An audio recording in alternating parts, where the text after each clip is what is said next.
Okay. The time is now 5:31 p.m. on Wednesday, February 21st, 2024, and this meeting of the D.C. State Board of Education will be called to order.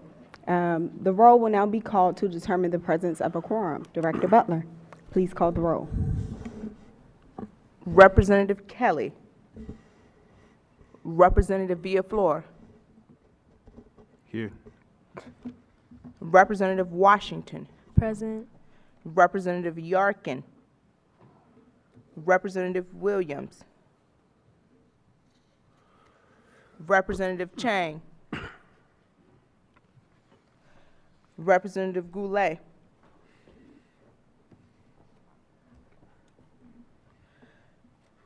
Representative O'Leary. Here. Representative Henderson. Here. Representative Best. Here.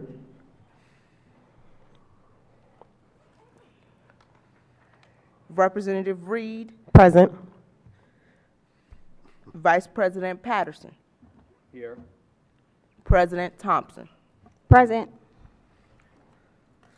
Madam President, you have a quorum.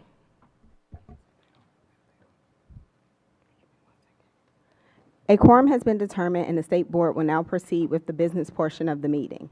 Members, we have a draft agenda before us. Are there corrections or additions to the agenda?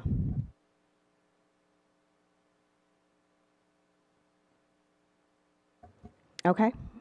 Hearing none, the agenda is approved. We now have minutes from our February 7th working session. Is there a motion to adopt these minutes? So moved. Second.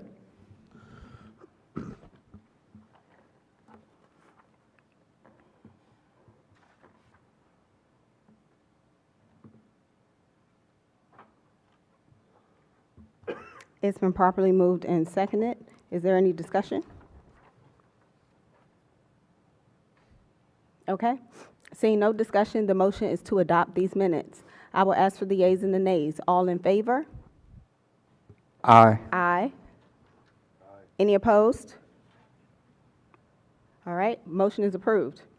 On behalf of the D.C. State Board of Education members, I want to welcome our guests and viewing public to our public meeting.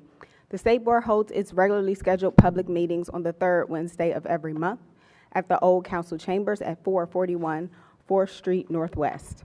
Our meeting is also broadcast live via the District Knowledge Network.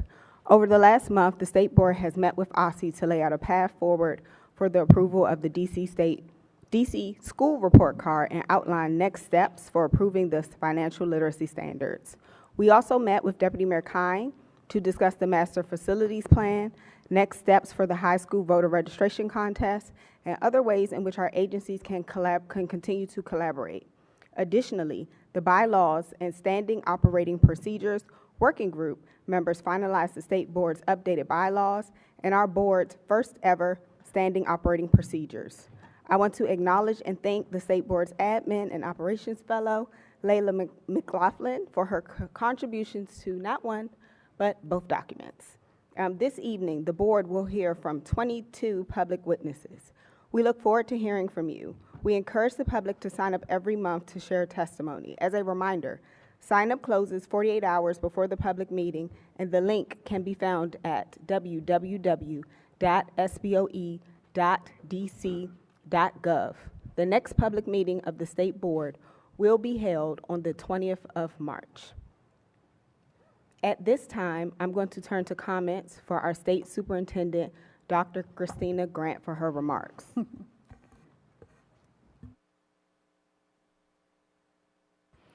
Thank you, President Thompson, Vice President Patterson, and members of the D.C. State Board of Education. I'm pleased to have the opportunity to provide you all with a brief update on some of our shared priorities, including the D.C. School Report Card, restorative justice, and financial literacy.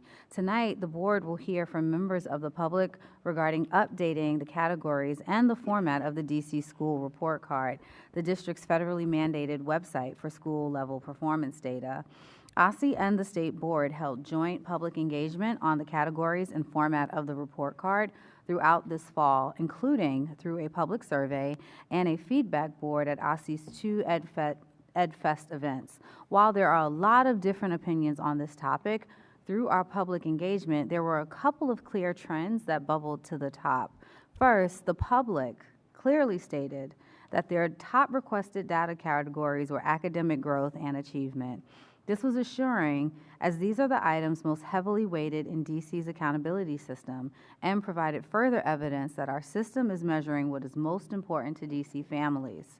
Second, we heard repeated calls to include school climate survey data on the report card, as well as a desire to include student-to-staff ratios, teacher retention data, and additional information on what unique programs and courses are available at our schools. OSSI has proposed to the State Board to add school climate survey data to the report card. If we want schools to be warm and joyful, we should measure and report on how students, staff, and parents feel about the school's environment. Is it welcoming? Is it joyful? Is it meeting the school's community needs and expectations? OSSI unequivocally supports moving forward with adding school climate to the DC school report card, just as the community has access to do so. OSSI is also a firm believer in transparency. We believe that parents and community members should have access to an accountability score data and other vital information like school climate survey data, teacher retention and experience data, and school health staff data. We also believe that DC should move away from a single summative rating and toward a system with transparent information that places school-level performance on a continuum rather than placing schools in a box. OSSI believes in increasing the visibility and importance of student, parent, and teacher voice in the District of Columbia, moving the district past the point of labeling schools with a rating system,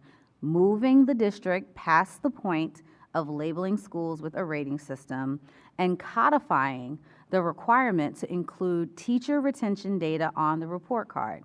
These are primary changes that OSSI is proposing to make to the DC school report card. I feel like I should read all of that again. My team is looking forward to your panel discussion on restorative justice this evening. OSSI continues to support across DC schools with restorative justice training, including through our grantee School Talk, which runs the Restorative DC program. You have a wonderful set of panelists, some of my colleagues from DCPS, lined up to speak this evening, including Director Jackson from School Talk. I know that School Talk recently lost a member of its team, so I want to extend my heartfelt condolences to the entire team. We've lost multiple members of our team at OSSI during my tenure, and I understand the ever-present pain that you all must be experiencing. In fact, just this week, OSSI lost a staff member. Barbara Smith was an OSSI DOT motor vehicle operator for the past 24 years, and we will miss her joyful presence at Adams Place Terminal. I am also, of course, looking forward to hearing from your other panelists this evening. As you discuss restorative justice, I do want to highlight OSSI's forthcoming social emotional learning standards, which will help support strong school cultures by building on existing school climate and culture work currently underway across the district, including restorative justice work. Specifically, our SEL standards will support students in recognizing and managing their emotions, demonstrating caring and concern for others, establishing positive relationships, making responsible decisions, and constructively handling challenging solutions, including conflict. Much like restorative justice, our SEL standards are designed not only to provide students with the supports they need to successfully navigate specific situations, but also to promote and sustain positive and healthy learning environments that will support all students. OSSI also recently concluded public comment on financial literacy standards. We appreciate the teachers, students, financial literacy experts, and members of our community who made time to provide feedback to make our standards smarter and better. We presented updated draft standards to the State Board on February 7th, and we will share a final version of the standards with the Board shortly thereafter, and thoroughly address all State Board public and expert feedback. We look forward to the timely approval of these trailblazing standards that meet DC students, with the unique financial literacy needs so that we may be able to provide timely implementation in our schools. Together, we are making strides toward ensuring a brighter, more financially literate future for all of our students. As promised, I've kept my remarks relatively short, though I really do want to read the state report card part again. I think it's critically important because we have more friends here now. I do just want to name again, the public clearly stated that the top requested categories were academic growth and achievement. I do want to make sure I'm clear with the commitments we're going to make this evening. We will be adding school climate survey data to the report card. We will be adding teacher retention data to the report card, as well as additional information on unique programs and courses that are available at our school. That information was resoundingly clear, both in our public engagement and in communication that I've been receiving. We believe that parents and our community members should have access to vital information like climate data, teacher retention data, experience data, and school staff data. We believe that DC should move away from a single summative rating toward a system with transparent information that moves our students across a continuum and doesn't place our schools in a box. It's worth saying that again into the record, since that seems to not be clear. As promised, I have kept my remarks short this evening. I know that the State Board and all of our education sector agencies are preparing for our council's performance oversight hearings next week. Feel free to join me and my colleagues on March 1st. I wish you all good luck this evening. I wish you all good luck as we prepare to discuss and defend the great work we get to do on behalf of the residents and children of this great city. I look forward to our continued engagement and upcoming opportunities to do the right work at the right time in service to our children. Thank you. Thank you for joining us tonight, Dr. Grant. We, of course, appreciate OSSI and all our education stakeholders' partnership on so many policy issues of importance to students in schools. We are now moving to our expert panel. Tonight's panelists will provide unique perspectives on restorative justice and share how it can be implemented in schools throughout the district. We are excited to hear from who I don't see, Khalik Barnes, student, Thurgood Marshall Academy. You were in the back. Public Charter High School. Denise Edwards, founding principal, the Sojourner Truth Public Charter School. Yazid Jackson, Restorative Justice Program Director, School Talk DC. And Mike Lamb, Deputy Chief for Learning and Development Sciences, DCPS School Improvement and Supports. I see you all are assembled at the table now. Thank you. Each of you will have up to 5 minutes. Then we will move to one round of questions from the State Board. We will begin with Mr. Barnes, and you all can start when you are ready. Thank you.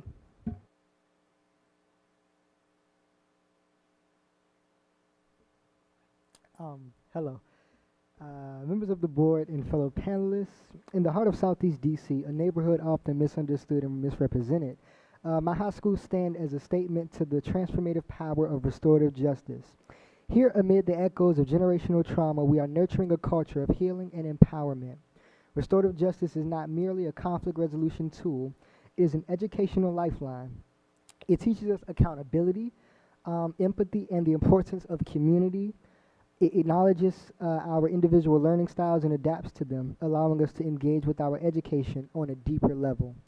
Our school has embraced this philosophy wholeheartedly. Instead of punitive measures that alienates, we engage in practices that foster dialogue and understanding. Circles of conversation replace detention rooms, and peer mediators stand in the place of school officers. This shifts from a punitive to a restorative approach has not only reduced incidents of conflict, but has also cultivated an environment where positivity thrives at the doorway of every classroom. However, restorative justice is a journey, not a destination. To enhance its effectiveness, we must ensure that every voice is heard and every story is valued. Continuous training for faculty, investments in resources, and community involvement are crucial to deepen the impact. We must also measure success not just by reduction in negative behavior, but by the increase in positive outcomes for students. such as higher engagement, better grades, and a stronger sense of belonging. In conclusion, restorative justice has the potential to uplift not just individuals, but entire communities. It can turn schools into sanctuaries of learning and growth as a young person eager to break the cycles of negativity and break the cycles of disruption. I stand before you as evidence of its potential. Let us commit to empowering the next generation by nurturing this potential to its fullest extent. Thank you.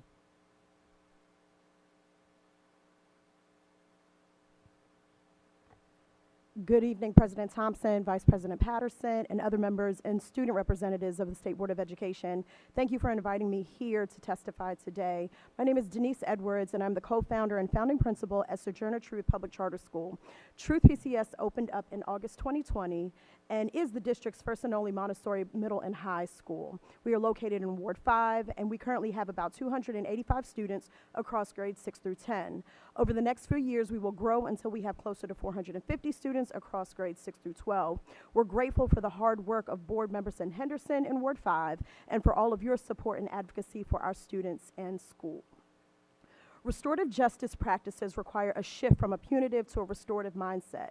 As mentioned, we opened in August of 2020 when the world was in crisis, and we needed Truth to be a safe space, not only physically, but also mentally and emotionally for staff, students, and families.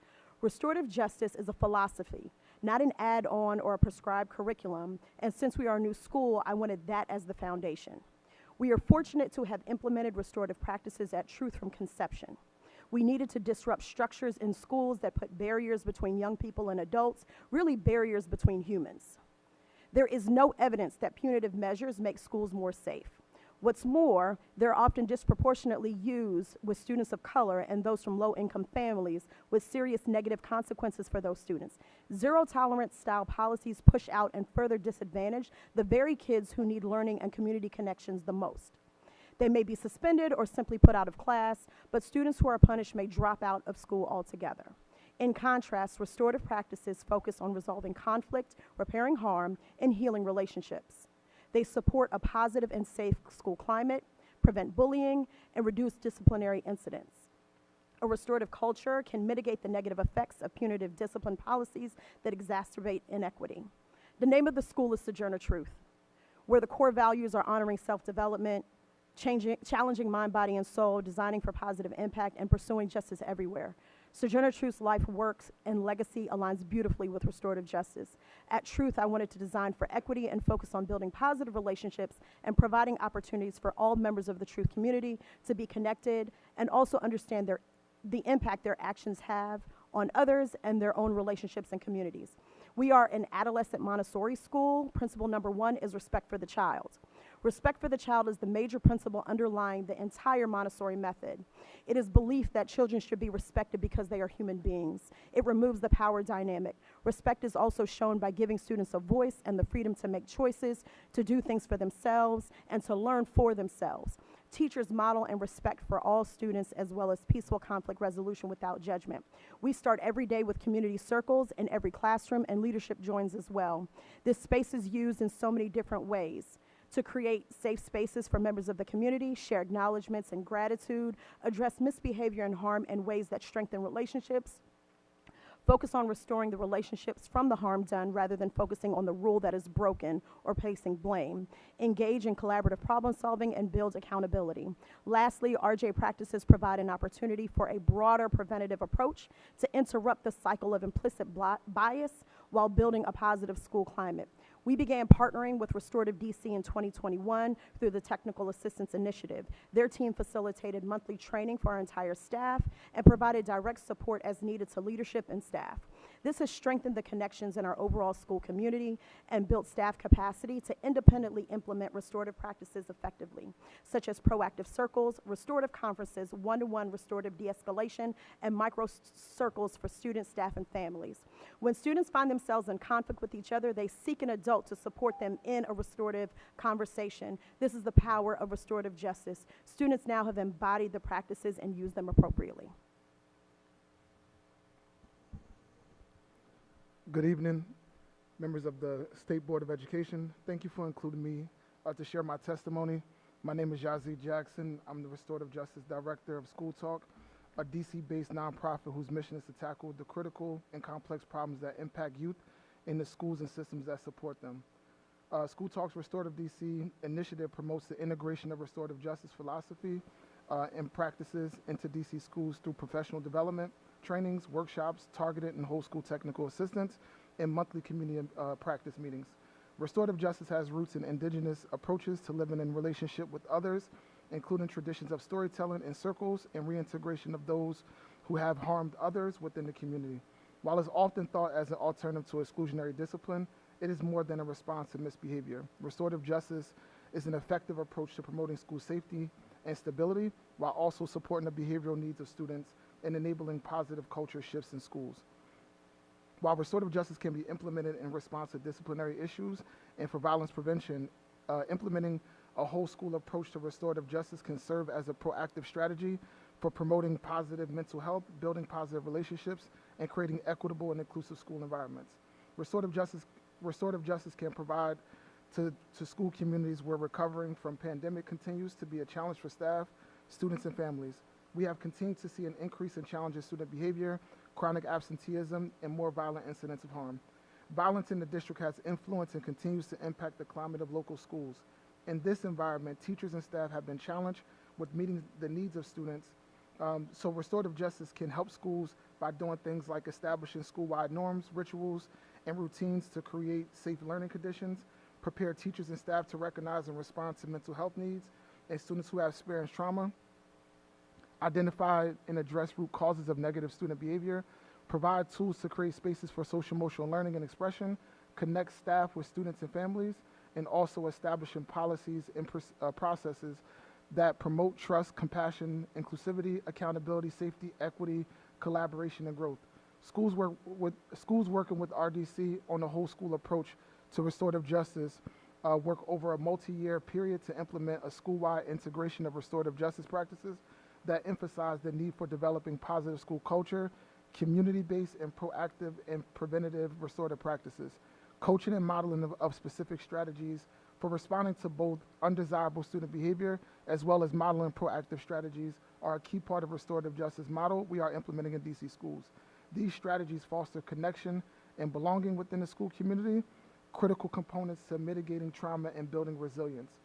We also know that there can be challenges in implementing RJ. For example, there are often misperceptions about RJ, what it is and what it isn't. Staff may see RJ as another program they are responsible for implementing or as a magic bullet.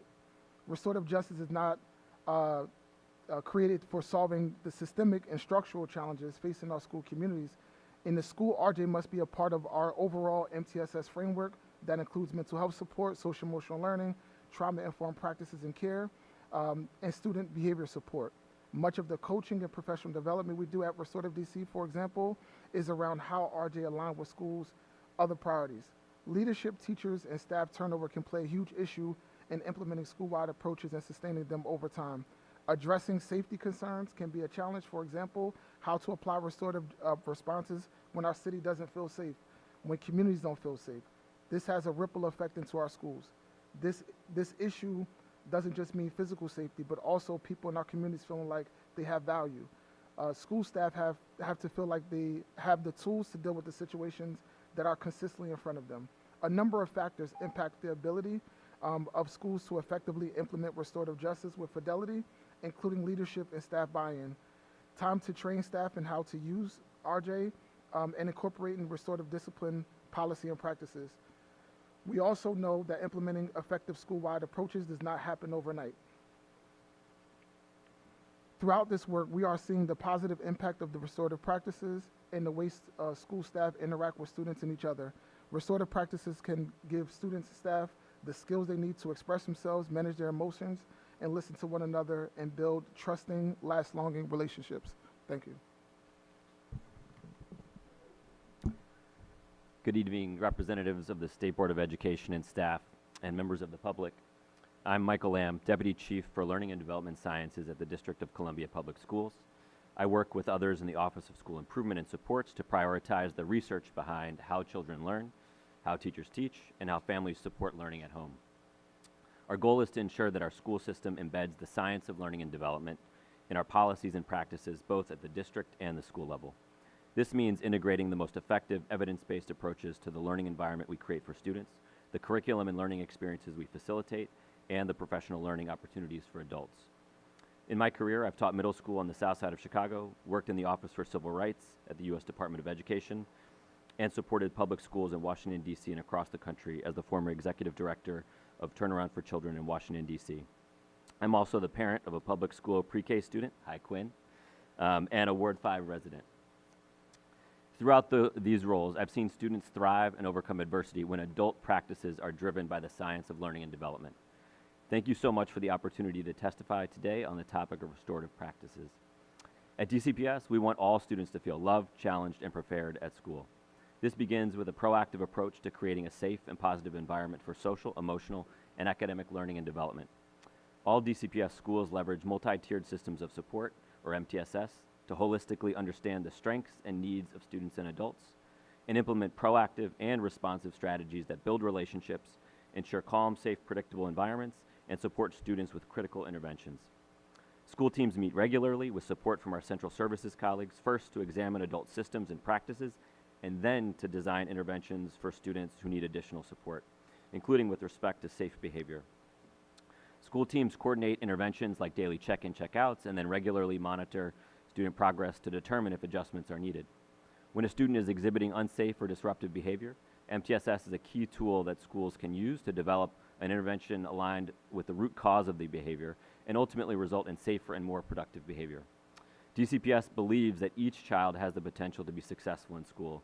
DCPS staff proactively work to establish trust and relationships with students that are critical to leverage in times of conflict. And building off of those relationships, DCPS emphasizes the use of practices that resolve conflicts without excluding students from school. These practices are often referred to as restorative practices, but when we talk about restorative practices, we mean a group of actions intended to build community, manage conflict, and resolve tensions by repairing the harm caused by individuals towards another or the community. As a brief from the National Education Policy Center stated, there is substantial evidence that restorative initiatives can reduce suspensions and show promise for narrowing racial disparities and exclusionary discipline. That is what we experienced at DCPS as well. Over the last 9 years, we have reduced the number of days students have been suspended by 39%, leading to 148,776 more hours of learning last year alone. DCPS has prioritized 3 strategies for expanding implementation of restorative practices in schools. Expand the restorative practices team from 2 to 5 specialists in the last 2 years, now supporting all DCPS clusters. Training and coaching school staff on the use of restorative practices through our Summer Transforming Culture Institute, district PD days, and weekly coaching and professional learning. And refining the RP at DCPS model to include clear standards for the strategies and capacities of a model restorative practice school. In the 2022-2023 school year, the restorative practices team trained 2,300 DCPS stakeholders in the whole child framework and restorative practices. These training courses increase staff capacity to implement restorative practices as a proactive measure for strengthening relationships within classrooms, schools, and community. And this year we are seeing results. In this school year, schools have responded with a restorative practice action more than 5,000 times, including 28% of all infractions compared to just 13% last year. This means that infractions are twice as likely to come with a restorative response than last year. Those restorative practices may include a reentry circle, a reflection, a responsive circle, restorative conversation, a staff, student, and parent mediation, student-student mediations, and as part of the 41 school DCPS Becoming pilot this year to focus on evidence-based practices, we are systematizing a set of core practices like co-regulatory and restorative practices. As students see the value and develop the skills, they often ask for mediations or restorative conversations to avoid escalated conflict, as we heard from one of our pilot middle school principals recently, when after a weekend fight in the neighborhood, students came in Monday morning asking for a mediation instead of further escalation. The critical work also serves students in our earliest grades. Janney Elementary School implements a restorative circle daily in every grade level classroom and specialist class. They use restorative practices in content areas by engaging in academic circles to support peer collaboration and learning opportunities. The principal also leads staff circles to increase sense of belonging and unity with staff. And for students to maximize learning, they must be in school. We know students are experiencing challenges every day, and we must continue to both create a supportive environment for students and build those practice skills. As I said at the start of my testimony, at DCPS, our goal is to ensure the students feel loved, challenged, and prepared at school, and restorative practices are one way we achieve that goal. Thank Sir, you again for the opportunity to speak. Thank you.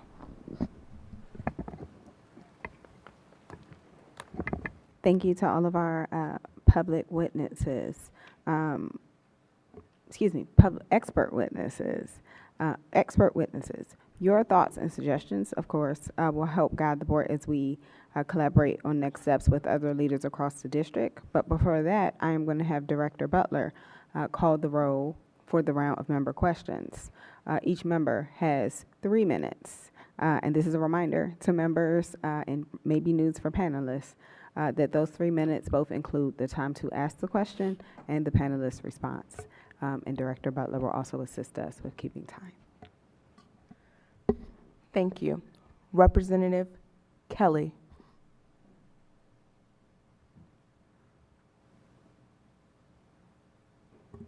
Okay, hello. Thank you for thank you. I was wondering, what should schools consider when implementing restorative justice programming and practices? Did you hear me? Okay, let me repeat myself.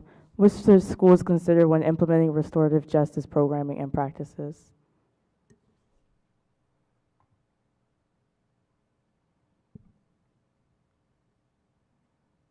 So I think in implementing restorative justice at a school that may not have any exposure to restorative justice prior, I think it's really important that it starts with leadership and that it gets implemented not just to adults, for students, but for the entire community.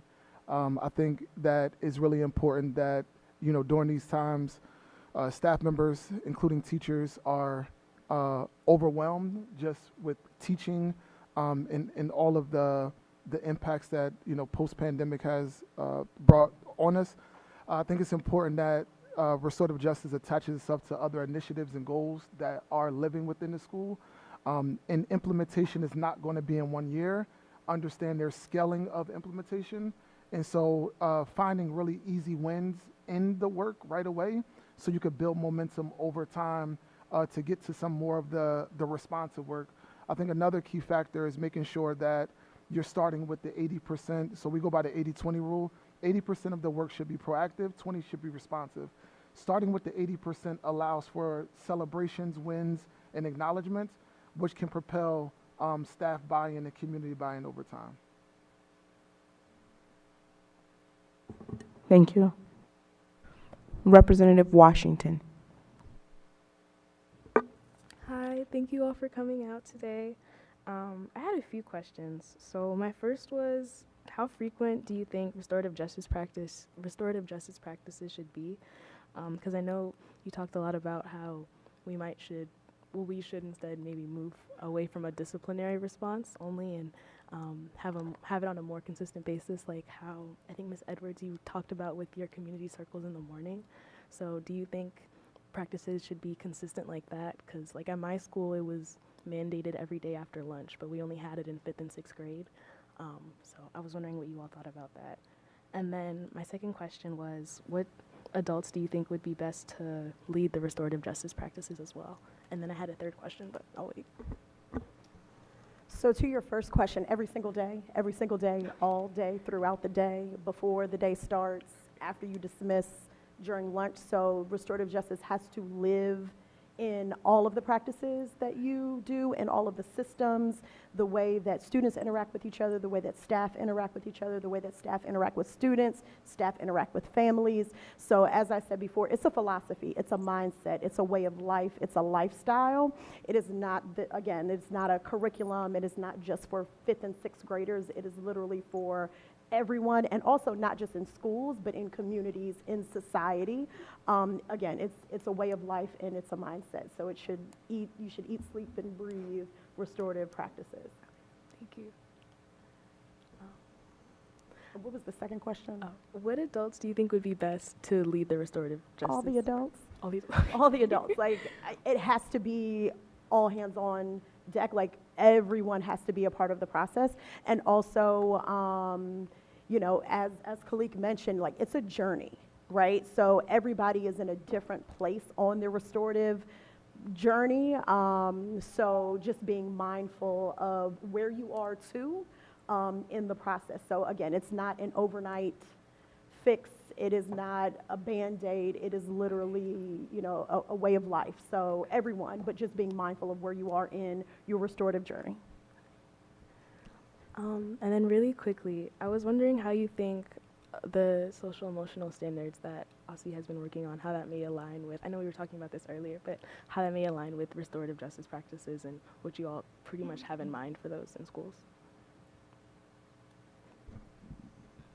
Yeah, so at DCPS, we are really excited about the new OSSE SEL standards. I was privileged enough to sit on the working group that helped to revise them and to draft them. And I think the cornerstone of great restorative practices is social and emotional skills that we can leverage when students have self-awareness, self-management, relationship building, social and cultural awareness, that they're able to demonstrate agency and advocate for themselves. And so I think those are the hallmarks of what great restorative practices can be. Thank you.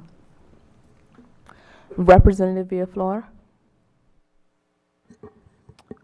Hi, thank you for your testimonies. I guess my main question is, both from the student and like the adult perspective, what are the like primary barriers to achieving like successful restorative justice in school communities? And I guess especially from like the student perspective, at least I know for me, it's like I've experienced it being hard to kind of be like personal with every like adult in the building in the same way.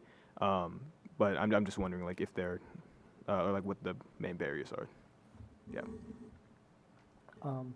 So from a student perspective, I would say having someone that we can honestly relate to, because as a young individual, especially in the new age era that we're in, you really can't relate to everyone who you talk to. You know, as you said, we are going to need all hands on deck. However, at the end of the day, all hands can't relate to the situation that I'm going through and relate, to the reason why I'm being how I am. It's a lot of youth out here who are dealing with so much at home to where when they come to school, they bring the baggage that they have at home and they carry it with them to school. And I can't talk to someone who never been in my struggle, never been what I've been through, never had to deal with these situations coming to and from school, and you see all of this stuff happening in front of you. I can't relate to that. So having someone I can fully relate to and understand, that's someone I would be able to, you know, open up to. And yeah, mainly just having someone I can relate to and talk to as someone who I can, yeah. So also to Khalik's point, one of the things that we have at Truth are teacher mentors. So each student has a teacher mentor, and we hope that you build a strong relationship and trusting relationship with them, but also like each student has identified their trusted adult in the building, which may not necessarily be their teacher mentor. So their trusted adult is there with them as they are experiencing crisis or conflict, so that person is there to aid them in de-escalation or, you know, conflict resolution or management as they go through the process of identifying what it is that they're experiencing, what it is that they need, but then also like what it is that they are agreeing to and how to move forward.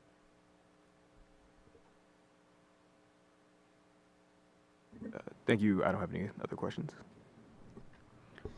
Representative Yarkin. Hi.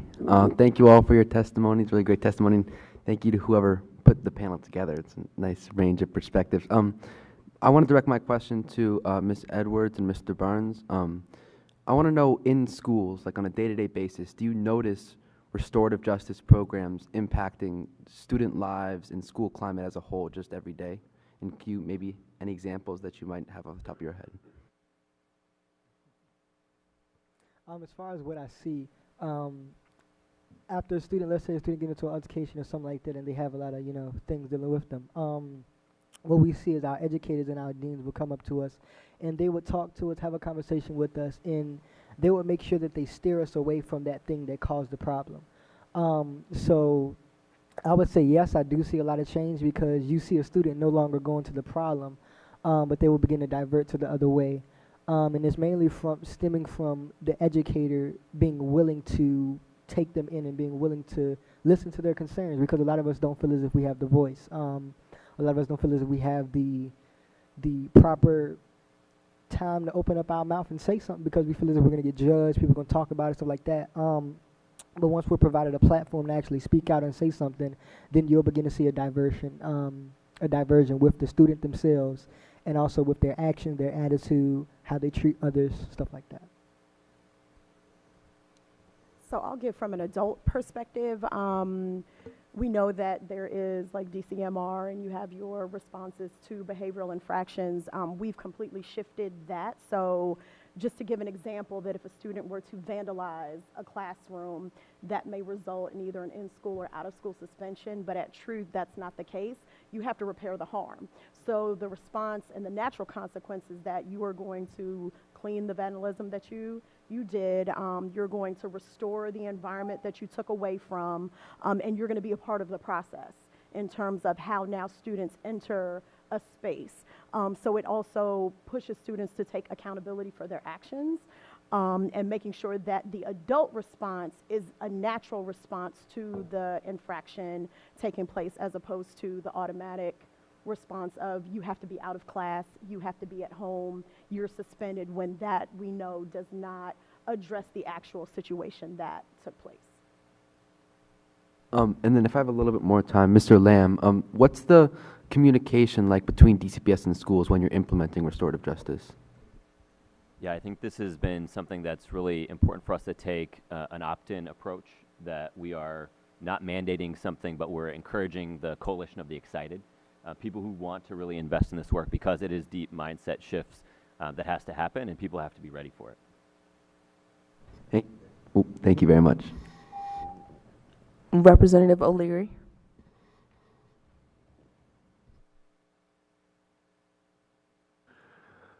I'm going to talk to Mr. Jackson, because he was in charge of restorative justice at Cardozo in my last year at Cardozo, which was, as I think, my best year at Cardozo, because we started out with a restorative circle in every class, and we were on AB schedule, so that was 8 classes every other day. And then we went to a warm-up, and then we went to the lesson, and everything was tied in. And I'm not going to say anymore. Mr. Jackson, how did it become that successful, and why did it stop after you and I left?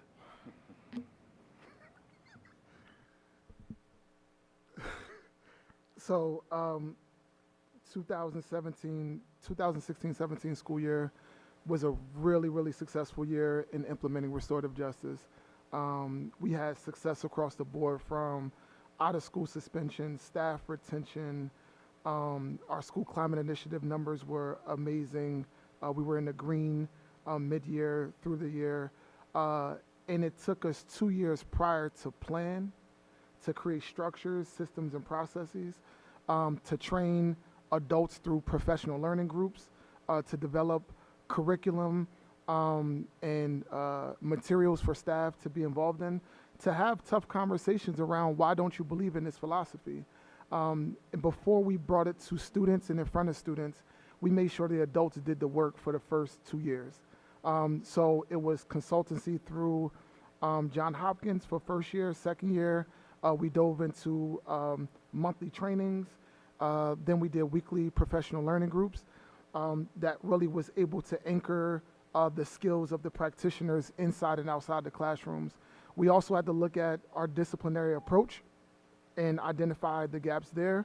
And in terms of why did things drop off when you and I left, I think one of the problems and one of the barriers with restorative justice is that when people leave, oftentimes the framework leaves. And when I transitioned to School Talk, a lot of that camaraderie and culture left with me, unfortunately. And then the next person picking it up may not have the skills and the vision to maintain it throughout the remaining years. But it does have to do, and you all have mentioned it, with leadership in the school.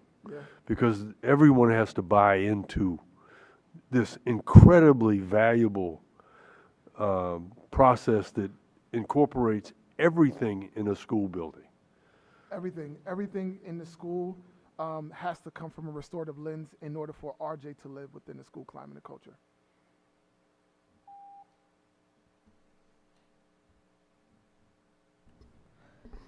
Representative Henderson.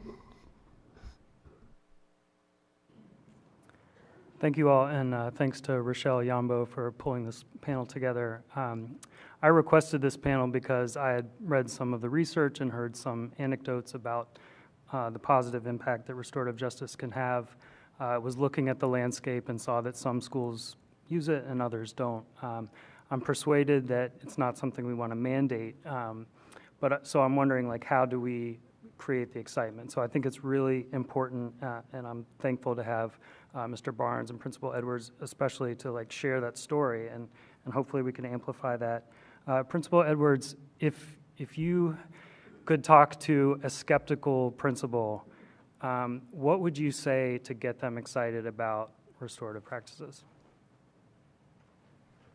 I think I might start with asking them what keeps them up at night. Like, what is their biggest challenge? What is it that they're up against that they cannot seem to get over the wall of, and then approach that from a restorative lens.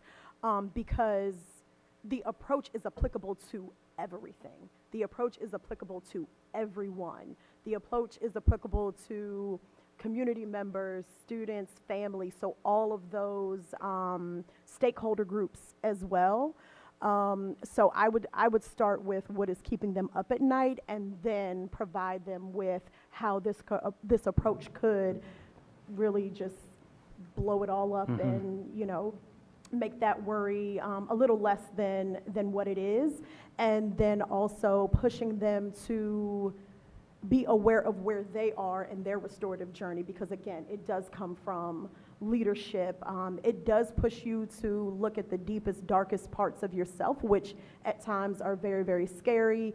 It pushes you to see what your own internal biases are. But we know that we have to do that in order to advance the work. We have to name the thing, say this is what it is, and this is how we are going to attack it in order to move forward, because children's lives are at stake. We're in the business of human capital, and we have to make sure that we are showing up as our best selves to be able to ensure that students are receiving high quality instruction, but are also safe in schools emotionally and mentally. Mr. Barnes, would you add anything to that? Like, if you were talking to another student, like, what would you say why they should embrace it? I would say mainly because it changed your perspective. It changed your thinking. It changed your ability to learn. Your capacity, what you've been holding on to, you can release it. You don't have to hold it all in. You don't have to walk around feeling down, feeling sad, depressed, and all that, beat up because of what you're going through. But you have people around you who can really be there for you, but they're blinded by whatever the problem may be. All right, thank you both.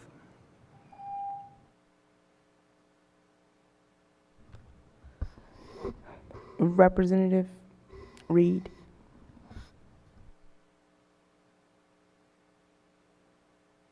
Good evening, everyone.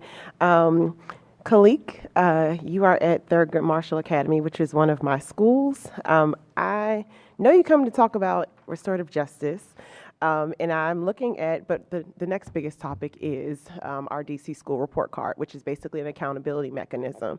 So I'm looking at the current version of the report card that we have, and I see restorative justice on the report card. I also see that your school has a score of 34. If you were to describe your school, what would you want folks to know about Thurgood Marshall Academy if you were selecting a student to come to your school? One of my favorite things to incorporate with Thurgood Marshall Academy is the environment. Look at exactly where we're at. We're located 2427 Martin Luther King Avenue, which is in the heart of the hood. I'm going to say it plain as that.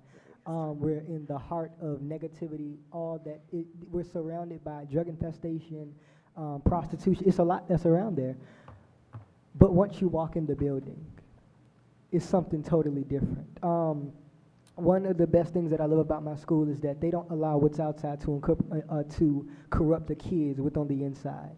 They make sure that whatever you have, whatever you're dealing with, you got to leave it at the door. You can't bring it in because they have a standard within themselves. They have a standard within their faculty. They have a standard within the staff.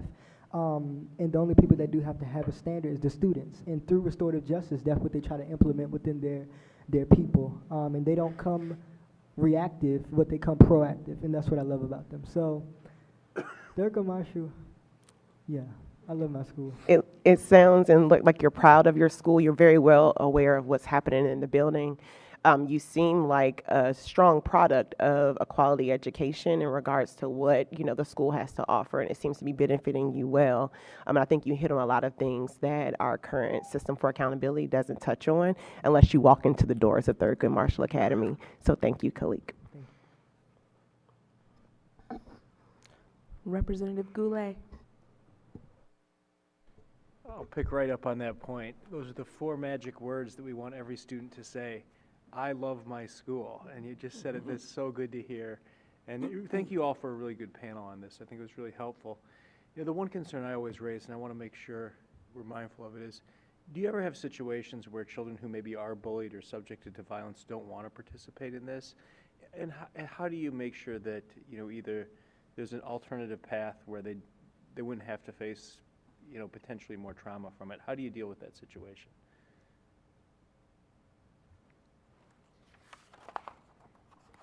So we do, because in a restorative conversation, it forces you to sit face to face with someone who has caused you harm. So there's prep that goes on prior to the conversation. So the trusted adult or whomever may be facilitating the conversation would meet with both parties to ensure the readiness of it. And some students are like, I am not ready, and we have to honor that. And we have also put certain measures in place that, both parties can agree to. So even if they have not had a conversation yet, it might say that, you will not have any conversation with them, or friends may not have any conversations with them. So we want to make sure that we do put up some guardrails and boundaries for those 2 or how many ever individuals have been affected by this incident until all parties are ready to have the conversation. Because another thing with it is that we can't make you have the conversation, and it serves best when you are emotionally and mentally ready and prepared to have the conversation so it can be effective and yield a desirable outcome. Great. Mr. Lim, how is this program funded? Where is it funded, and how does the funding flow to schools? Yeah, so we use all sorts of school funding and district funding to be able to support not only school staff members to be restorative practice coordinators, but also to be central services staff members who build the capacity of schools to be able to do this work well. So it's a combination of all of that. And I think it's really important for us to remember that people need to be ready for this work. And that means that you have to do all sorts of proactive relationship building, not just when there's a moment of conflict, but to establish the framework and the context for people to be able to have some of these tough conversations. And so that's why I love Principal Edwards talking about it's every day, it's everyone. Students and adults are looking to see who is embracing this, or is it just talk that we're doing? And I think that's a really important part here, that people are living it. I'll just tell you what concerns me real quickly is that the school budget cuts we're seeing right now across the board are going to destabilize this program and programs across the city like this. I mean, they are devastating to our schools. So I'm really concerned about the cuts that have been proposed and the effect that they could have on positive programs like this. So, thank you. Thank you. Representative Best. Thank you. I think Khalik said this perfectly. Restorative justice is, I think he said, the journey or the dream. It's not the destination. Or as Ms. Edwards said, it's a philosophy.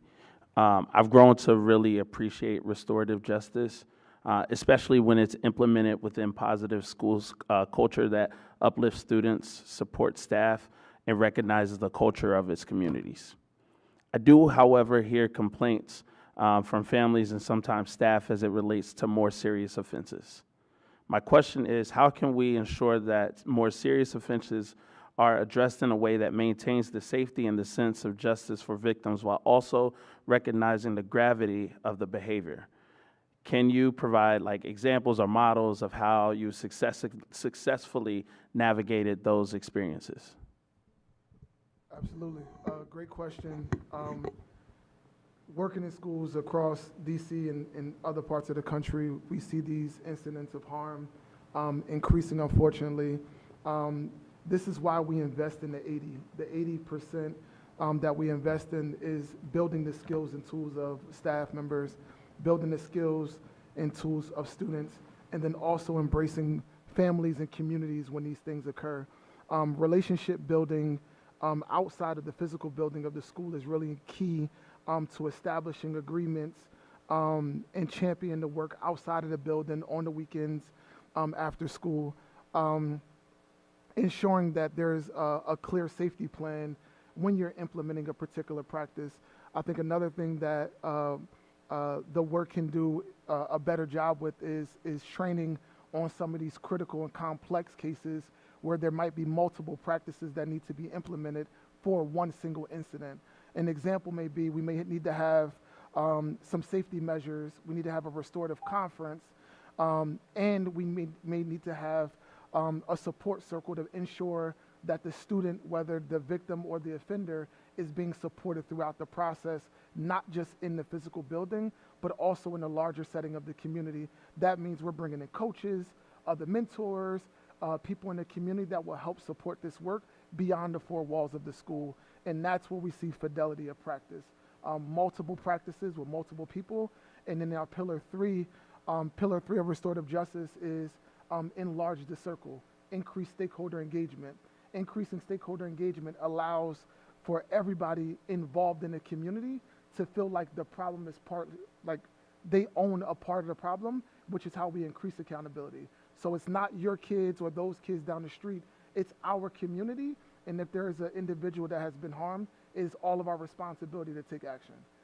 And that's where the capacity that we need to build, not within the schools, but also in the larger community. Thank you. Representative Chang. Ms. Edwards, I'm curious to hear what keeps you up at night. What keeps me up at night, in all honesty, is a new school building. That is.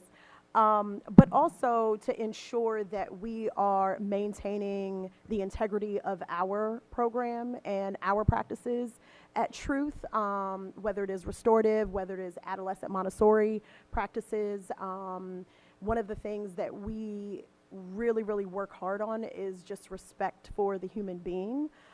We have worked really hard to remove this power dynamic that we see normally and traditionally in schools, and again, like that incorporates the Montessori philosophy. So I know that we've had a lot of conversations with, when students are in conflict, but we use this approach when staff are in conflict. So staff know it's in our manual, and this is a part of our cultural expectations because we have a very different model. So we have a co-teaching model, which is 2 to 3 adults in the same space. So yes, we are humans and there may be some misunderstandings, but we also utilize this approach to ensure that we are engaging in a respectful manner because we are looking to do something very, very different in the city with an innovative model. So I would say just, again, making sure that our practices are being done with fidelity and just maintaining like how our high expectations for how we engage with staff to staff, staff to students, and students to students. And what support are you looking for to keep doing that or to do that better? The supports that we are looking for is additional personnel because I know some schools have like a restorative justice coordinator and we do not. Myself, I facilitate circles, assistant principal facilitates circles, counselors, social workers, teachers facilitate circles, so we do not have just one person who is leading the charge, which I guess you could look at it many different ways based on the school of thought. We're all leading the charge, but sometimes it does pull us away from our day-to-day. So just to have someone who is owning that and we can support however needed. So just funding and additional personnel to support in this work. In a year where it's likely that funding is not going to increase, especially for new programming, how do we make the most of the resources that that we have? We continue to be creative, and we continue to say that this is a part of the work that we do here at Truth. Again, it's a philosophy. So this is a part of our organizational philosophy, so folks coming to work at Truth understand that this is a part of the work that they do. Mm-hmm. Thank you. Representative Williams? Yeah, thank you all for your testimony. I'm a big supporter of restorative justice, and I appreciate the different perspectives that you all bring to the work tonight. But I also want to make sure that it's done well in our schools, right? And I've seen it done well, I've seen it not done well, and I think there's also harm when it's not done well. And so we need to make sure that students are having those natural consequences, and that we have capacity to do so. So I want to kind of talk a little bit about the training, just to think of how that gets implemented and what's really necessary to do it right. First off, before I get into that, Mr. Jackson, I really love the 80-20 rule with that, because I think if you can build a positive culture, you have something to be able to support around. Whereas if you're implementing restorative justice and you don't have a positive school culture, then there's not buy-in. And it's hard to be able to do things well. So in terms of the DCPS training overall, Mr. Lamb, you said in 2022, 2023, you know, the number you had given, I think, was 2,300 stakeholders. What did that training look like? Was it how many times, how many hours? Was it ongoing? That type of support and those facts. Yeah, absolutely. So we both built a summer institute of 6 days where all behavior staff and folks who are supporting this work got a deep training in not only the practices themselves, but the science of learning and development underneath it. What does it look like when a student is experiencing stress and adversity? How does that present? What are the types of practices that are most effective? How do you build the context and the culture to be able to do this work well? Because as you said, if there's not a foundation of relationships and trust and safety, then it can do harm if it's not done well. And so I think for us, we've really tried to codify the practices so it doesn't leave when a great person leaves, and we actually are systematizing this work. Thanks. All right, I'm gonna just have two questions, about 30 seconds each. So Mr. Jackson, you had mentioned like a whole school approach. What do you think there would be challenges and problems if, say, like an elementary school had restorative practice, but then the middle school didn't, right? Because if a student is, you know, going, I teach at Capital City Public Charter School, so we're K through 12, you know, and sometimes there's different philosophies even amongst the different grade bands. So can you talk to that piece around, like, you know, if a student in an elementary school then goes to a middle school and they have a different approach to discipline? Yeah, so in the last few years, we've been able to, within our technical assistance through OSSI, been able to look at clusters of schools to make sure elementary schools are getting some foundational work, and then also ensuring that the middle school staff members are being trained, so there's a carryover if an elementary school student goes in their neighborhood elementary to the middle school, making sure there's some consistency around expectations and of culture, so that those practices that they had foundationally in the elementary school can also live in the middle school. Yeah, thanks. I don't have time for my final question, but I appreciate all of you being here tonight. Vice President Patterson? Thank you, ma'am. First of all, thank each one of you guys for being here this evening. Mr. Barnes, truly appreciate your comments. My daughter graduated from Thurgood Marshall, so I love the school, and I'm very good friends with you guys head of school, Mr. Wheaton. So I'm sure he would be happy to hear what you said about loving your school. I agree with you 100%. It is an awesome school. It is a very special place. Mr. Jackson, we get to talk a lot, so we get to rock. So nice to see you here as well. My question is for Ms. Edwards. As an administrator, I want to ask one little simple question. I hope it's a simple question. The Student Fair Access to School Law of 2018. As an administrator, because I have a daughter who's an educator, and things happen, and educators sometimes, and there's a lot in here, get attacked. Has that particular law helped or harmed the way that you can also protect your educators that are in the building? And if you had any recommendations, if we were to look at it again, since it has been in a law since 2018, what would you say?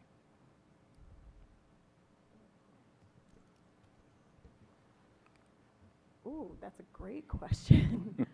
I mean, we have laws to ensure the safety, and policies are upheld in various institutions. We have used that as a guideline. We have used that to inform our practices. But it's also not the end all be all, because we also are in the business of adults and humans, and it's not one size fits all. So yes, like, it does ensure the safety. It works to ensure the safety of all, but also at the same time, like, we also have to consider certain situations as they happen individually. And I say all of that to say, like, that is the reason why we use restorative practices, to really hone in on individual situations. I am not a lawmaker. I am not a politician, so I'm not going to say here and say that this needs to be changed. The law is the law. I believe that all that we have control over is the practices that take place in our schools to ensure the safety of our staff and our students. Safety is the #1 priority at Truth, and we want to ensure that those causing harm to whomever are held accountable, and those conversations take place, whether it is, physical harm, and maybe this not be the best place for you, and we have to seek some alternative placement based on whatever it is that you are experiencing, because another thing that we focus on is the individual and what that individual needs. So in terms of the act, we use that to inform our practices, but don't rely on everything that it states. Thank you so You're much. welcome. President Thompson. I want to thank the panel for their time tonight. My question/comment, depending on how much time I use up, I'll start with you, Mr. Barnes. So I had the pleasure of hearing you preach, not once, but I think twice at Ward 8 and your principal came out to support you.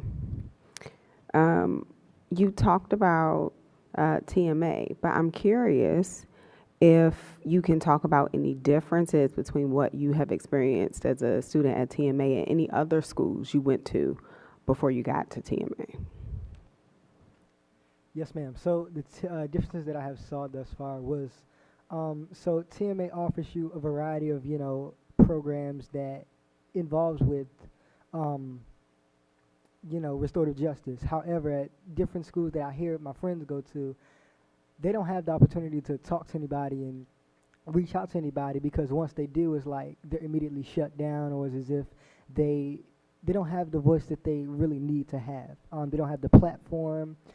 They don't have the people, because the teachers are busy, or whatever it may be. They don't have that ability to talk to them. And some who do have that ability, they still see no change. I can sit here and they can sit here and go to their teacher, go to somebody, and they can have that one-on-one. But at the end of the day, it's going to happen again, and then again, and again. And it's like a repeated cycle. And it's like it's never going to end. Most of the other schools that I see, they stop only at the school, but they don't dive into the aspect of what is causing us to have these moments. What's causing us to have these moments where we go crazy and just start doing things. It all stems from something that it didn't happen in school, but it's outside of school. So like I said before, we be proactive and not reactive to what we physically see, because there's much more things that we see than, the bullying and all. There's much more things that I may be personally dealing with that you don't see. So reaching out, that could be one. Helping us along the way, not just having a stopping point, because like these lovely people said, it's something that we have to continue to do. It's not just one day of the week. We have this every single day, because we need it, especially in the world we're living in today. We need it. I appreciate that. I'll tell you the other thing, what I heard from Mr. Wheaton about you. He said you are a unique light at that school, because you are not only invested in your own success, but you are very much invested in the community's success. So thank you for being with us this evening. I'm glad you were able to make it out. I'm going to relinquish the rest of my time so we can properly thank the panel for their expertise. Thank you all so much for taking the time to join us here this evening at the DC State Board of Education. At this time, our public panel is dismissed, and I will turn our meeting back over to our State Board President. All right, as our expert panelists vacate the table, I want to thank them again for their thoughts and suggestions. We will do our best for this to help guide us as we collaborate on next steps with leaders across the district. We've mentioned several times that we have new SEL standards in process, and we thank you for making the connections to that. The board will now recess we have 5 minutes. It's 6:41. So let's be back here. I'm going to say it's 6:47. When we return, we will welcome back our public witnesses. Thank you.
Okay, we lied about the timing, but we are reconvening. All right. We hear testimony from public witnesses at every public meeting, and your comments become part of our official record. If you would like to speak at a future public meeting, please sign up on our website at sboe.dc.gov or contact our staff by email at sboe@dc.gov or by phone at 202-741-0888. Tonight, we have 22 people signed up as public witnesses who have submitted public testimony. We will hear from those in attendance in a panel format, and you all will be broken up into groups of 5. I'm not sure that makes sense. I think 4 is better. 4. Wait, we have 5 chairs. 5. Each witness will have up to 3 minutes to provide comments. Please note that you must use the microphone at the table, which is already on. The timer light on the table will be green for the first 2.5 minutes, yellow for the last 30 seconds, and red after 3 minutes have lapsed. After our public witnesses speak, we will pause for questions from board members. Members will have 3 minutes for questions for our public witnesses. Those 3 minutes will include their question, comment, and the answer given. Director Butler will call the public witnesses and announce the question rounds. She will also assist with timing to ensure our witnesses and board members stay within their allotted time. Director Butler, you may ask the first public witnesses to come to the table. Thank you. Jada Pratt, Christine Tomasic, Lamaria Washington, Scott Goldstein, Grace Obowitzik.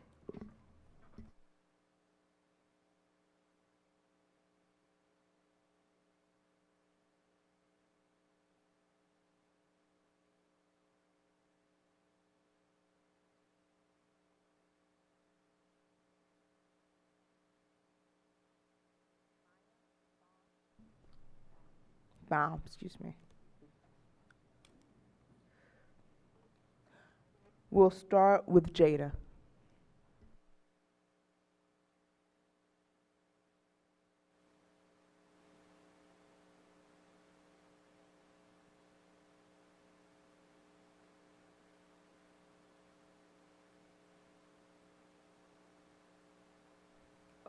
I'll touch on 3 parts.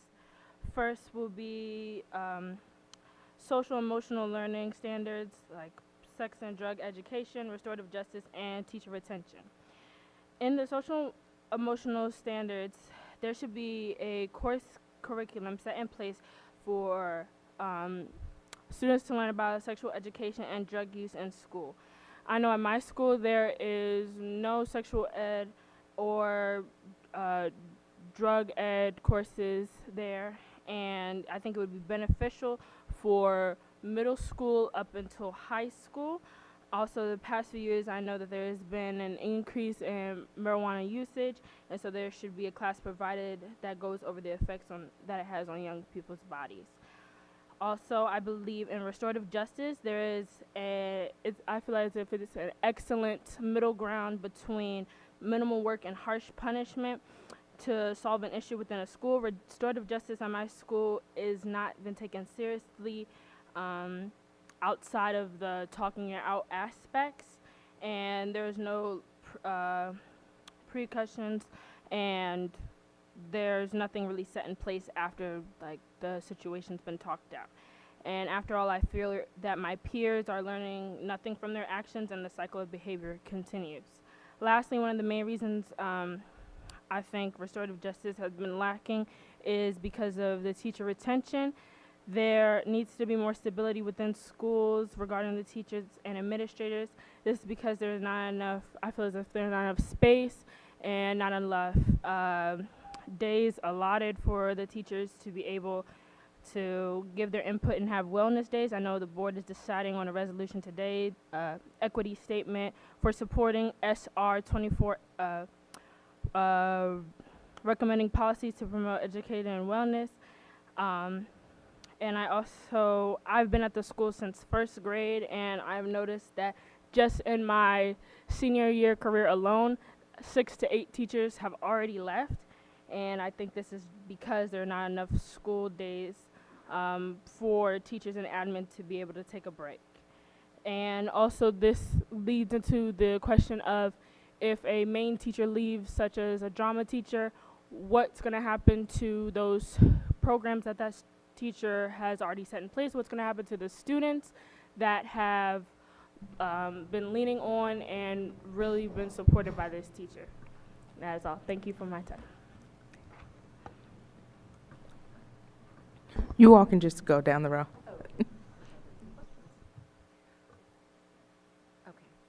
Good evening, honorable members of the State Board of Education. It is my privilege to be with you today.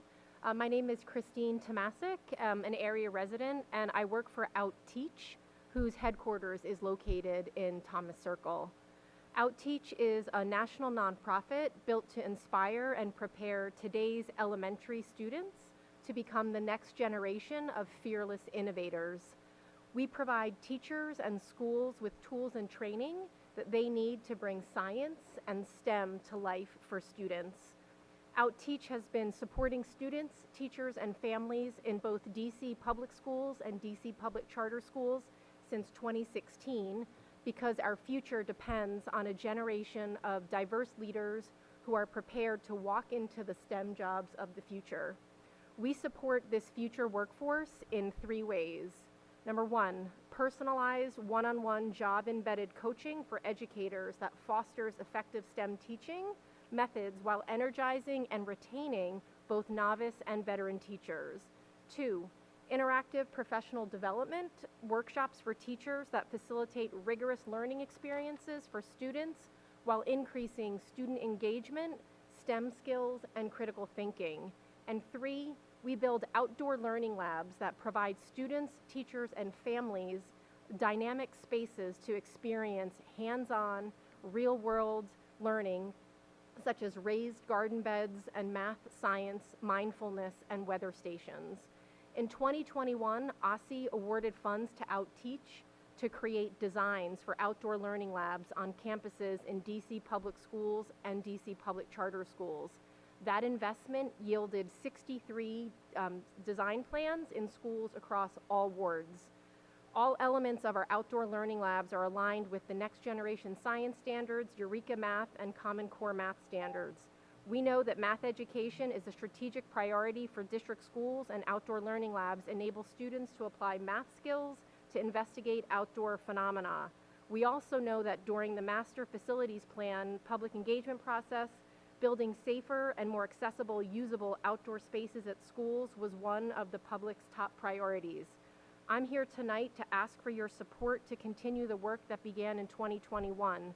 With funding from several sources, including $2 million in FY25 from the DC Mayor's Office, OutTeach can bring all 63 designs to life and build those outdoor learning labs, enabling teachers to use spaces on school grounds as real-world labs where every plant, insect, and raindrop is an experiment waiting to happen.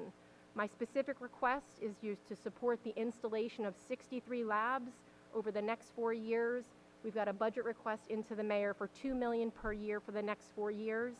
That investment is $333 per student, and we can inspire over 24,000 Thank you students. so much.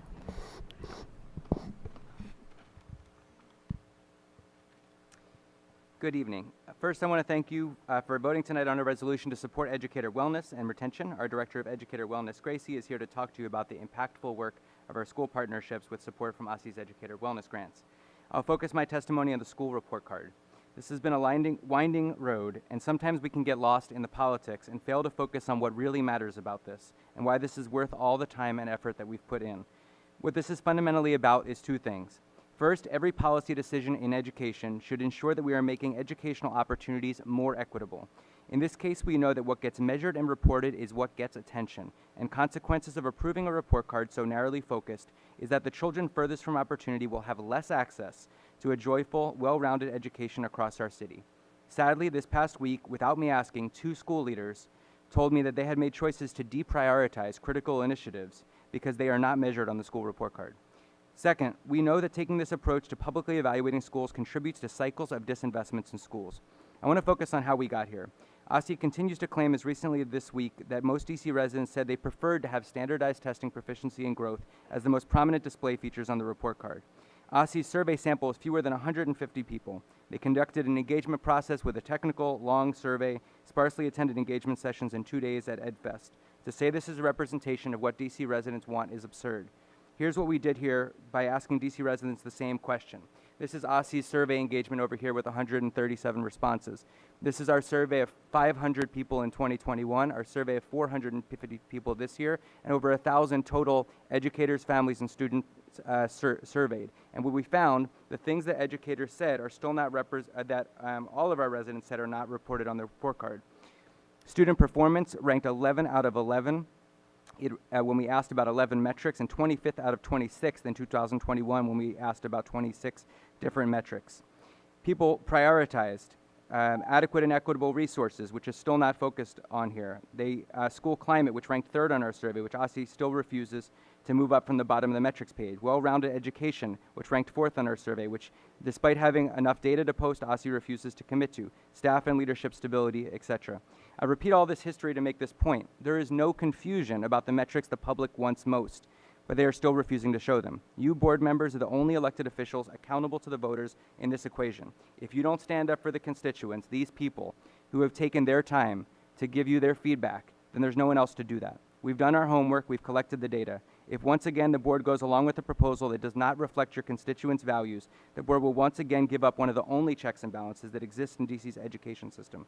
Like any good teacher would, when a student falls short of an assignment, the board needs to send this proposal back for revisions with a no vote or a motion to table tonight.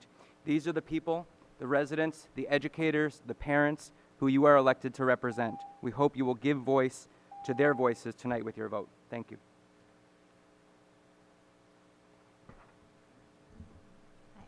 My name is Gracie Obohovich. I'm the Director of Educator Wellness for Empower Ed.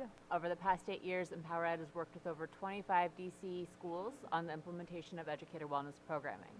We spent the last 3 years implementing 2 rounds of the OSSI Technical Assistance Grant in 11 partner schools where we've created or are in the process of creating comprehensive educator wellness programming within each school. Our approach is not cookie cutter. Instead, we focus on listening to the educators at each partner school. We survey the entire staff to get their ideas and opinions on educator wellness.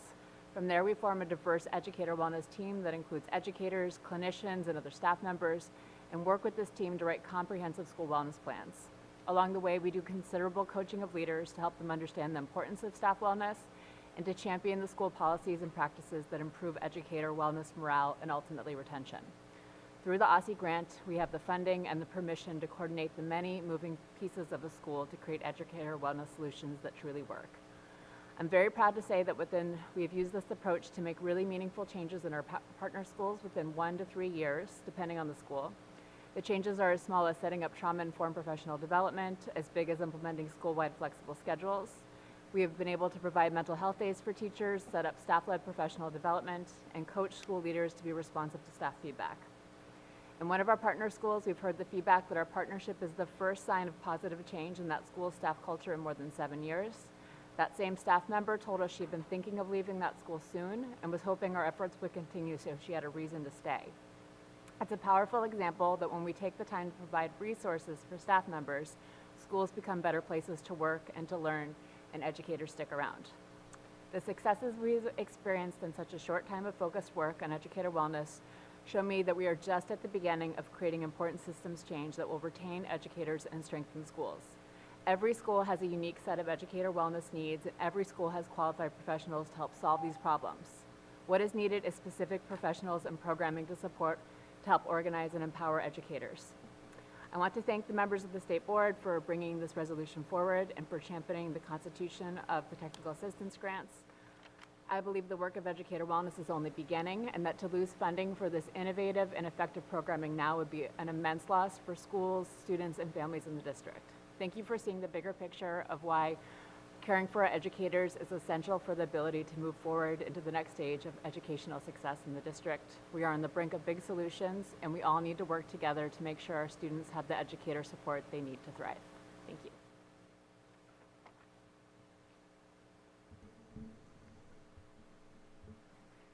Hi, good evening. My name is Maya Baum. I'm a DC educator. I've been teaching in DC for almost a decade in both charter and public. I'm currently a DCPS teacher in Ward 8, teaching 5th grade math and science. I love teaching. It truly feels like a passion and a calling in my life. The last few years, though, have been filled with grief and heartbreak over realizing that this passion is not a sustainable profession. I will not be in my 60s teaching students in a classroom. That was the dream I had when I first started. It involved a rocking chair. It was very, very cute.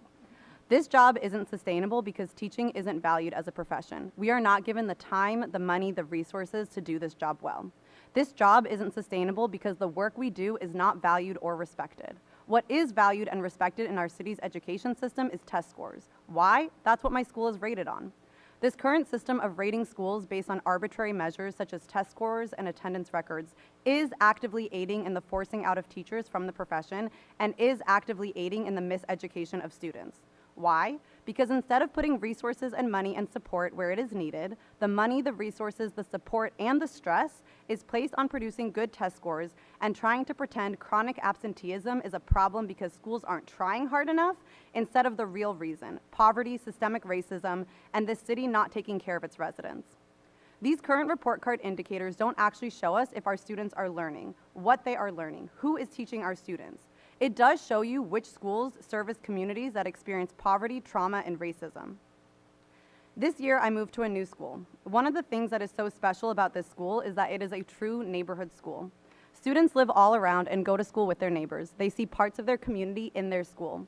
Our current system is destroying this type of school. Parents are being told they should be going to a high-rated school, not even knowing what that means for their learner. So parents are leaving their neighborhoods to put their students in high-rated schools. This is, of course, only families that have access, again, further segregating our schools. Continuing to send the message that if you come from a community that experiences poverty, then your school is not good, thus you're not good. What about this current system is actually showing that we care and value an equitable and just school system that can serve all students? What about this system is showing that we value the work educators are doing? I have been coming to the state board testifying about this issue since 2020. I've spent the past 3 years listening to what other teachers, families, and students have to say about our schools and how they are reported on. This board owes it to our education community, to all of us who have been coming and giving input, to honor this community's needs and only approve a more holistic and fair report card. We need a system that actually informs us about our schools. We need to have a dashboard model that highlights more of the hard work that teachers and schools are doing to educate and support young people. I'm urging the board to demand OSSI to take another month to improve it and come back for approval then. It is worth a small wait to get it right and tell families the whole truth about our schools, to show our educators we actually value and see the work that they do. We are in a crisis. This is a step towards healing, not band-aiding that crisis. Thank you. Thank you all so much for your public testimony. We now will turn to our board members for a round of questions. Members, please note that your questions should be limited to 3 minutes, and that also includes time for panelists to respond. We will start with Representative Kelly.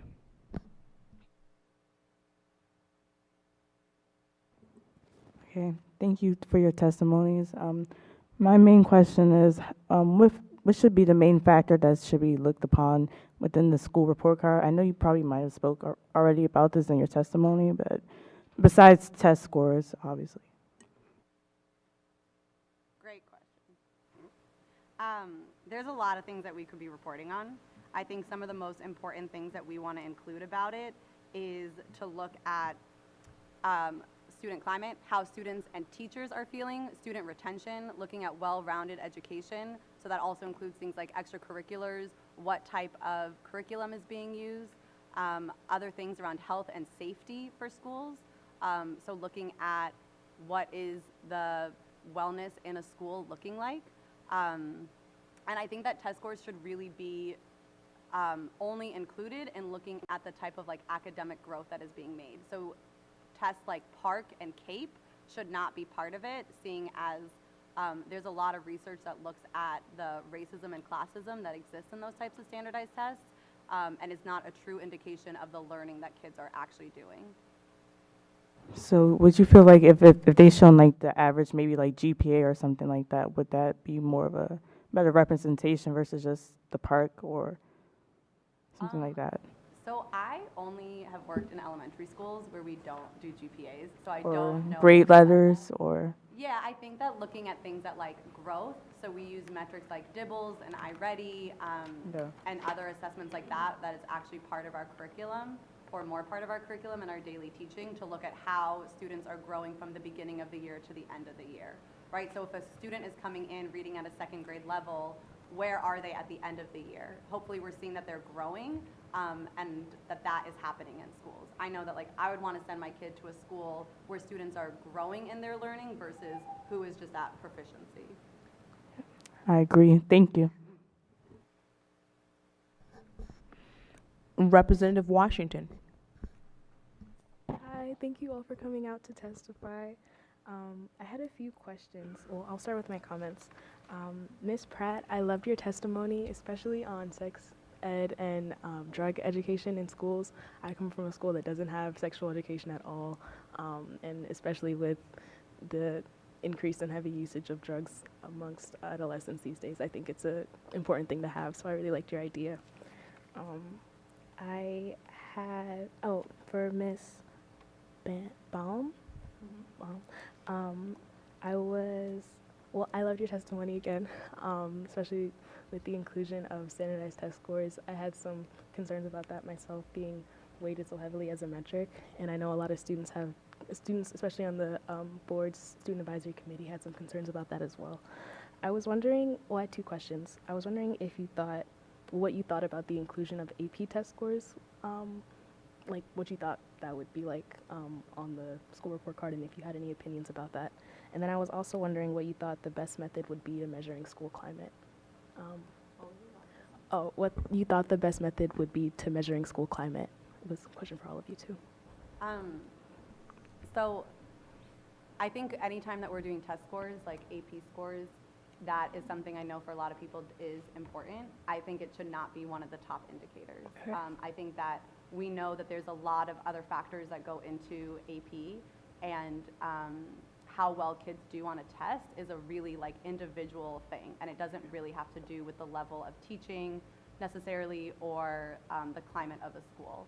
I have a lot of really bright students, and they do really poor on tests because tests are really stressful, and a lot of tests are designed in ways that are not supportive of learning, and also that a lot of testing is not developmentally appropriate. And for school climate, there's been some research that looks at like the insight surveys that we do. I think that happens in charter schools too. That is one tool that could be used to score or report on school climate. And then if that data was displayed, do you think it would be better in a more qualitative manner or I guess quantitative manner? Yeah, I think it should be like a dashboard, right? So Okay. It's not like a single score. There's no summative rating, but there's a dashboard where you would have the different indicators, and you could have some type of way to show how well a school does on that indicator. So it could be maybe dark green, they do it really well, in a range like that. Okay. And then it would be really helpful to see this school has really high teacher retention rate, but they don't spend a lot of minutes on science and social studies. And then that would be a way also for the city to be held accountable on how they're supporting different schools. Thank you. Yeah, thanks for your question. Representative Villaflor. Thank you for your testimonies. I have one question, but first, Jada, I definitely agree that teacher retention contributes to school communities. As someone else who has gone to Capital City since first grade, and seeing teachers leave throughout the years, especially in high school, it is very hard to have a stable school community when the teachers and the adults are all not there for the majority of the year. But my question is for Ms. Baum. So I know you talked about neighborhood schools and how this segregation happens where parents or where families who are able to send their kids to the quote unquote best schools based on the school report card, send them there, and then it takes away from neighborhood schools. I'm curious on how the school report card can display information without it being this school is the best and this school is the worst, but instead show like the different unique like aspects, I guess, of schools? Yeah, I think that's a really good question because I think like what makes a school good or what you're looking for in a school is really different based on families, right? What I might think makes a good school might be very different from what you're looking for in a school. And so that's why I think having a dashboard model is better because then there's no like greater entity that's saying this is a good school, this is not a good school, right? But rather we're displaying information for families and students to be able to look at and say, okay, so this is my neighborhood school. What does it consist of? And you can see these different indicators and you can decide, it's actually really important for my student to be in an area where there are a lot of teachers that look like them, right? And so that is a really important value for me as a parent, and I want that for my child, so I'm gonna send them to a school that does that really well. Whereas for another family, that may not be as important. And so I don't think it's up for anybody but a family to decide what is a good school, right? I think all schools have really great things about them and all schools have things that they can improve on. And our current system right now is having these arbitrary measures decide what's good and what's not good and then is punishing schools that aren't good versus if we have a dashboard model, that is also a way to hold our officials accountable to say, hey, these are the indicators we have decided are important. This school is having a hard time meeting that indicator. What's going on there? Why aren't they retaining teachers? We know that's important. So now we need those officials to be going in and figuring out why aren't teachers staying? What's going on here? Let's put our resources and our energy into making sure that happens. Because like you said, like Jada said, sorry, Ms. Pratt, we need teachers to be there, right? When teachers are doing well, then students can do well. And right now, teachers are leaving and students are not doing well. And this is a huge problem that like everyone should be super, super concerned about. Thank you. Representative Yarkin. Hi, thank you all for your testimony very much. It was very interesting and pretty pertinent today. I'm sure it's going to be kind of contentious later when we're voting. My question is for Ms. Pratt, just on the topic of restorative justice, since we had that panel already. You said that, correct me if I'm misinterpreting your words, but you said that when it's done poorly, you think that students aren't held accountable for their actions?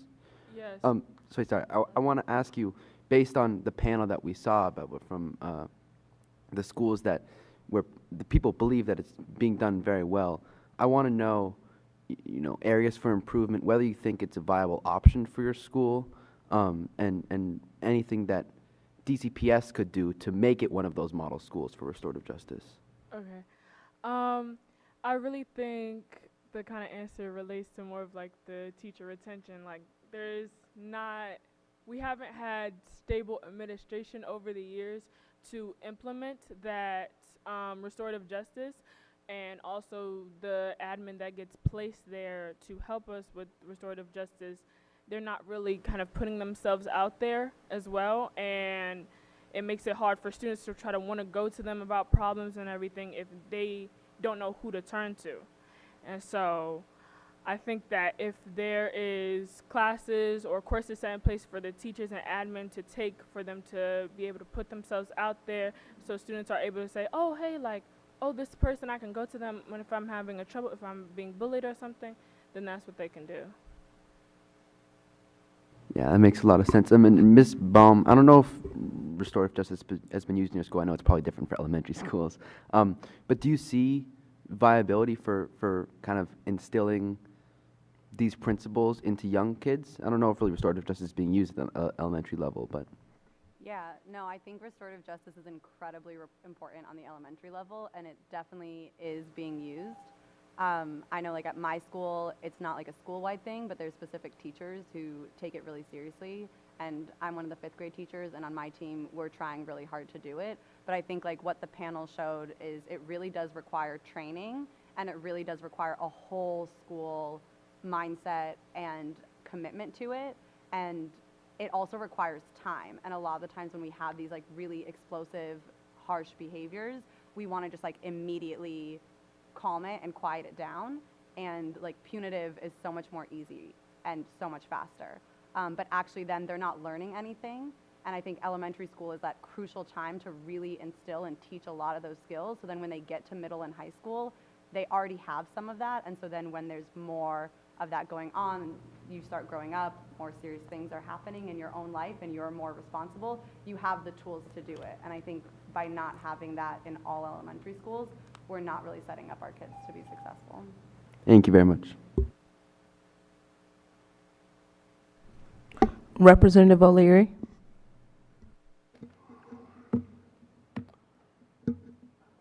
First thing is the teacher's contract, which has everything to do but nothing to do with your testimony. Tomorrow morning at 5 o'clock, this is for everyone watching, DCPS has decided to talk negotiations on the teacher's contract at 5 o'clock in the morning. I'm through with that. Ms. Baum, you talked about test scores. Now, I've always been against students being evaluated by test scores, all right? Because it's never fair if we have students, which we do, who don't read at a grade level, they're never going to do well on a test. And that's something that needs to make sure that it's on the report card once it's approved, that it can't be just on test scores. It's got to be on growth, and it's got to be on everything else that has to do with growth. And the climate, those are all things that have to do with that. Last year, we revolutionized education and social studies in the United States with our social studies standards.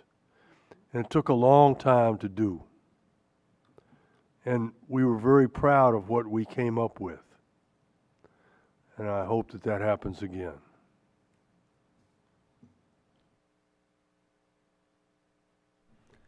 Representative Henderson. Thank you, Gracie and Ms. Pratt, for your support for the educator wellness resolution. I do hope that we'll pass that later tonight. For the report card, we don't have stars anymore. We're not doing stars. Do you see the current proposal to be appreciably different in terms of being a rating system for our schools? Anybody? Sure. There are several improvements, obviously, from where we were before. It is great that the stars are not on there, but I think it is to suspend belief, to believe that a 1 to 100 score is appreciably different than a 1 to 5 star. Everyone grows up in a system where 1 to 100 is how you get graded. And they know what a 90 means, and they know what an 80 means, and they know what a 50 means. And that, in this resolution, it does not say that won't be on the front of the report card. It does not say that in the text. And so it is not appreciably different in that way. It is great to not have the stars. It's great they're not at the top of the page. But if you look at this with a fresh set of eyes, you look at the 1,000 people we've surveyed, if you look at the 900, I think, that were done in the state board's own survey, if you look at all that engagement that's been done over 4 years on this issue, when you look at that DC school report card and you go to that webpage, are the things parents and families said the things that are prominent? And they are not under this proposal. And that is what is important, listening to the voices of the people who have engaged in the process and spoken. And the student from Thurgood Marshall made this as clear as it could possibly be. When he walks into his school, what he experiences is not at all related to the score that is being portrayed or the metrics that are currently being proposed. Ms. Baum, did you want to add anything to that? Yeah, I think that continuing to score schools is, as long as we're doing that, then we're not actually changing anything about the school report card. And I really think there's just so much harm that's coming, and I have yet to meet an educator who feels happy with the way it's going. I was talking to some colleagues today, and when I told them that I was not going home to rest after an insane day, but was coming here to spend my whole night, they were like, wow, that's really amazing. We wish we could come with you because this is good for you. We'll buy you coffee tomorrow. Mm-hmm. And so I think the need is there, the desire for there to be a change is there, and this current proposal is it's kind of insulting, to be honest, after the last 4 years and what we've been saying, and to think that changing from stars to a 0 to 100 score is something different. It's not. And what the whole point is that we don't want to be rating our schools. We want to be giving information to families, and we want to move away from the pressure on testing and on attendance and on these other indicators that we don't actually have control over. Let's show what schools actually have control over. Thank you. Representative Reed. Good evening. Thank you all for coming. I think this first panel has hit on something that if you go to dcschoolreportcard.org, whatever the website is, essentially this resolution is already in action, which shows us that OSSI can make these updates whenever it wants to make these updates. So to your point, we should continue to push for something that does not continue to forward systems of oppression. It's getting to the point that my ward doesn't even care whatever comes out on the website because for some reason, racism, everything, we end up as the worst, this, that, all the bad things, except for we have a student literally who sat right in front of us, and he's not an anomaly. That student is multiplied times thousands throughout Ward 8, and it's not reflected in our current accountability system. Moreover, our city won't commit to actually supporting what schools need to improve these alleged outcomes. So I wanted to, if you all, while you're sitting here, especially the next panels, as you're coming up, to look at the current, because it's pretty much, the resolution is already in action on the website. It's no, oh, we got to build out this thing and it's going to hold up a contract. That's crap. It's literally up there. So as you're coming to testify, if you can look at the current website, pick a couple schools and tell us, what do you want to see that's not already reflected, because it's already in action, y'all. So I just wanted to highlight that in my time. I'm getting a little finger that somebody wants to say something. So what's up? Can I just say I totally hear you that a lot of people don't pay attention and write it off, and I've heard from other board members, people actually go to My School DC, and that's what people use more, or people do word of mouth, and that's what people focus on. And I think that is true, but we cannot underestimate the effect that this has on school leaders, because I hear that all the time, and people do redirect resources and redirect investments because things are measured or not measured. Yeah. And I just want to point out one thing that I've heard it stated by OSSI and by others, that this would take an enormous effort, and we don't collect this data. So I brought this to show that OSSI is collecting the data we've asked for already. These are questionnaires sent to schools, and much of the information, simple requests that we've asked to add to the school report card, are being collected by OSSI already, and it is just a matter of input. Right, and I'm not negating the fact that the score is used by some folks. However, literally parents are making decisions. The lottery deadline is March 1st. Somebody's making a decision, and it's not on what we're going to vote tonight. The decision is due next week in regards to what, the lottery situation. So I just want to highlight that it's being used in a way that is being oppressive, and our parents and my neighborhood is fighting against it and basically saying we're going to continue to choose the schools that we feel benefit our children, and we don't need to keep highlighting things that we know are just going to further increase gaps. So thank you. Thank you. Representative Goulet. Mr. Goldstein, thank you for your leadership on this. I think we really are made a lot of progress, and that's due in large part to your efforts and the efforts of your organization. So I want to thank you for that. Quick question. Do we have a CFO fiscal impact statement yet on the Robert White legislation that's the subject of this resolution tonight, or part of that resolution? Yeah, that's a good question. There are on parts of it. Parts of it were put into the Budget Act last year, and so obviously those parts have a fiscal impact. And we know what the fiscal impact is. And the question is, are those parts of it going to be extended? Are there going to be more investments, for example, in flexible scheduling? Were they one-time last year? They were one-time investments. Some are supposed to carry over, and funds can be dedicated this year and used the next year. But they may get continued investments. So those parts have a fiscal impact. The others may not, though most of them don't have a fiscal impact. I just want to level with you all on this, and the outdoor spaces too. I mean, these are all good ideas, but I want to talk about where we are right now. I mean, the cost of a teacher, depending on how you measure it, went up between 16 to 22% over last year. That's because we got 3 years behind on the contract. We had to put that 12.5% in, obviously. I remember when I was budget director, working for Vince Gray at both the council and on the mayor's side. Even during the Great Recession, we always put our public school students first. It was the #1 thing we funded. But we face a absolutely devastating crisis right now with these initial school budget cuts.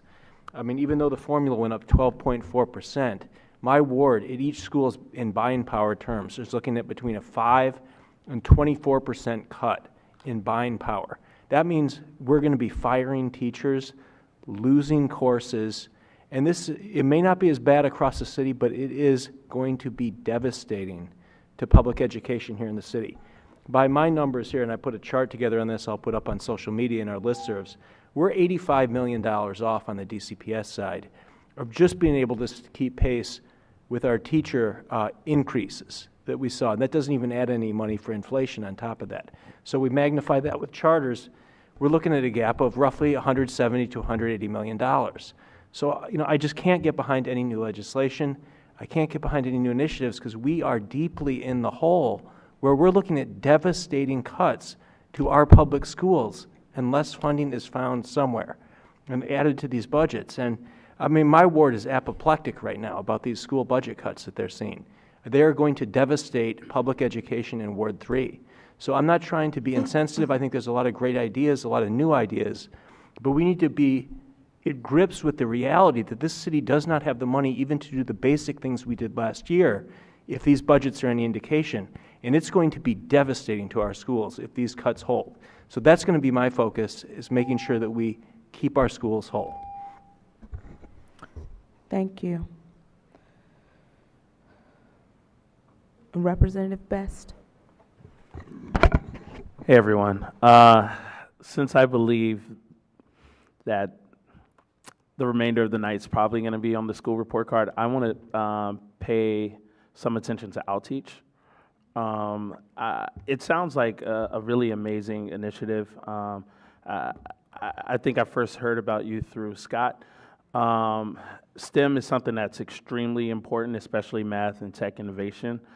So I can't wait to learn more about it. However, my ward, just as Scott was just saying, Eric was just sharing that in Ward 6, our USPF has gone up about 15%, but the cost of a teacher has gone up about 16%. So I do believe that the word's helpful, but at $333 per student, it could be seen as high. So when you spoke earlier, you mentioned finding other sources. Can you share like what the plan could be for that, so that it could be like long-term and not just like a 1 or 2 year thing? Sure. I mean, we're pursuing conversations with the senator's office as far as for congressional funding from her office. We're also looking at partnerships with the Chesapeake Bay Trust, the National Fish and Wildlife Services, other organizations who care about getting children outside, who care about environment, who care about nutrition, who care about STEM. I've been on this job for 2 months, so I don't know all of the background, but I do know that at this point. We also pursue private philanthropic funding, so family foundations here in the district that care about, again, getting kids outside to learn science, technology, engineering, and math, and getting teachers equipped to be able to do that.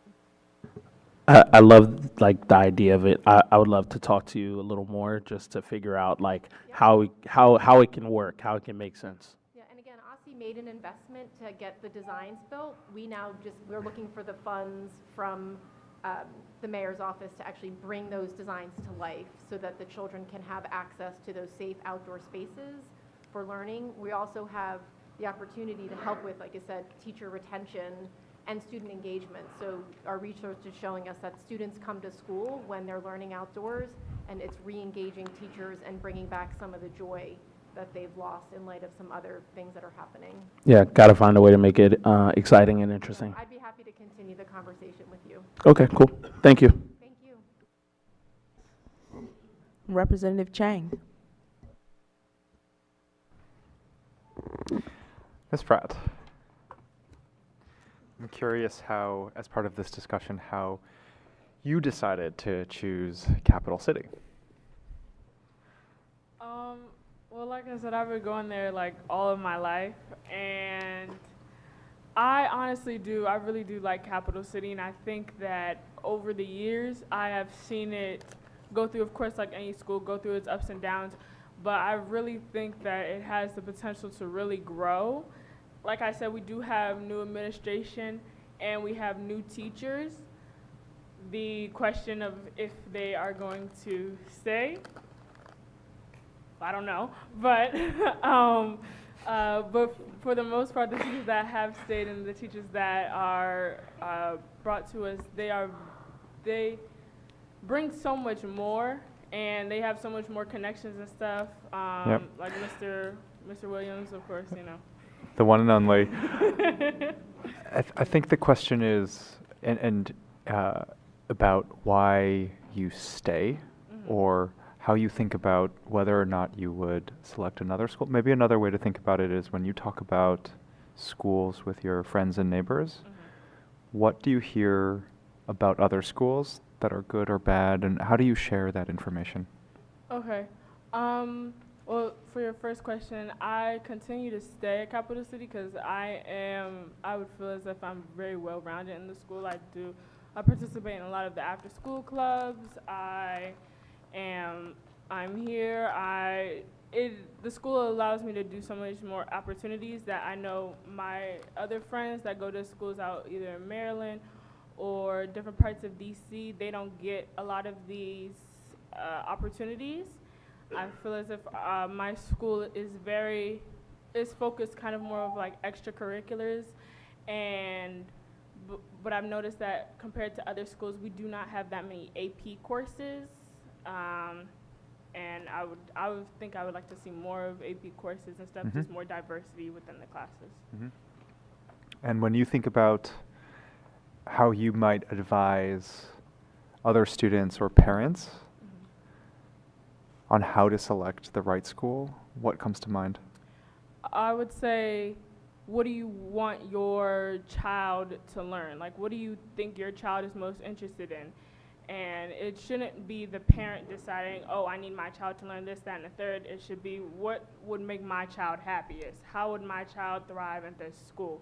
If your child would thrive at a school that has lots of like outdoor, like she was saying, like lots of outdoor and STEM and things, then go to a school like that. If your child if your child is planning on going to college, go to a college prep ready school. Thank you.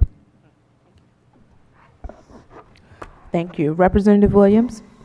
Thank you all for your testimony. Ms. Pratt, I'd like to start with you as well. You had mentioned just kind of the drug and sexual education as a class, and I'm wondering, our school has advisory, and just with regards to resources, where do you think that could fit into like a high school curriculum, and what do you think that could look like so that, I know when I taught middle school, we had a particular, it was like a couple weeks with the outside provider, and I'm just kind of curious what your thoughts on that could help reach high schoolers. I think that we could implement it into our advisory periods, because most of the time advisory, it is either like a study hall or the advisories come up with some activities to do, so that time could be used, or on Wednesdays when we have our committees for like different parts around the school, I think we could use that time as well, because it is an hour block, so it could either be used that full hour or 30 minutes of it at least. And we can have outside providers for when we have our all-school meetings and our grade level meetings as well, because we could slowly start integrating it into our school because there's little to none. Got you. Thank you.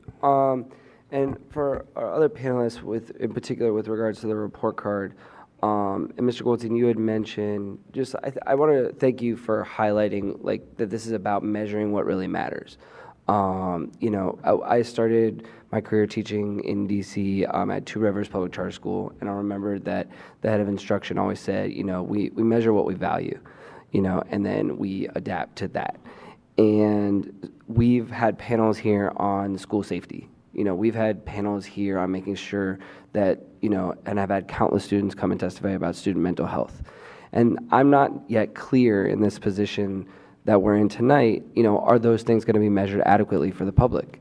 And that concerns me, You know, I think that's what we want to be, being able to give a real tool that is useful to parents and families. So I just want to thank you all for your passion, your continued advocacy, and for your clarity on this issue. So thank you. Vice President Patterson. Thank you. Want to give a little history on this real quick. I came to the District of Columbia in 1995, single father, moved into Ward 8. If anybody know where the Arc is, I live across the street from the Arc, okay? Before the Arc was there, before the Green Line came all the way out. Single father, daughter, had to make a choice of where I was going to put my daughter in school. And at that time, there was no report card. But I knew what our schools needed as far as resources, okay? My choices at that particular time was Ballou, Anacostia, and Thurgood Marshall had just opened up, okay?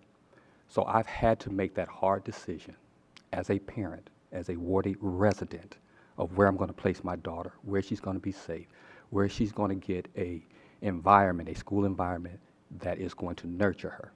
Now, I'm proud to say, as a young man, as I said earlier today, she went to Thurgood Marshall. They were amazing. She went to Spelman. She came back and became an educator in the District of Columbia in Ward 7 currently, okay?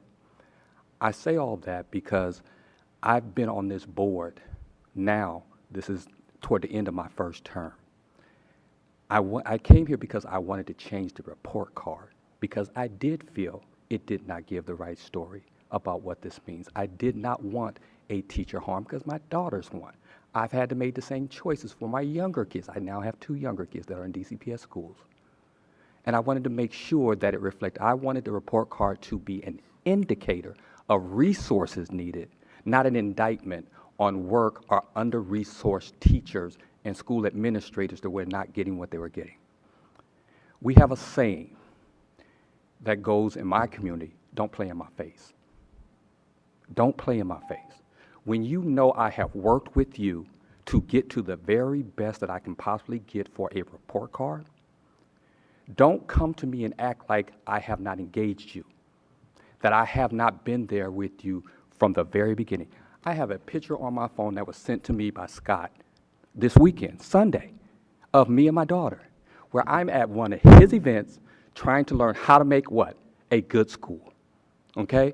So don't play in my face and act like I have not taken all the considerations to make this a good report card and then act as if we're passing something that doesn't take that consideration into consideration, okay? We have done an enormous job. Could it be better? Yes. People have not understood this process. There has been 2 parts to it. There was metrics and then there was design. We're at the design phase. If we want to go back to metrics, then we can do that. This is not a static thing. But we're now at design, and we need to make sure that we do the best thing that we can for our kids. I'll leave it at that. President Thompson.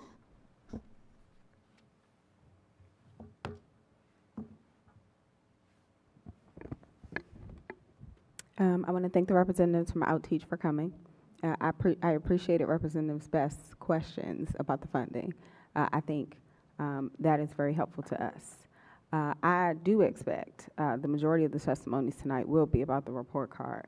I want to, continue with something Vice President Patterson said about where we are, because I want to be very clear about where we are. I went back to read some of the testimonies about the framework, because when I came on the board, we were talking about the framework and what went into the metrics. And I pulled Empower Ed's testimony, and it said, it's highlighted, considering the choice presented to the board, we encourage the board to vote yes on this amendment. I remember feeling like and expressing to people that we did not do the job we could have done on the framework because people had so much mistrust about the stars going away. And I kept saying, please stop coming to testify before me about the stars. Please come testify about what you want to see. Please come testify about what you want measured. Please tell me what a good school looks like for you. We are now at a point where we voted yes on the framework, and many people were like, you gotta vote yes on the framework, because it was a step in the right direction. And we are no longer discussing what goes into the score. And so, Khalik is not new to me. I know Khalik. It pains me to hear him say that the score for his school is not reflective of his school, because that tells me the thing that I feared was absolutely true about the framework. The good news is that unlike when I joined the board and we had people saying we cannot revisit something, we hadn't revisited something for 5 years, I do feel this iteration of the board and this iteration of OSSI can work together in the spirit of continuous improvement to get closer to getting it right. I also know many of us on this board have worked really hard to get as close as we can at this point. In the resolution, it notes the resolution that I wrote that says we will look back at this every 2 years. I share that with folks, and I will ask a whole bunch of questions about people's testimonies, but I want people to know that this is not the end of the road on anything, and that we still need to have a really strong conversation around school quality, and we need to get the framework right at some point. Thank you. We would like to take this opportunity to thank this first panel of public witnesses for your testimony. We will now move on to the second panel. Thank you all so much. Dylan Craig, Sierra Neal, Regina Bell,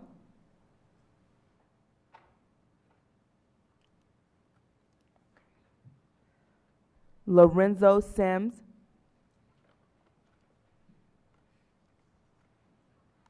Sarah Cole,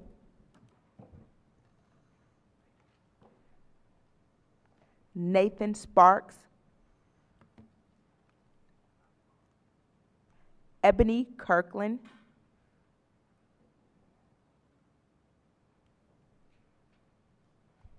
Monique Wiley Crawford,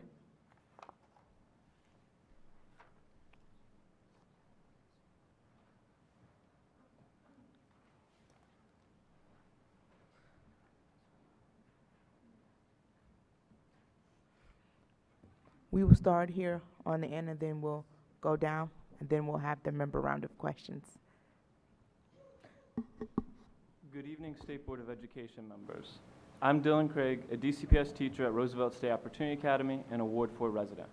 I'm testifying today regarding the new DC school report card. DC has the opportunity to evaluate and promote their educational opportunities fairly, but only if it provides a well-rounded and meaningful data that is not based on metrics that have been found to be insufficient and even biased.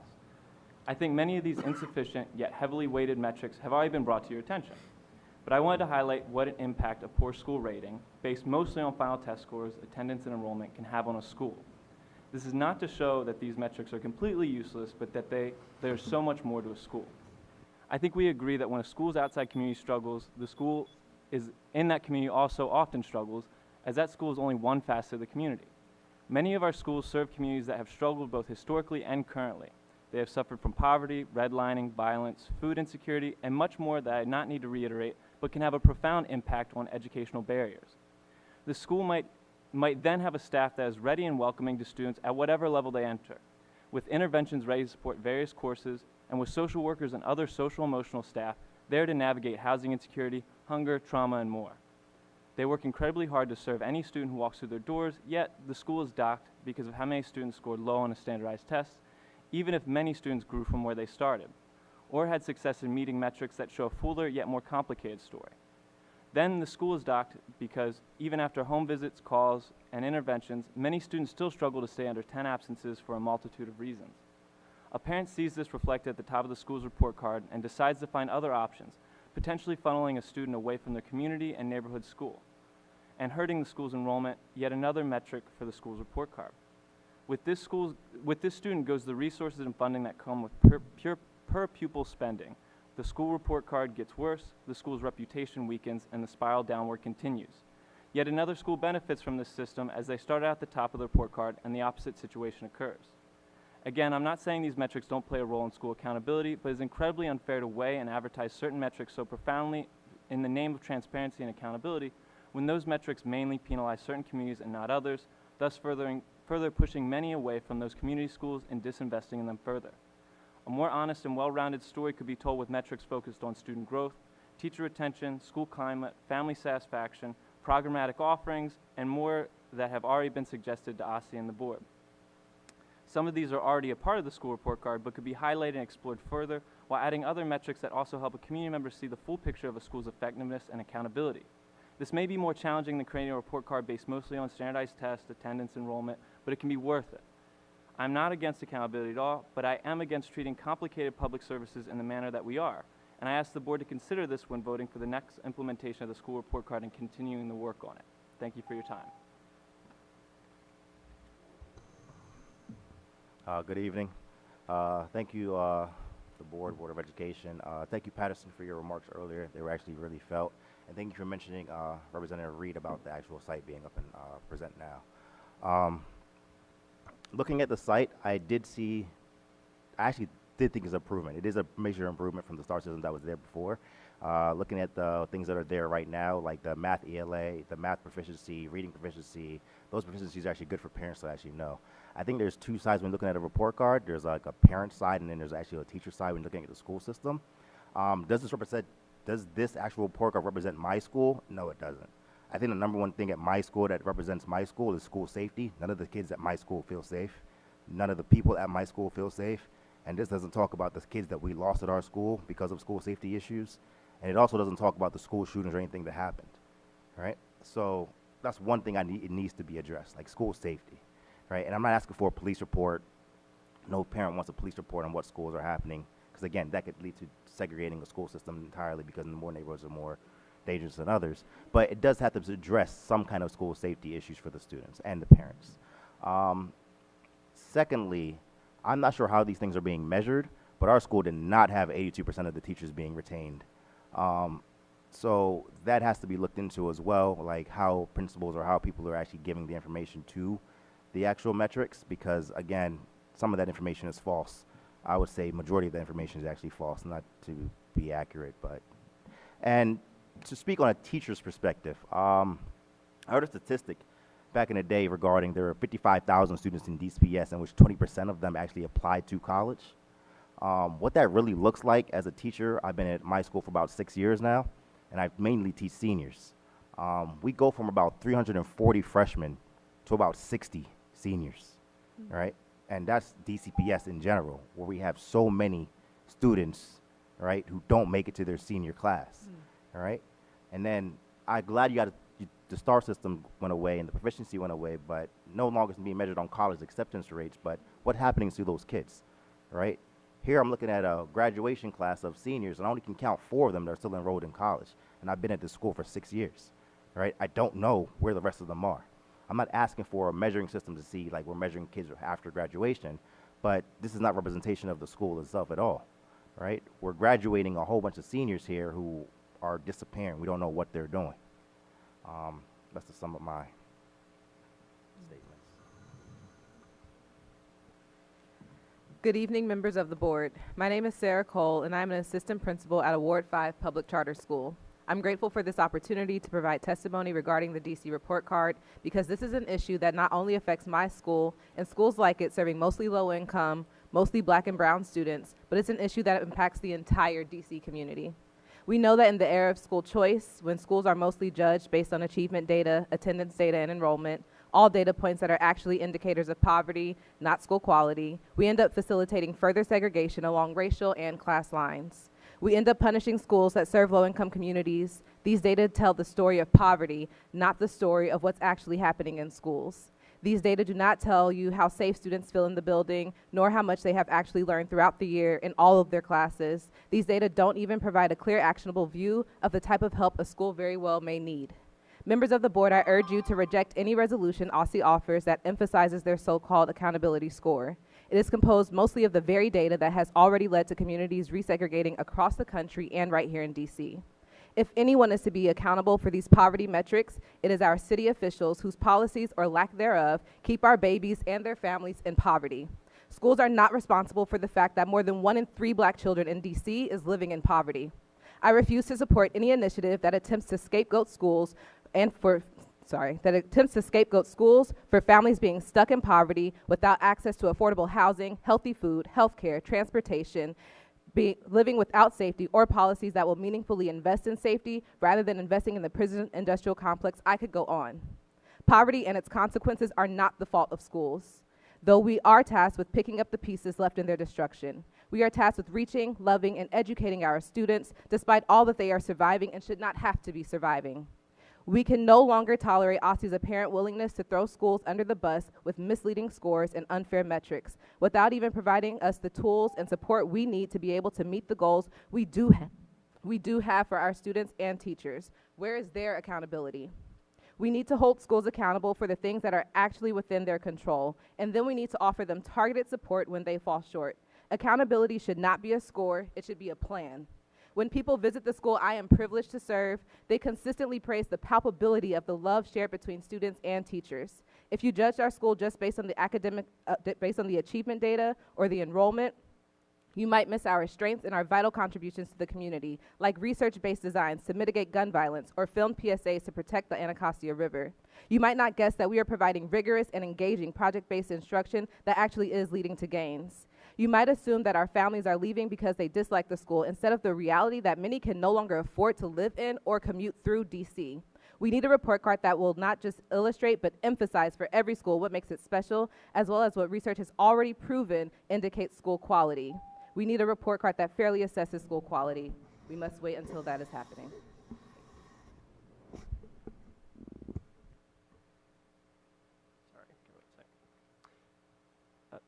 Esteemed members of the DC State Board of Education, thank you for allowing me to speak here tonight. My name is Nathan Sparks, and I'm a teacher at Jackson Reed High School. Well, I'm also a resident of Ward 2. I'm here tonight to speak about the DC School Report Card and teacher wellness. First, here are 5 actions to improve the report card. Number 1, elevate important information like diversity as well as school climate to the forefront of school profile pages. These factors matter more to the public and give a more accurate picture of the school's quality. Number 2, include information about whether the school provides a well-rounded education, including time dedicated to social studies, sciences, languages, and more. Education is more than just test scores. Number 3, ensure that accountability score, which is heavily based on test score data, is not prominently displayed on the front page of each school's profile. This single score is misleading and does a disservice to schools and families. Number 4, highlight data about school safety, prominently on school profiles, including information about social worker to student ratios, school psychologist to student ratios, the presence of restorative justice coordinators, neighborhood safety measures, and the percentage of behavioral issues resolved through proactive or restorative means. Number 5, provide more information about before and after care slots, out-of-school time programs or extracurriculars, and other support services available to students and families. These resources are essential for supporting students both inside and outside of the classroom. These actionable items will help the report card give a more holistic, less test-centric view of our schools. I ask the board demand OSSI take another month to improve the report card before coming back for approval. Second, I want to speak on teacher wellness. The most influential parts of any classroom of any school are teachers. Here are some things to help improve teacher wellness. And I know these are sort of outside the scope of the State Board of Education, but a citywide all-out effort to eliminate poverty. This is the biggest factor affecting how our students perform, regardless of any other demographic. Investing in a robust social housing system would ensure everyone is housed while allowing teachers to comfortably live in the communities in which they serve. Negotiate a fair contract with our union as soon as possible, and I thank the board for passing last year's resolution in support of a timely contract with the city, as well as for the administrators. Differentiate responsibilities and supports for teachers based on how long they've been in the profession, teaching certain courses, etc. And finally, eliminate impact, the impact teacher evaluation system, full stop. This racist system was designed to remove teachers from the classroom, the opposite goal of teacher retention. This is only my third year teaching, and it is absolutely exhausting. So please, I appreciate the resolution you're going to pass. Please keep supporting teachers. Thank you.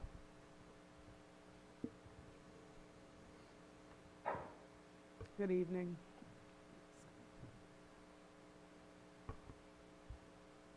Good evening, State Board of Education members. My name is Monique Wiley Crawford, and I'm a pre-K4 teacher, and I teach at Brightwood Elementary School. So I'd like to talk with you about the school report card.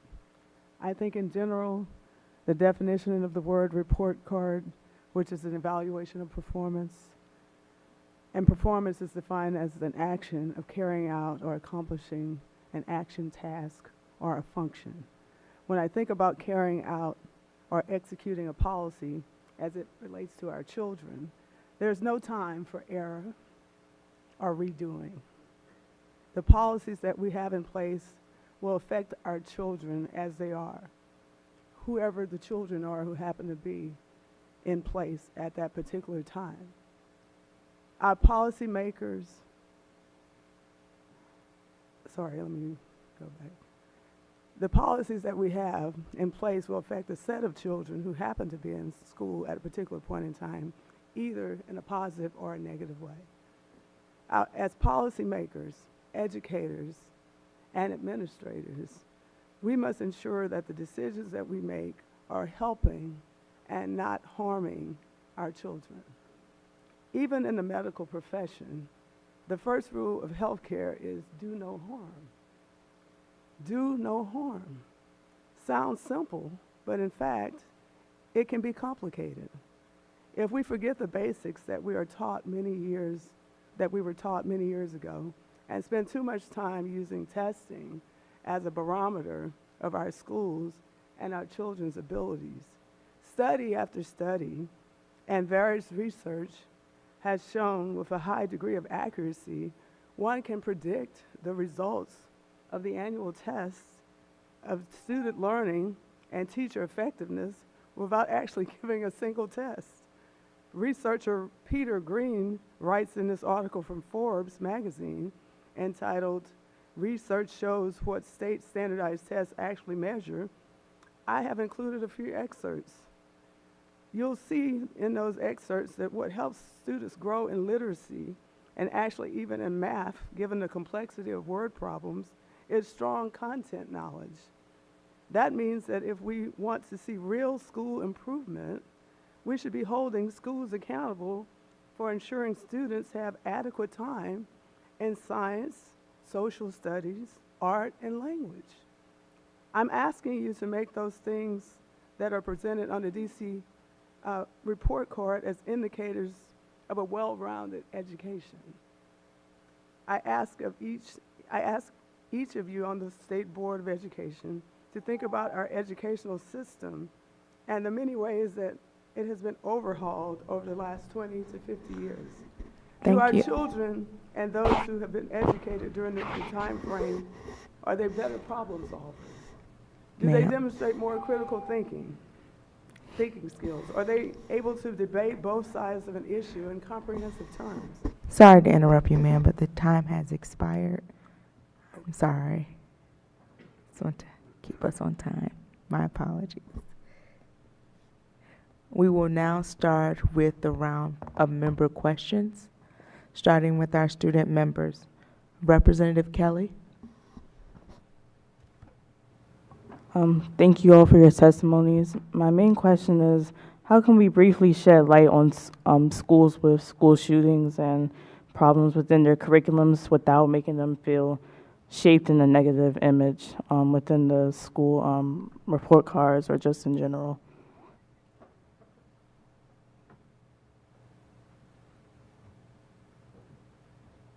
I think it's important to be honest about how schools are doing. And I think that we also have a lot of research at this point about what metrics are metrics that are actually letting us know how schools are doing, and what metrics are metrics that are actually letting us know what zip codes kids are coming from, how much poverty they're coming from. So things like growth scores are shown to be better indicators of actual school quality. Things like school climate are shown to be better indicators of school quality that can also indicate how safe students might feel at their schools as well. So I think we just need to trust the experts who have done the research on what actually indicates school quality and what is not predicting school quality, and ensure that we are emphasizing on the report card, or a dashboard would be preferable, those indicators that we know are actually uplifting school quality. And if I could add, sorry, I think also once we have done that for the schools who are struggling, we need to actually provide them with targeted supports to help them grow, and not just say you're doing poorly, not everyone's unenrolling, and your school's going to be shutting down within the next 10, however many years. Yeah, because I was going to ask, how could we stop like biases and comparing like schools and just giving everyone like an equal opportunity, instead of just being like, oh, you're in Ward 8, so you're going to get more lower rate stuff or whatever. But thank you. We get rid of all private schools, charter schools, and every single kid goes to their neighborhood schools. To be honest, it's parents, right? It takes good parents in any school system to actually take the initiative to make sure the schools are doing what that's the best accountability, right? Obviously, nobody on the school board is going to be able to hold a school accountable as much as a parent. Their kid goes there every single day. But you have schools like the school I teach at, where we have one parent literally who attends every single meeting. There are 0 other parents that attend.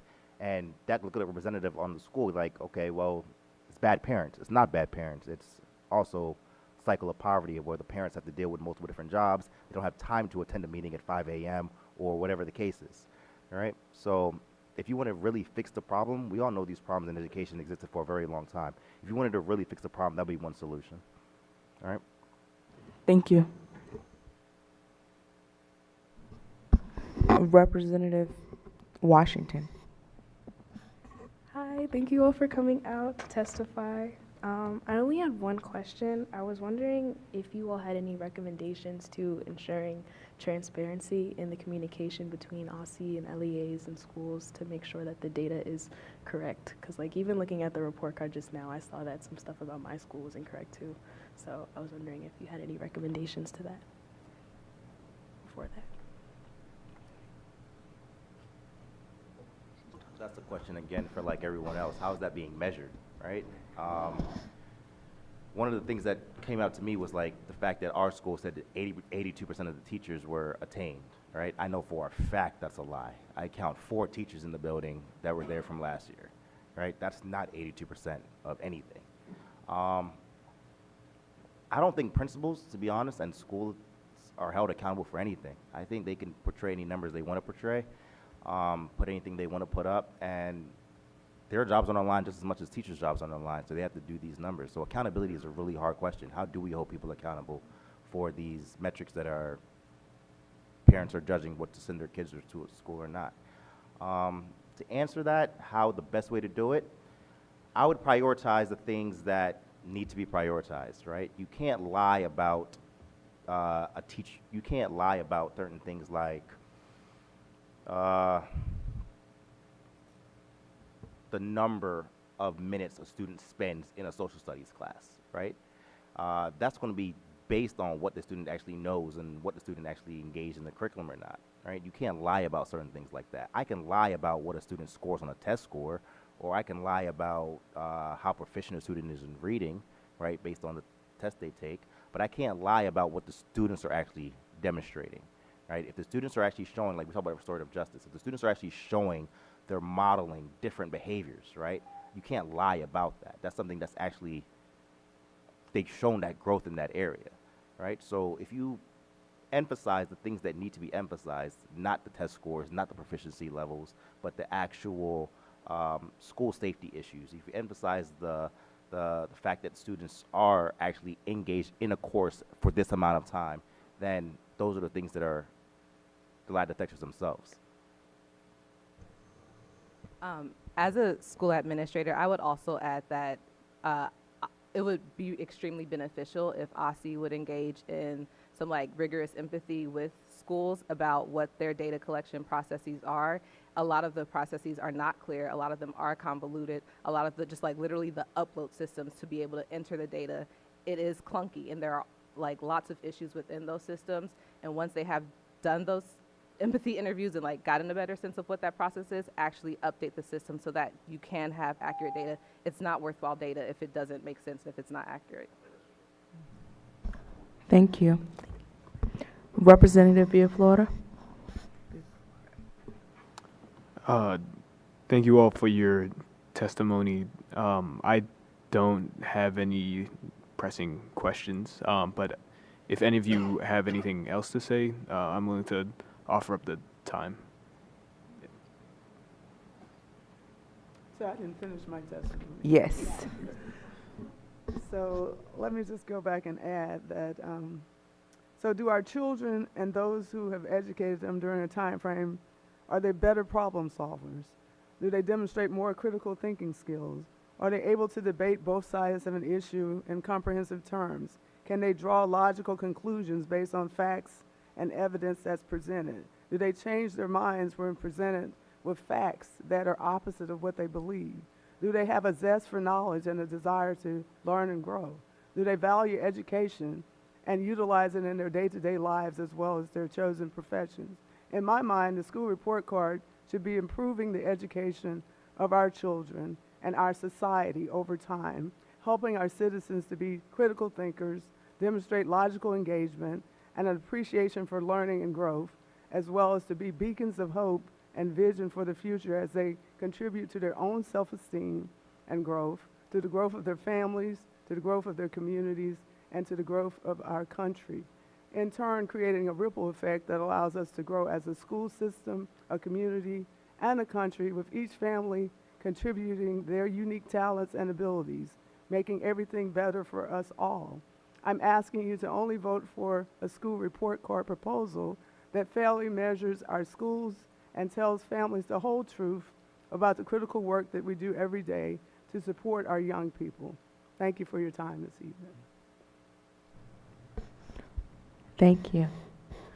Representative Yarkin. Hi again, everybody. Thank you all for your testimony. I tend to agree with you all on a lot of the things that you've posed, summative score, metrics, all these different problems that you have. But like President Thompson said, like I think a lot of the framework's been established. So moving forward into the content, the categories, and the format, how can we take your concerns and apply those in the design stage? You know, now that a lot of the more like meat and potatoes of it is already established.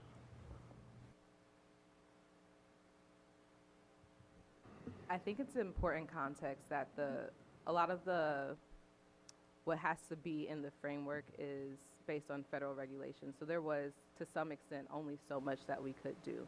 However, it is completely up to us whether or not that score that we have to report to the federal government that is required to have a lot of these metrics that we know are not actually indicators of school quality. It is entirely up to us whether or not that is included in the report card at all, or at the very least whether or not it's included on the report card in a predominant way. There are ways that we can be accountable and transparent without including this score that we know is not a good indicator of school quality, that we know will perpetuate segregation, that we know will perpetuate harm in schools in our community.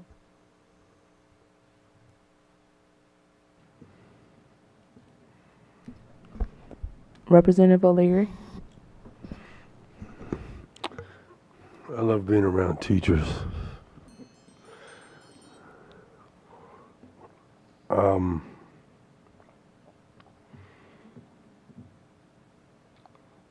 Start with targeted assistance. I still don't know where the money goes to those schools that are targeted as low-performing schools. I've never been able to find out where in the hell that money went. And somebody needs to look for it, because somebody found $500 million to give to Ted Leonsis if he'd stay in the city. And we're talking about not having enough money to be able to educate our children. or pay our teachers or do fix our buildings. All right?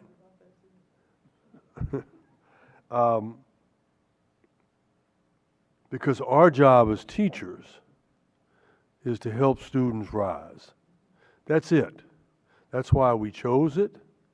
That's why we do it, is we want our students to be better tomorrow than they were today. And it's I hope, an avocation rather than a vocation. And the report card should reflect what goes on in that building and what are the good things that go on in that building that will allow someone to look at the report card and say, I want my child going to that school. And there's been a lot of change in what's supposed to be on the new report card, all right? But it's not quite there yet. Mr. Sparks, you mentioned impact. I've never been a big fan. In fact, I haven't ever been a fan, not even a small fan, because it's unfair, and it was always unfair. I got good ratings, I got bad ratings. I never figured it out. I did the same thing 2 times and got a different rating. I never figured it out, all right? But teachers are always fearful of impact, and they're being impacted by people that don't know their subjects. I'm not going to, I appreciate your staying the course here tonight and giving fabulous testimony. I'm not going to ask you any questions because you know how I feel. Thank you so much. Representative Henderson. So I am new to the board.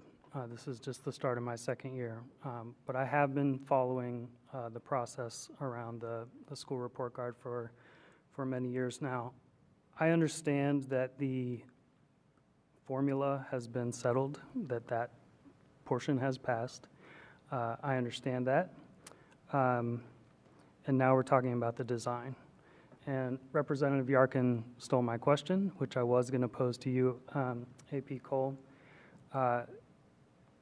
And it's clear that you understand that as well, and you understand the limitations that were on what went into the formula, the federal limitations. I do think it is an improvement from what it was because it does place more emphasis on growth and a little less on proficiency. But all the criticisms you raised, I think are valid. And so to ask a question just pointed clearly just about the display, just about the design of the card, and you've answered this already, but I want to hear you say it again if you don't mind. Where would you display that summative score, given what we know about its component parts, what they do and do not tell us, and what kind of context would you like to see around that if it appears?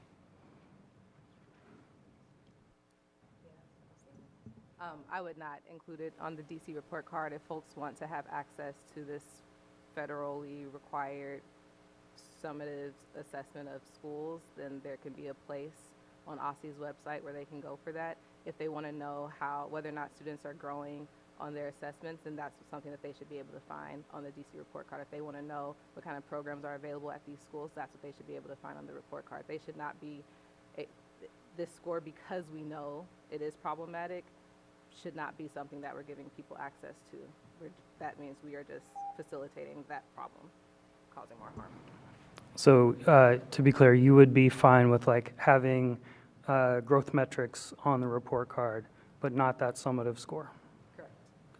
And is there any information that you would like to see on that, like you're proposing like a separate place? Like what kind of information would you want people to be able to see to interpret what that score means, if you could say? I would love for there to be like a clause that explains what the score is and why it is required in the first place, and a clause that is clarifying what those federal regulations are that are limiting the ways in which it is formulated, to provide people the context of what it even means in the first place, because I think that for most people, if they just see this school has I don't even want to say the score that my school has, because it is not a good representation of my school, but if they see that a school has a score that is this low, I want them to know that it just means this thing that the federal government requires. Thank you. Thank you. Representative Reed. Thank you all for testifying. And I'm with the hoodie on. Give me your name again. Mr. Sims. I appreciate you for mentioning school. One, look at the report card, so you're not just freestyling, but you're looking at information and talking about the school safety component, because that was a piece of feedback that I gave of not just highlighting safe passage, which is not even on this recommendation or resolution, but talking about what are the components there, and that's not highlighted. So I appreciate you for saying that. AP Cole, I wish you could run for the State Board of Education and be up here, because some folks will speak passionately and vote differently, and that's playing in your face. So I wanted to put that out there, because it's a lot of things where folks that votes aren't aligned with what people are saying and what people are nodding their heads to. And I wanted to point that out. I think we are clear on, we're not talking about the formula. We are talking about the design. However, in this resolution, this flawed formula will be highlighted for folks to see. I was the only representative who did not vote in support of the current formula. People quoted Martin Luther King. People quoted, I don't know, themselves. I was the only person to quote actual principals who told me components of this is why this will not work for our school. And now we see that essentially this score does not move in the right direction. It maintains the levels of oppression we see. It just remixes the same stuff over and over again. So I appreciate you for saying that it is not, it's a number that OSSI should sit in front of every day, and not necessarily our schools and our parents should sit in front of. We should be the people, or the state should be the people who are accountable for the numbers that they see, and not necessarily broadcasting our inequities throughout the city. So I'm not sure if anybody has, with a minute and 8 seconds, thing to say, but I just wanted to put that on microphone. I yield my time. Thank you. Representative Goulet. Thank you. I want to kind of put something in context. A lot of people have mentioned, obviously, the summative score. And when you go to the DC School Report Card site, you have to scroll down, and I measured it here on my laptop, which is fairly high. It actually achieves here. It's 9 screens down. So you have to scroll 9 screens down before you can actually see the summative score. And I thought I missed it the first time, because I use this frequently, but it's 9 screens down. So it is not prominently displayed right now. It won't be prominently displayed. I went out, I did sidewalk office hours to solicit feedback from Ward 3 residents on this issue, on what they wanted to see on the DC school report cards without any prompting. Not one resident out of 200 parents and students in public schools that I spoke with mentioned this summative score at all. It's getting a lot of attention here today. You know, I understand that, but not one person pro or con brought this up as something they cared about. I'll go through the 9 things they did bring up, many of which are included prominently in the report card, but this was not an issue that any of them raised. I think there is value to this data, though, and I don't want to hide things from parents. I want parents to have access to information that they may find useful, and I'll give an example of where this may be useful to a parent. If you have a parent who may be struggling with their neighborhood school, their student is not achieving the success that they hope for in that school, this is one metric of many that a parent may want to see in comparing schools with some similar levels of income, similar demographic makeups, is one factor that may be useful to that parent. And I don't want to get so fixated on this that we start hiding information from parents. It's not prominently displayed right now.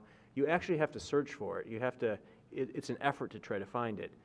So I really think in balance, when you look at everything that's been improved, from when we would go on the DC school report cards and see stars next to every school's name, and that was the prominent thing that people saw. I don't want to lose focus from the vast improvements that have been made through the efforts of former members of the state board, through the current leadership of our state board. I want to thank President Thompson, Vice President Patterson for their efforts on this and working with OSSI, because there has been vast improvements to these DC school report cards. And I don't want to overstate that this is not prominently displayed right now. It won't prominently be displayed when this passes. And I don't want to throw the baby out with the bathwater. We've made vast improvements with this. The things I asked for my residents that they said they wanted are in here. And I'm going to support this tonight, and I encourage others to do so as well. So thank you. Thank you all for your testimony. I appreciate it. Representative Best. All right. So first off, just want to say thank you for your advocacy. Without, voices like yours, we actually don't get to where we are right now. So I do believe that we've come a long way, and I do believe that duality is big. So with that, what I mean is, here are the arguments. Like you hear that the argument that scores lead to oppression, but you also have some people who believe that not having some form of a score could lead through oppression, through omission. So the question becomes, where is that ground that provides families with a clear and understandable way for parents and communities to evaluate school performance? As Eric mentioned, score is not the primary feature. In fact, like you said, it's towards the bottom of the page, and as he said, 9 different topics landed before you even get to that. And most of that, honestly, is due to the advocacy that has been given and shared to us. The goal is to expand that criteria to provide that more holistic experience. And for me, that includes a lot of the things that have been advocated for and that are present, such as teacher retention, climate, robust school offerings, and things of that nature. And so that's just where I'm at also. And if there are any follow-up, or people want to share something that you wanted before, you can, but I didn't have any specific questions. So I saw recently, Thomas Jefferson is under investigation by the Supreme Court as well, because of that's one of the highest performing schools in Virginia, as everybody knows. And one of the things that they looked into was that why it's high performing, because of their test scores, so forth and so on. The question I'm asking you is doing more hurt than harm, right? Nobody's going to send their kid to a school that has really low scores, right? Nobody wants to send their kid to a school that has really low scores. So we're all sitting here saying that we would love our schools to have scores that represent, like AP Cole said, represents the hard work that she's putting in as an AP, or the hard work that teachers are putting in, but these scores don't represent that. So it's doing more harm in the sense of it's not representing what the teachers or what the school is actually doing to promote the growth of the students, all right? And so, go ahead. No, go ahead, if you were finished. Well, the goal is to also try to provide other things that show what that school encompasses, right? If we're talking about test scores, if we're talking about, the activities, if you're, the goal is to show more of what is actually going on. And that's what I believe that this has shown based off of what we had before to where we are now. I'm not a... I do think that saying that it's not predominantly placed, great. It's still called a summative score, and even just literally that name makes it seem like it is something that is representative of the school overall in ways that everything else on that page is not. Thank you. Thank you. Representative Chang. Representative Williams. Thank you all for your testimony. I want to underscore a couple of things that you said, Mr. Sims, because I also appreciated Representative Reed highlighting the need that we've been having around the city for multiple years around school safety, and the fact that there's not sufficient information for parents to make informed decisions in a very clear way, when we could make a couple very small steps to be able to include that information. And I don't know who had said it, because we've gone through a couple different rounds here, but the other thing about why it matters that we measure the minutes and report the minutes of social studies, arts, humanities, science, right? Because too many kids in DC and across the country aren't getting all of those subjects taught. And if you've been in a school recently, as some of us spent different school amounts of time there, there's so much time devoted to test prep. And kids are incredibly disengaged around that, We don't want to be teaching to the test, so then we need to have a document and a tool that incentivizes schools to provide a holistic, well-rounded education in which students can be the problem solvers, and change agents that, you had mentioned and that we want. So I'm very clear on what matters in that regard, and I think that we can ask OSSE to make a couple more small changes that can provide a tool that can be useful to our whole city if we have the courage and clarity as a board to be able to do so. So thank you all for your testimony tonight. Thank you. Vice President Patterson. Thank you, ma'am. So I would like to thank each one of you guys for being here and being passionate. I appreciate it. I want to know, let me see, Ms. Cole, can I steal your accountability should not just be a score, but a plan? Because that's amazing. That's exactly what should happen when we're trying to hold somebody accountable. I'm a person who truly believes that whatever is reported on this report card, this social report card, right, that there should be a plan afterwards. My colleague here said, what happens when you're identified in the bottom 5%? As a person who lives in Ward 8, have lived there since 1995 and stuff like that, I truly understand what happens when you don't have a plan after trying to hold somebody accountable. I see it every day. I see it on Alabama, I see it on Stanton, and all the other streets that are near my neighborhood, on Savannah and everywhere else, okay? So I truly understand what happens when you don't have a plan when you're trying to hold somebody accountable. I am a big proponent, if you're going to give a school a certain score or accountability score, whatever we want to call it, that there should be the resources that come with that. I believe that we should have community schools. The first thing that should come out of this is if you say this school has this particular score, there's a reason, because there's some resources that are missing there. Teachers are not getting what they need. It's not all on the teachers, so let's stop trying to blame the teachers. It's not there. I have one, like I said, so I know what she talks about. Every evening when we have a conversation about the resources or support she does not have, which feeds into how she can do her job every single day, okay? So I believe that schools should have the resources that they have. A lot of schools, we just got 2 named east of the river that are community schools. I believe that this should be tied to how we designate community schools that need resources, as you said, sir, for the family. Because this is bigger than just that, okay? The last thing that I want to address, because my colleague kind of brought this up about playing in faces and stuff like that, there are several members that are on this particular dais right now that sat on the committee with me that put what you have before you. They had ample opportunity to engage, to talk to folks about it, to bring that back to the committee, and then design what you currently, or what you have before you and what we're supposed to vote on. Some people show up, some people don't.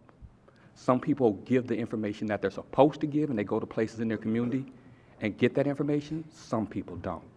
What you have before you is reflective of the people, what has come to the committees, and is before you now to be voted on. I'll leave it at that.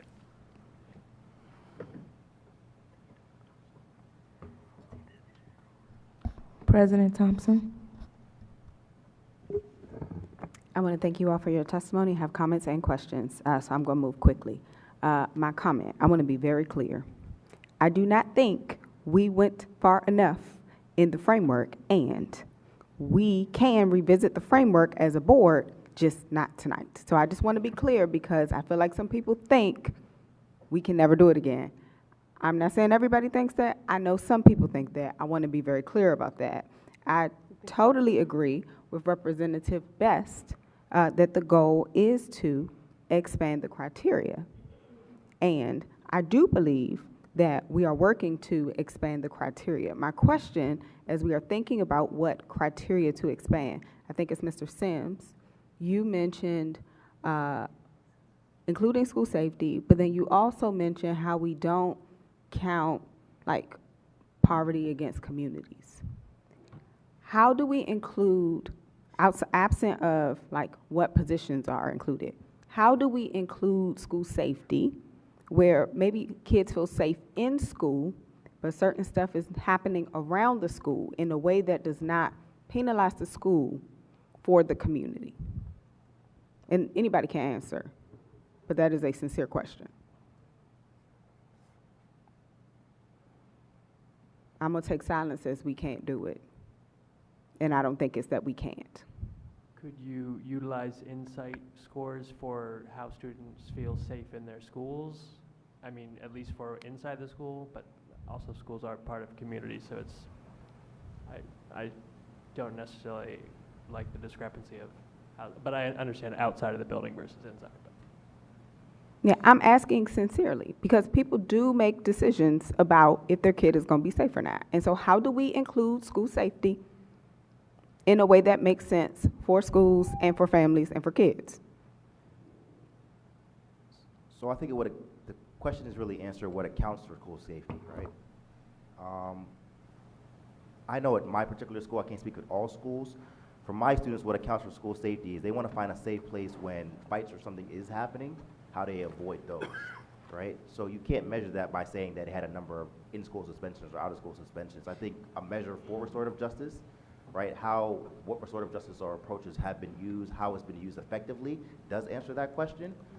But as it's measured right now, there's nothing there. So the kids don't feel safe, and I can tell you that is the number one concern. And parents should know that is the number one concern because they don't feel safe. Outside of adding restorative justice programs or that metrics, I'm not sure how you do it with a way that is not lead into racism, as our sad society proves all the time. Thank you. We would like to thank the current panel of public witnesses for your testimony tonight. At this time, you all can go back to your seats, and we will call the next slate of public witnesses. Thank you again for your testimony.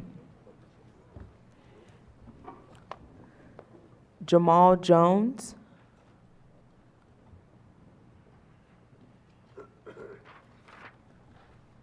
Jessica Giles. Joshua Wiley.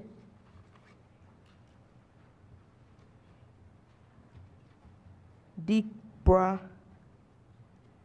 Crow.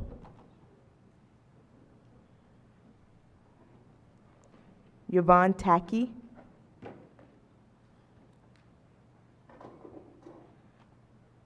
Sarah Winkleman.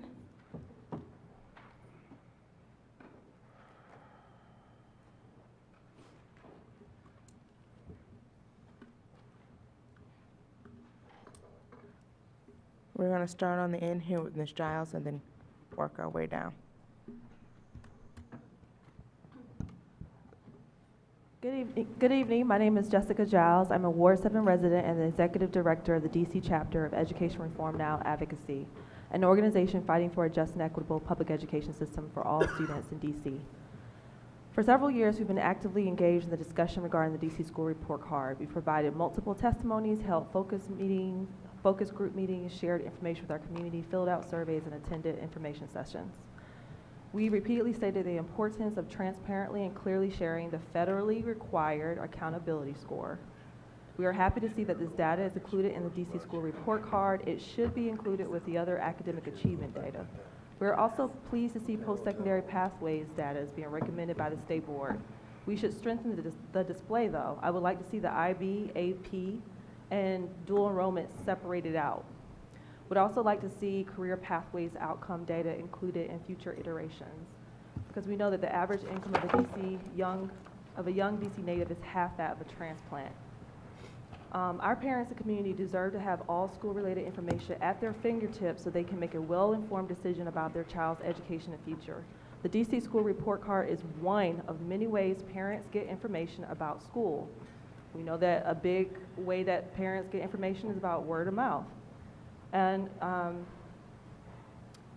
there are definitely examples in the city of schools going above and beyond for students from low-income families, providing a transformative education. So I disagree with some of the remarks that are made here tonight. We hope that the State Board approves this resolution and continue working on ways to raise the quality of our schools. With that said, I really want to talk about how we can transform education so every student, no matter where they attend school or whatever their school score is, can learn. We're asking for several recommendations in the FY25 budget. One is to invest in early literacy by fully funding the recommendations of the OSSE's Early Literacy Education Task Force. We're also asking for innovative math support. How do we implement a statewide strategy about providing innovative mathematics supports and providing grants to schools to promote positive math culture? How do we continue to build high-demand, high-wage secondary career pathways by doubling the number of dual enrollment seats and maintaining investment in the education to employment data system? We should also be continuing to support safe and educationally appropriate buildings. This includes maintaining the public charter schools facilities allotment. And then last but not least, we have to continue to support students' behavioral health. This means making critical investments that would sustain compensation for clinicians, provide compensation guidance for the school-based behavioral health coordinator role, and piloting an addition of non-clinical staff positions to school-based behavioral health teams. Thank you for holding this meeting, and I'm available for questions.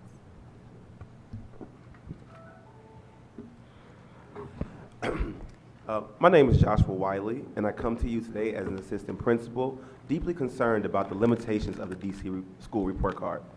While its intention to inform parents and families is commendable, its current form paints an incomplete and frankly inaccurate picture of our schools. Schools are vibrant ecosystems, far more than mere centers for math and reading drills. They nurture young minds, foster social emotional well-being, and instill values that shape future generations.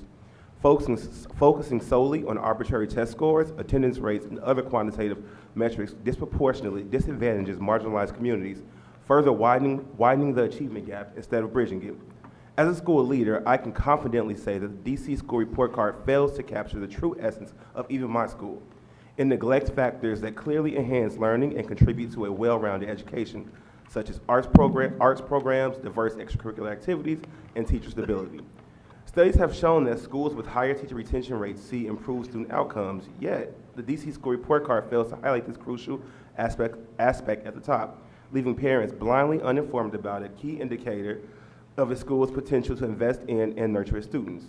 Furthermore, penalizing schools for the lack of resources that they should not be solely responsible for, like nurses, psychologists, and counselors, is both demoralizing and disenfranchising. These essential roles should be adequately funded by the district itself, not used as leveraging in schools struggling and systemic challenges. The negative impact of the DC school report card extends beyond mere statistics. Students facing adult issues like relocations based solely on low summative scores experience unnecessary anxiety and disruption. We emphasize social emotional health on one hand, yet perpetuate a system that fuels stress and undermines it on the other.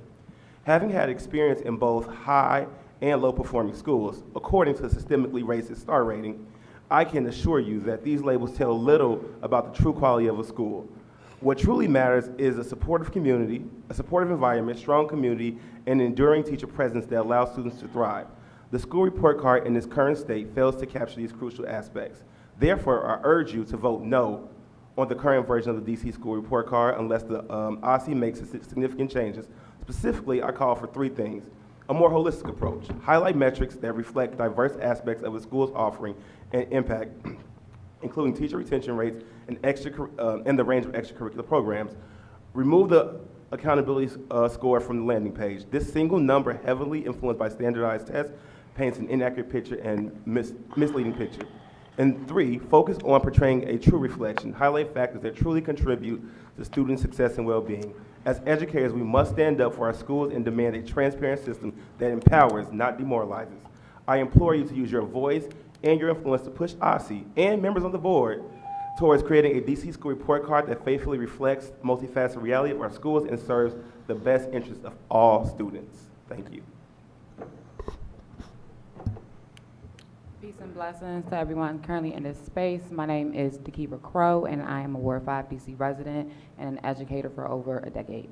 My intention is to bring awareness to areas of improvement for the DC School Report Card and the school profiles on the website. For the past 5 years, I've been an educator at Turner Elementary School in the Great Ward 8, and our school has received the School Excellence Shanita Barney Family Engagement Award in 2023, and one of our educators received the Connecting during the Year of Change Award in 2021. We are an IB school. We have an MES program. We're also one of few elementary schools in DCPS to offer mindfulness to all students started in pre-K, hosted by yours truly. Over 80% of our teachers are certified in their content, and our retention rate is almost 80%. We have over 500 students, about 90% of them economically disadvantaged, 13% homeless, and 24% disabilities. Our academic achievements, roughly 15% in ELA, 8% in math, and our student growth in ELA is 64% and 36% in math. We are doing the work, and we all know that it's not easy. We're showing up and supporting our students, and we're supporting them holistically. So as the data suggests, there is room for improvements, but there's also a more obvious suggestion. Our summative score is 24.3%, which truly suggests our schools, like many others with similar demographics, need more support. I've been at Turner for 5 years, and it's the longest I've ever stayed in one school, and that's because we recognize our areas of challenges and actively set plans and do the work to make the change. However, we all know that change is incremental. Even Rome wasn't built in a day. So it's obvious that the DC School Report Card and the profiles listed and the data that they focus on, mostly around test scores and attendance, are more indicators of poverty and not school quality. It lacks the full representation of a school has to offer. We are not numbers, we are not just data and test scores. As biased and money focused as all of those things are, they're not indicative of who we are. I am more than just a number, and so are the 500 plus students that I serve. Most of it is misleading to families and others in the community, and honestly, misleading accountability score perpetuates the stereotypes that places blame on the people who have no control over the environment they live in. Our schools aren't bad, our students are bad, our teachers aren't bad. The sad reality is our neighborhoods need healing, and we are experiencing the pain and trauma that comes from living and teaching in the community. It paints the picture that it's all our fault and damages the amount of support we can get. So one change we can begin is to paint more of a holistic picture of schools that can include school climate, academic opportunities provided, such as minutes of subjects taught, electives, and also adding family data to those profiles. So in my recommendation, we really are I'm just demanding that you guys show some courage. We are all human, and either vote this down or table it for a month to think about it a little bit longer. Families deserve to know the whole truth. Thank you for your time. Good evening, honorable members of the board. My name is Yvonne Tacky. As a longtime educator, I appreciate the advances OSSI has made on the report card, especially to highlight growth and performance of at-risk students and other subgroups. My testimony is focused on where I'd like to see additional growth, and I also appreciate the update that I didn't know before today. As a first-generation immigrant from Ghana, West Africa, I understand the importance of fair assessments in education. My own experiences at Fairmont Heights High School, located on the border of Maryland and Washington, D.C., taught me the value of trusting in dedicated teachers over mere metrics. Despite its potential for receiving the lowest grades based on location, Fairmont Heights provided me with enriching experiences and empathetic educators to whom I continue to speak with, and they shape my life today. In my 23 years of teaching, I've seen firsthand the challenges faced by students from underprivileged backgrounds. Many of my scholars witness domestic violence at home, struggle with emotional trauma that impacts their ability to learn. Others, like a family currently experiencing homelessness, face obstacles such as inconsistent attendance and lack of access to essential resources like technology and stable Wi-Fi. These real-life examples highlight how external circumstances profoundly affect a student's academic success. Research supports my concerns. There is a significant disparity in graduation rates among schools in Washington, D.C., and some boasting rates over 90%, while others struggle to surpass 60%. Resource allocation discrepancies also exist, with schools in lower-income neighborhoods facing budget constraints that limit access to vital resources. Standardized test scores vary widely among schools, for relying solely on them fails to capture the holistic educational experience. And again, I appreciate the update. I urge the board to consider several critical points. Firstly, the emphasis on test scores, attendance, and enrollment as indicators of school quality is flawed and disproportionately affects schools in poverty-stricken areas. We've talked about this. To address these concerns, I call for a comprehensive approach to data collection, including teacher retention and diversity, school climate indicators, family satisfaction data, and safety measures. If the current resolution does not address these issues, I urge the board to demand additional time for refinement, which you have said you would do. Our students deserve better. Let's work together to ensure that DC school report cards truly reflects the quality of education provided by our schools. Thank you.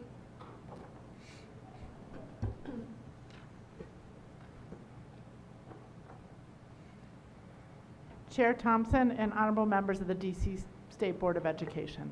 Thank you for the opportunity to provide feedback on the draft social emotional learning standards for DC public schools. My name is Sarah Winkleman.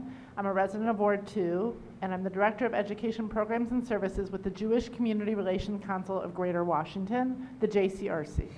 The JCRC is the public arms of the organized Jewish community, representing over 100 synagogues, community centers, schools, and social service agencies throughout the region. An overwhelming majority of Jewish children in our region attend public schools.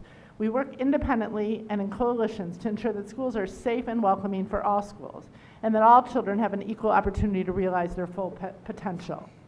The JCRC strongly supports DCPS's efforts to address the social and emotional needs of our DCPS students, especially during these challenging times of unprecedented developmental, social, and learning losses for students. We urge DCPS to include in their frameworks awareness regarding anti-Semitism, racism, and other forms of hatred and bias, not only because it's the right thing to do, but because all these struggles are intertwined. As educators strive to help students process emotions, we must ensure that all voices and narratives of minority groups are heard. We have seen well-intentioned curricula designed to increase cultural competency inadvertently provoke latent and explicit anti-Semitism. At times, curricula promote an overly simplified view of society as a struggle between oppressors and oppressed. In this framework, Jewish students who present as white and or consider the state of Israel as a critical part of their Jewish identity, as 80% of American Jews do, see their narratives, history, and lived experiences erased. This directly contradicts the goal of ending the erasure of minority voices and can leave non-Jewish students with hurtful and inaccurate perceptions regarding Jews, Judaism, and the Israeli-Palestinian conflict. Since Hamas's October 7th attack on Israel and the ensuing ongoing war, there's been an unprecedented and nearly unfathomable 337% increase in anti-Semitic incidents compared to the same period a year ago. A significant portion of those incidents have occurred in K through 12 educational settings, which has become ground zero for the polarizing, culturally based conflict. Even before October 7th, FBI data revealed that hate crimes rooted in anti-Semitism were the second highest in occurrence on school campuses, with anti-Black incidents being the most prevalent. Dr. Martin Luther King famously preached, "We are caught in an inescapable network of mutuality, tied in a single garment of destiny." The JCRC and the local Jewish community are committed to being authentic allies in the struggle against racism and all forms of hate, just as we hope to have allies in the struggle to combat increasing anti-Semitism. Thank you for this opportunity to provide you with this input and to answer any questions. Thank you all for your testimonies. We will now go to a round of questions from our State Board members. Representative Kelly. Thank you all for your testimonies. I don't have any questions, but I like the idea of highlighting the work that teachers are doing in schools and academic offerings and achievements. So, thank you. Representative Washington. Hi. Oh, excuse me. I want to thank you all for coming out tonight to testify. I only had one question. It was for Ms. Crow. It wasn't about the school report card, but you mentioned leading mindfulness at your school. I was wondering what those practices look like and if there were any specific practices that you found to be most effective. Absolutely. Absolutely. Majority of the practice just starts with checking in and being self-aware, so knowing how you're feeling, what you're thinking. That helps you determine why you are acting, maybe the way you could be acting. The other main things, of course, are the mindfulness movement, moving your body, sometimes the yoga, breathing strategies, and just really being aware to check in with yourself so you know what's going on with yourself, as well as being able to advocate for your needs appropriately. Thank you. Representative Villaflor. Thank you for your testimonies. I also only really have like one question. How do you think, how do you think OSSI should format the DC report card? Like, what would be the most beneficial way to do it now with like the information that is on there?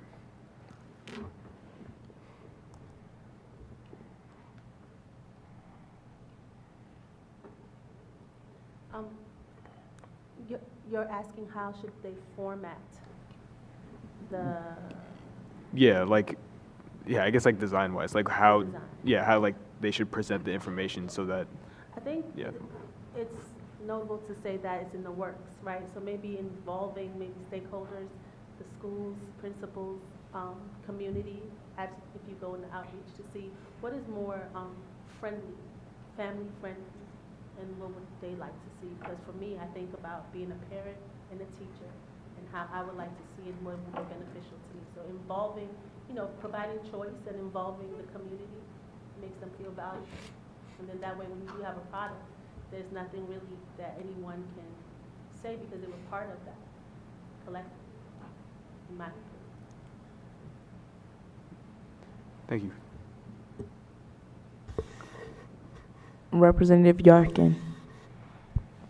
Hello. Thank you all for your testimony today. I have a question for Ms. Giles. I thought I misheard you when you said that you think the summative score should be displayed because of all the testimony that we've heard tonight. I want to know what you think about, people saying that it's a mechanism of oppression, that you've heard from educators, principals who say that it directly hurts their school and inaccurately represents their school. And so I want to know, based on the outreach that you've done, the information sessions that you've attended, how you come to that conclusion when so many have gone to the completely other side of the spectrum. Thanks for the question. I've had lots of conversations about this, and the number one way that people get information about schools is from other people. And that's zero value judgment about that. I think that is value, but I would say that that is the most prevalent way that families are making decisions. The accountability score is a federally required score. It has to be on the DC school report card, or it has to be calculated. And so because it has to be calculated, I feel like that information should be included on the DC school report card in a transparent and clear manner, because I don't believe that it's right to hide that data, especially because schools with lower scores get more or get funding for it. So that's my position on it. But I mean, if OSSI has access to the score, they can provide funding based on the score, even without presenting it to the public, right? Right, and I believe that families should have that information at their fingertips. When they look up their school, they should have all of the information that's relevant to the school listed on the website as well. And in terms of schools, I testified about a lot of ways that we can innovate and make sure that schools get the supports they need to provide a great education for every student. And so I would love for that to continue to be a conversation about quality, like how can we transform education for students, rather than focusing on whether the score is there, up, down, whether it's really far down. So that's just where I stand on that.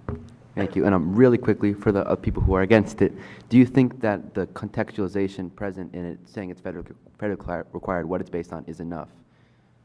Absolutely not. I want to know who's going to send their kid to a one-star school or a 20 out of 100 school. Who's going to pick that? Nobody. So Putting that score on there, you're automatically disenfranchising the school.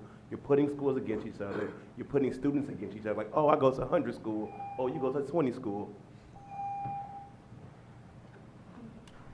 Representative O'Leary.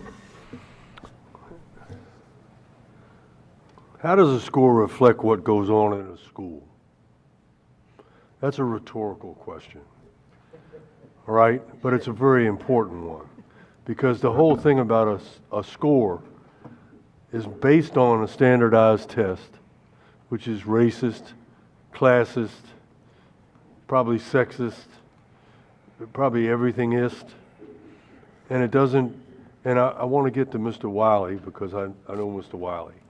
And Mr. Wiley is the principal, assistant principal at one of our great Ward 4 schools that, if you've ever been watching me talk about it, is Whittier Elementary, which is a building that is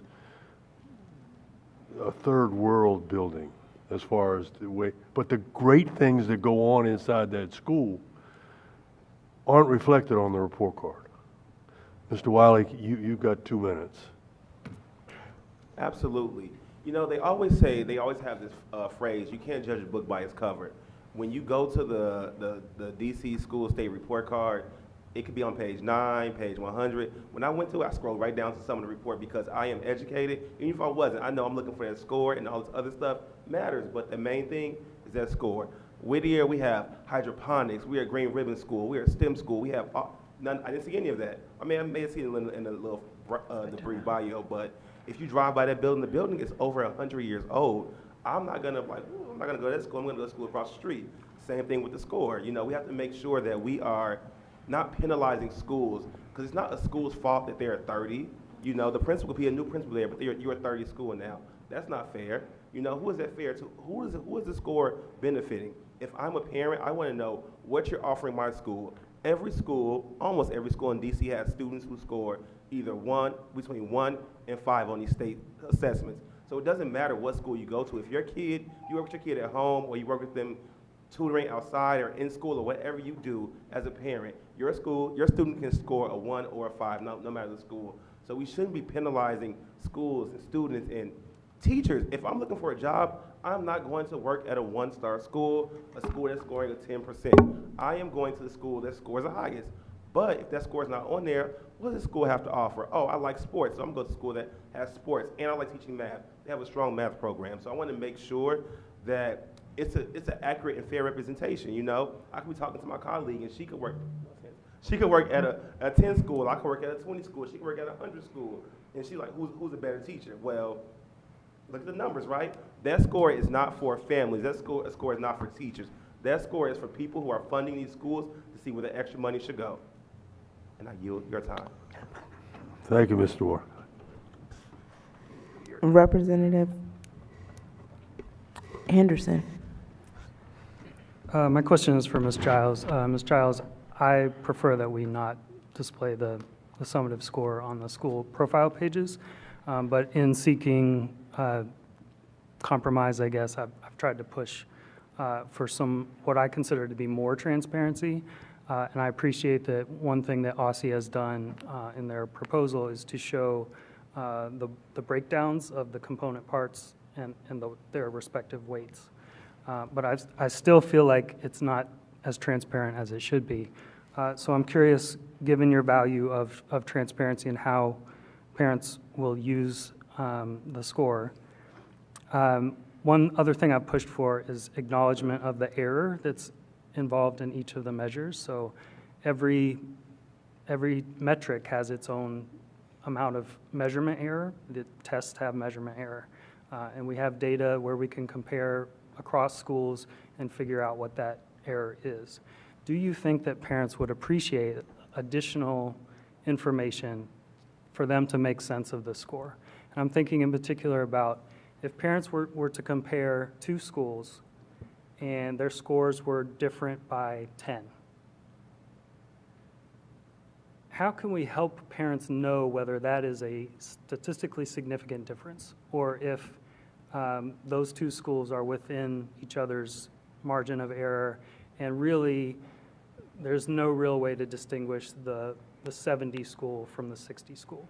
Like, do you feel like parents could take more information to interpret the score. I'm not sure. You know, like, I appreciate you pushing on that. I'm open to that. I mean, I have to think a little bit more about it, to be honest with you, but thanks for raising it. No more questions. Thank you. We now will shift to Representative Reed. Thank you all for staying, hanging in there. Long meeting, and thank you to people who came earlier, who definitely took time out today to be present. A few things. So I'm very clear, and I think the board is clear that the formula cannot be magically changed as quick as folks think. It's an ESSA amendment, which OSSI does not want to revisit. Hence, we shouldn't put this formula that's very flawed on display. So that I wanted to plug that we can't magically change the formula. We can revisit, but OSSI is up to them to do the ESSA enhancement, just to submit to the U.S. Department of Education. Another thing, in regards to, I know Representative O'Leary asked about the rhetorical question about what happens in a school when you get a low score. But I kind of want it not to be rhetorical. I want to hear what happens in a school when you get a low score, because from outside looking in, it looks like you get more administrative processes. You magically have to do more reports because you get additional funds that still might not cover your needs. So what happens in a school when you get a low score or identify as comprehensive supports? Because Ward 8 is currently on that list for the majority of our older upper schools. And then I do have a question before I turn the mic over. Is Ms. Giles, the APIB separated components, could you just tell us where that was? So I do want to say schools and then APIB. So Josh, can you do like a minute? Oh, yeah. So even when schools get low scores on the Park Assessment or DC CAPE, you have to sit in meeting after meeting. Teachers get so much pressure put on them, and it's undue pressure. You know, do we need the support? Yes. But that score in front of everybody, teachers are going to leave. I don't want to go to I don't want to sit in meeting after meeting after meeting after meeting after meeting as a school leader because the scores are low. You know, that's not support. That's time wasted. We need more bodies in the building, which really doesn't happen. We just get more oversight, and it doesn't improve anything. Yeah. Teachers leave, so then you're struggling finding teachers.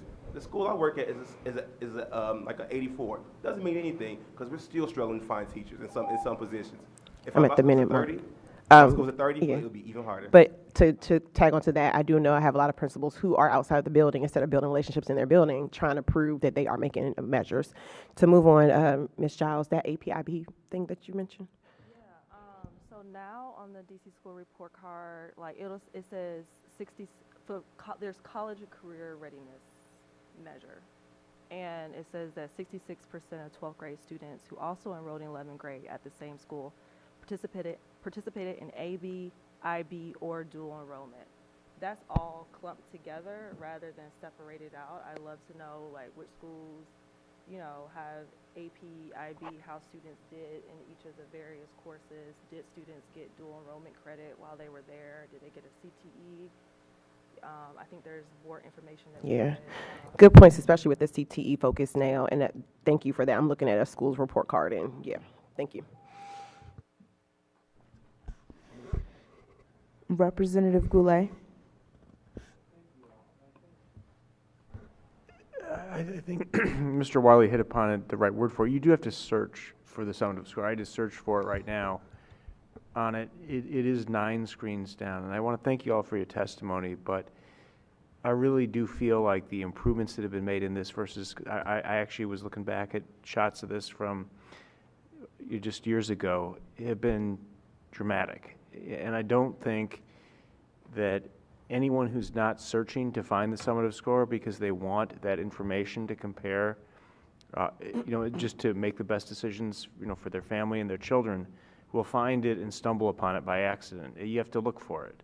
And I don't think that having it on one link away on a page that you have to click on is going to be any different than having to scroll down. I feel like we really do have it de-emphasized to the right level, but it's still available for families who really think that that's something that's valuable to them. And I don't want to take the ability away of parents to have that. I think it's really time to move on.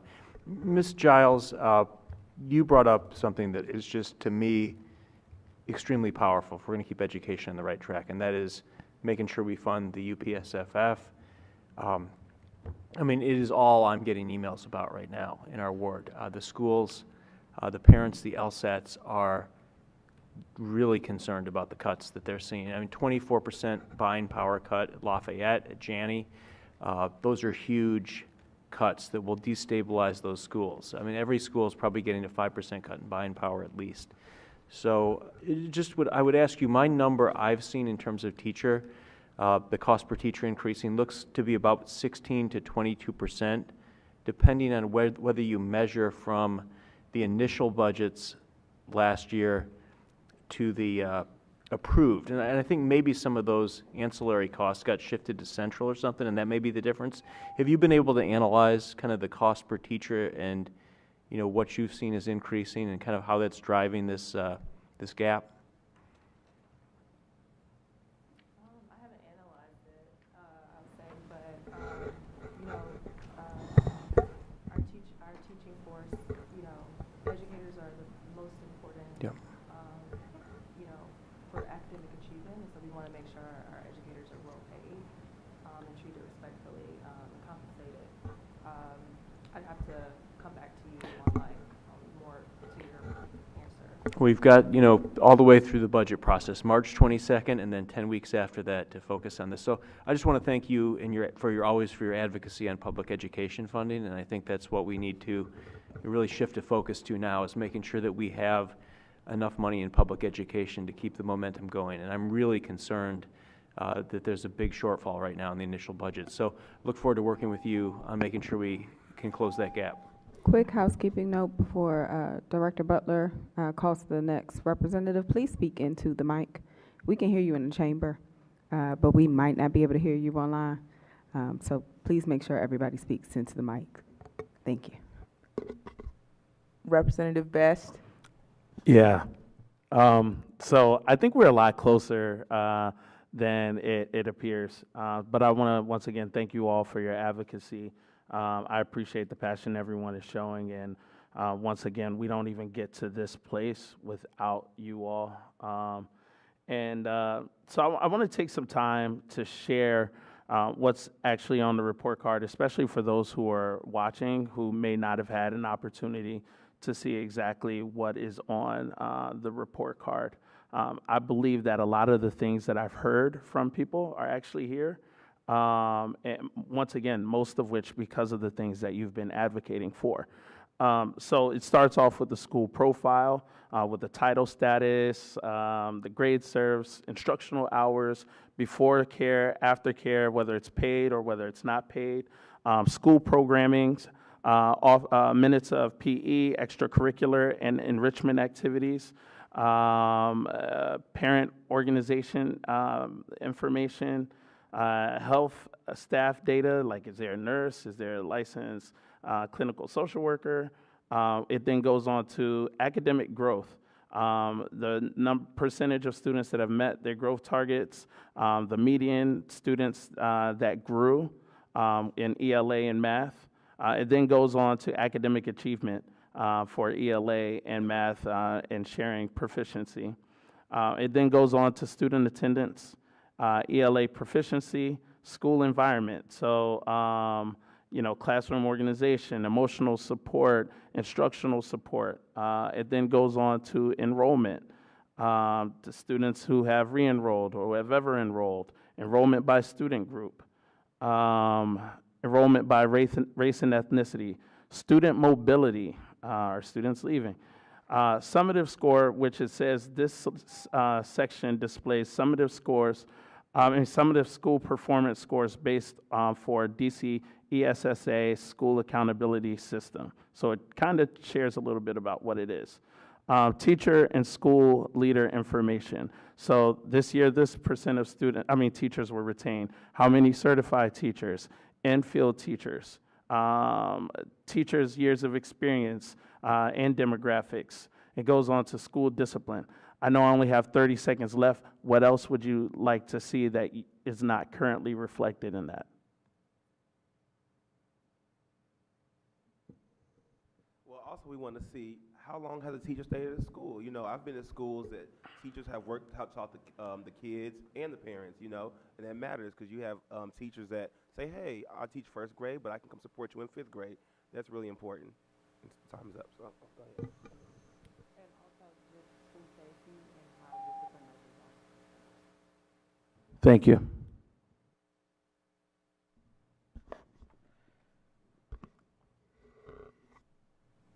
Representative Chang.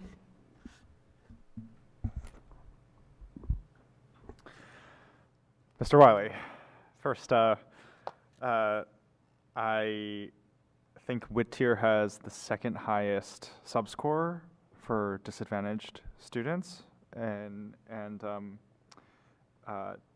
just want to acknowledge that I think there's something that you and your school are doing that should be celebrated and communicated to families. Jess, I appreciate your consistent advocacy for structured literacy training for reading instructors. My questions tonight are mostly for you, Ms. Winkleman. I'm curious in what you have seen in DC and elsewhere, what actions are working to combat this anti-Semitism that the number you cited is terrible. What actions are working?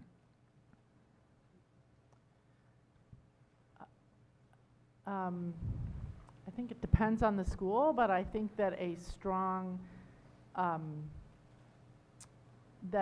principal. I think that we're in a moment that people are struggling to talk about anti-Semitism, and that sometimes people aren't even aware what anti-Semitism is. So education has been very important. We've done a lot of teacher education around what is anti-Semitic. I mean, I think everyone knows that a Nazi swastika is anti-Semitic.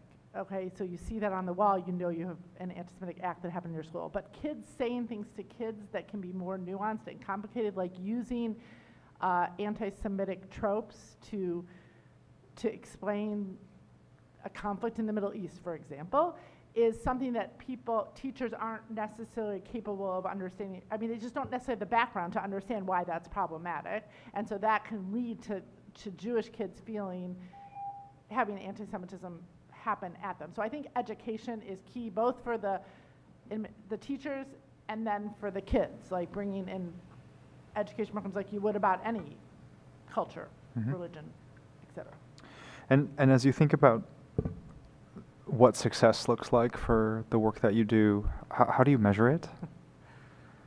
I want to have a magic wand, and I don't. So I guess one measure of success is to see incidents decrease. I think that we live in a world where there's just a lot of hate. I mean, there's more hate. There's an increase in a lot of hate. So I think that the social emotional learning, like creating that as a component of what we're learning at school, and then talking about the different kinds of hates and educating students is critical. I think we have to do it. I think our society is really struggling, and I do think that we need to be seeing that, and then we need to be measuring it. There has to be a form where people can fill out when they have hate bias incidents. There needs to be a response, and then we can use that to track a decrease in incidents happening in schools. Thank you. Thank you. Representative Williams. Yes. Thank you all for your testimony tonight. Ms. Winkleman, I also want to start with you. I'm also concerned about the rise of anti-Semitism in DC and the country and the world. And I also share your your advocacy that there needs to be more education to combat this. I think my question is, how to teach this in a humanizing way that doesn't become overtly political, right? Like, in your view, is criticizing a policy from the state of Israel considered anti-Semitic? Of course not. Okay. And I want to just I'll give you an example, because and to prepare for this, I listened to your last school board meeting, and I was like, And I understood the frustration of the student from the Arab student unit at Jackson Reed that her film wasn't not to be able to show. That film, which she does not realize, is so anti-Semitic. It's basically based in anti-Semitic tropes to explain the Palestinian cause. You can explain the Palestinians are fighting for their nationality, which they should be, but you don't have to do that by using anti-Semitic tropes to explain it. So that's complicated, but there's no, Dr.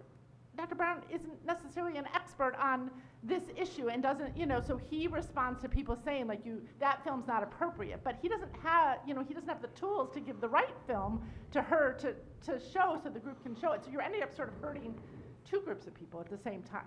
So of course you can criticize the state of Israel, and I just think we have to think thoughtfully in this complicated moment in the social, where everyone's getting their information on social media, is how can we talk about this in a nuanced way that brings up everyone's voices? Yeah, I agree with you, and I think it's complicated, and I think it's hard, and I think it's important, and I think that too many adults sometimes don't feel empowered or educated enough to be able to make that analysis on their own, and that there's a lot of learning that does need to take place to do it in a way that allows for students to be able to understand multiple perspectives, contextualize history, and be able to think for themselves. So I appreciate you being here. I'm still trying to figure out myself, how do we present educators, empower educators with the right resources to be able to make sure that we're not avoiding important conversations in schools, but also not, present propaganda in any way that could do more harm than good. Thank you. Vice President Patterson. Thank you, ma'am. I think what's lost in a lot of the conversation is that we actually, in this public school system, our ecosystem, we actually have two sectors. And one sector already and has always operated with an accountability tool. It's a tiering system, 1 through 3. 48% of our children in the District of Columbia attend a charter school, okay? So I've never seen, that I can remember, people showing up at a PCSB meeting talking about their accountability tool, because it's tied to their charter and what they will be held accountable for in teaching the children that attend their schools. Okay, so accountability and holding schools accountable is not new to the District of Columbia at all, at all. So as I talk about this, I just want to make sure that we understand what we're trying to do here. We're not trying to demonize anybody's school at all. What we're trying to do is make sure that we hold people accountable for the education of children. I find it atrocious that we have the proficiency rates that we currently have. If you want to talk to me about accountability, let's go there. I've sat through a lot of meetings, as I've said, in trying to design this report card. I watched us move away the weight from proficiency to growth because we wanted to make sure that we acknowledge the growth that's being made from year to year. Even though proficiency, to me, as a parent, I want to know, is my child on grade level? That's what's important to me, is my child on grade level? Now, if I ask that of a lot of schools, that gets real funky real quick, okay? Because that's what's important to me. Is my child going to graduate and be a 12th grader, or is he a 9th grader going to college and about to take all remedial classes? That's what matters to me. Scrolling down to see an accountability score, all that stuff like that, 9 times out of 10, the parents that I live with in Ward 8, they ain't worried about that. That's not where they're going.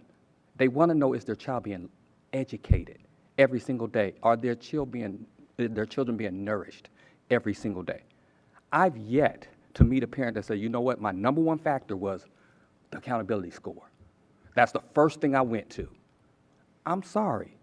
And with a public school system that actually has one half of it that has one, sometimes the argument falls on deaf ears with me because I've talked to parents that have children in both sectors, literally in the same household. So I want to make sure that we're focused on making sure who we're serving, who needs to feel good about this report card. Thank you. President Thompson. I have 2 sets of two parts. Ms. Winkleman, I appreciate you calling out the opportunity around the SEO standards because I went to revisit, and one of the core competencies for SEO is examining prejudices and biases. And so thank you for your testimony in raising an opportunity for something we can address through the new SEO standards. I want to make sure, so I want to say this very clearly. I think proficiency is terribly important, but only because if I think about myself as a kid, my mom wanted to know if I could read, if I could write, if I could do math. If I was not proficient, if I didn't graduate from high school, I would not be sitting on the sports today.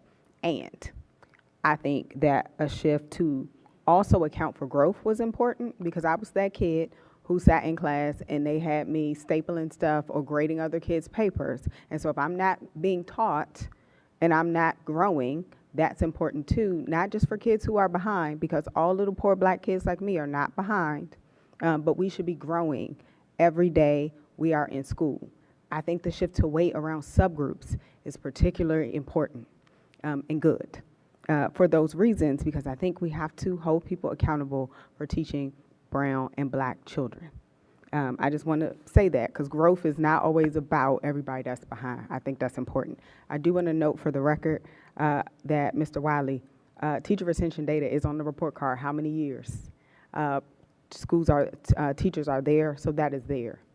I want to state again, I think what my colleague Representative Best said about the goal being to expand the criteria and what we display is the right goal for this point in display. Because we do want to give families things that they can use. I heard, and I'm sorry I'm losing steam, so I can't remember your name, ma'am, in the black, but you said something about family data on the report card. I do want you to talk to me about what you mean by that, because that's the first time I've heard that this evening.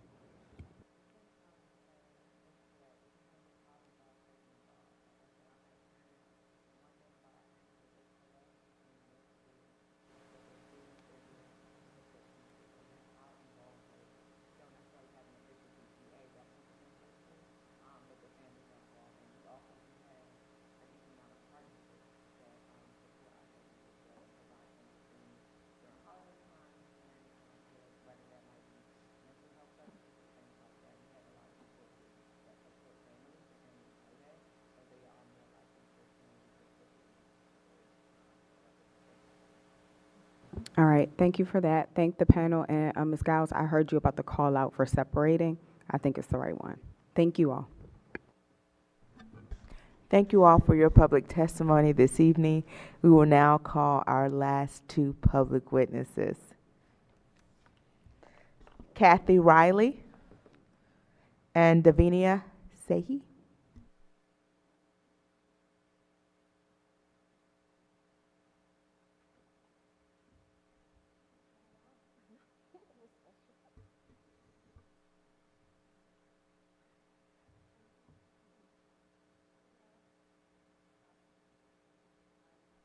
Got it. Okay. Thank you. Thank you for making it this long. Thank you for being down to two. I appreciate your work. My name's Kathy Riley. I convene 3 meetings a month on education: the Word for Education Alliance, the Senior High Alliance of Parents, Principals, and Educators, and C for DC, the Coalition for DC Public Schools and Communities. I've heard a lot about this report card over the last 4 years, as have you. It has the potential to show the breadth of opportunity at each one of the campuses, and it's our joint goal, all of yours and mine, to support lifting up and supporting all the schools our DC children attend. It's crucial in this landscape that we have here with all the choice and all the schools that the schools not be misrepresented. I think you've heard so much about the score because it feels like a misrepresentation. Wherever it is. And I think it represents many markers that align with good fortune, wealth, background, and all of this. But it does reduce everything to one number. And the purpose of the number is to identify the bottom 5% of schools. That's the sole purpose of it. That's why they require it. And we do, so it's not quality. But we don't even do a good job then of serving those 5% of schools. We don't know where the money goes. And to your point, Mr. Goulet, now we don't even have enough money to serve all the children. So I think part of the reason you hear so much about this is, you know, it's not the stars. It's better than the stars. But it is a number that is not quality. And it is interpreted that way by the people in the schools and by the people that scroll down. So that's why I agree with the people that would like to not see it on the report card, but have it do what it was meant to do. The only other two things I'll mention is I don't like the badges. I don't like that you don't know what the criteria is, and I think it is another just hole of inequity to fall into. It's subjective. So I hope you can take that out. These are profiles. And the other thing I would add, if you're going to go on to criteria and think about other ways of thinking about it, is the buildings. The buildings, you all have done a lot of work about the health and safety of the buildings and how well they serve our children, how well they have outdoor space. So in your vision of where you're going with this report card, think about how we could look at that as parents think about what they're going to look at and what we can hold accountable to our systems and to our schools. Thank you.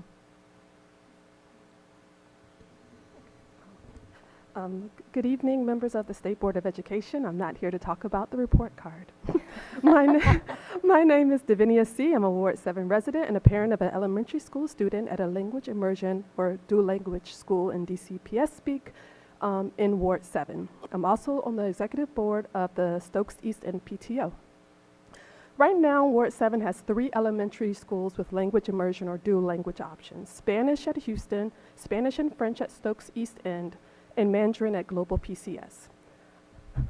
But we do not have a dual language middle school for our children in Ward 7. I'm here to request that SBOE advocate with OSSI and the Office of the Deputy Mayor for Education to make the creation of a dual language middle school that includes French and Mandarin east of the river, a priority in the upcoming budget season. Why a language middle school specifically east of the river? Well, there are several reasons. Every child, regardless of their race, background, and location, deserves access to quality education close to home. Currently, French students in Ward 7 only option is to continue in a dual language program through middle school is traveling to DCI, District of Columbia International Public Charter School, a good 1 hour away from those of us who live east of the river. Mandarin students have DCI as an option and Oyster Adams bilingual, which is in Ward 3, also not quite so close. And this is just not acceptable. Secondly, the majority of language immersion programs are in Wards 5 and 7. School year 22 and 23 data shows 11 dual language programs in these wards out of the 24 dual language programs in the city. This indicates a need to have programs where students live instead of having students travel far for school. Specific to Ward 7, the boundary assignment study has found Ward 7 students travel the furthest for school. Additionally, as only 47% of middle schoolers who live in Ward 7 attend school in Ward 7, it's clear there's a demand for educational programming. And at the heart of the matter is equity. In 2015, after pressure from parents and educators, primarily west of the river, the city built, with assistance from public funds, DCI was built. Fast forward 10 years, and DCPS has yet to create a language middle school option for Spanish, French, and Mandarin learners anywhere else in the city, even as elementary language immersion programs have increased in Wards 5 and 7. The language immersion option is important for students. As an own personal take, it's beyond education. I had a minor in Russian studies. That opened the door to me to have employment opportunities where I've lived overseas for the last 15 years and where languages other than English were the predominant language. It was my career, I've enjoyed it, and I want others to have the same opportunities, especially even if they want to work down the street at the World Bank, Inter-American Development Bank, IMF. They should have this opportunity. Thank you. Very good. Now we will turn to our last round of member questions. Representative Kelly. Thank you for both of your testimonies. I agree about the language part because my middle school was in Ward 8, my old middle school, and we didn't have no languages, but now at my new high school, we have just Spanish, French and Latin. So I do agree, like, it's important to have a variety of languages taught in schools. So thank you. Ms. Washington. Hi, thank you all for coming out and sticking with us throughout this whole night. I also don't have any questions, but I really did love your testimony about a new school. I think it'd be great if we could advocate for that. And I really did love your note about the badges as well. I haven't heard that before, so I appreciate you coming to say that. That was it. Thank you. Representative Villaflor. Thank you for your testimonies. I also agree that it's very important for students to have like multiple language classes. I couldn't imagine going to like a middle school without. I took like a Spanish class. Like even having that like access to a second language is very important. And I also think that it's a good point that parents should know about like the physical like makeup of their like building of the school, and like the actual like environment that they're going to. But yeah, I have no questions. Thank you. Thank you. Representative Yarkin. Hi, thank you all for your testimony and for sitting through the hours of testimony that you heard today.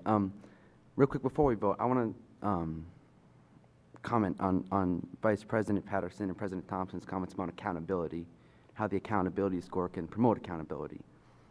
The way for the accountability score to promote accountability is to provide that score to OSSE and let them see what poorly performing schools need money, need funding.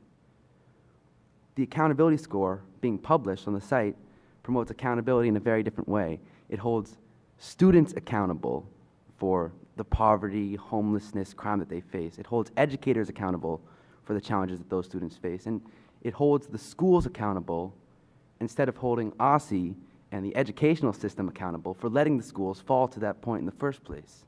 And so the accountability score can hold schools accountable by pushing OSSE to invest in those schools, but publishing that score holds the wrong people accountable for letting the accountability score drop. And I don't want to just like vote no just to be a barrier to, I know Vice President Patterson, how much work's been put into it. But at the same time, I don't feel like as a student, I can vote for that score. And so I want to be productive. I definitely don't want to be counterproductive, but I don't feel like I can vote for that score confidently without maybe some more dialogue. I don't know. Representative O'Leary. Ms. Riley, you're also with one of your other hats is on the boundary study. How do you think that something about the actual boundary of a school and the fact that it's going to be finally remodeled should be a part of the report card? I don't know exactly what building things you're going to put on there. I just thought as you're looking at accountability and you're thinking about the future, I only thought of it sitting here listening for the last 3 or 4 hours about what we're thinking about. So I haven't given it enough thought, but I think talking to the people of the 21st Century School Fund and looking at the way other districts do it, it might be something that you would consider. And maybe it does or doesn't belong on the report card. It's just, it just came to me as something. I mean, the question I had with Mr. Wiley is kind of the same question about what is a thriving school? Right. Because Whittier is a thriving school in a horrible outfit. No, I think that we also have to acknowledge this is a limited instrument. It only can put on it what we can measure. And most of what happens at a school, we don't really have good ways to measure. I mean, I would say that we have to own that. And we're doing the best we can here. And I think all this testimony is maybe we should do better to really try to capture the flavor of some of the things we can't see in some of these measurements that are just very dry and limited. The whole thing is limited. So what you are trying to do is difficult, But I think the well-rounded education and the things that have been coming to you, they're important. I just threw out the building because I think it's something we should think about if you're thinking about accountability of the system toward its students and its people who work here. Thank you. Representative Henderson. So again, Representative Yarkin kind of read my mind, because I was thinking about, like, who are we holding accountable for what? And the building question is a good one, because what you're pointing to is holding the system accountable for the buildings.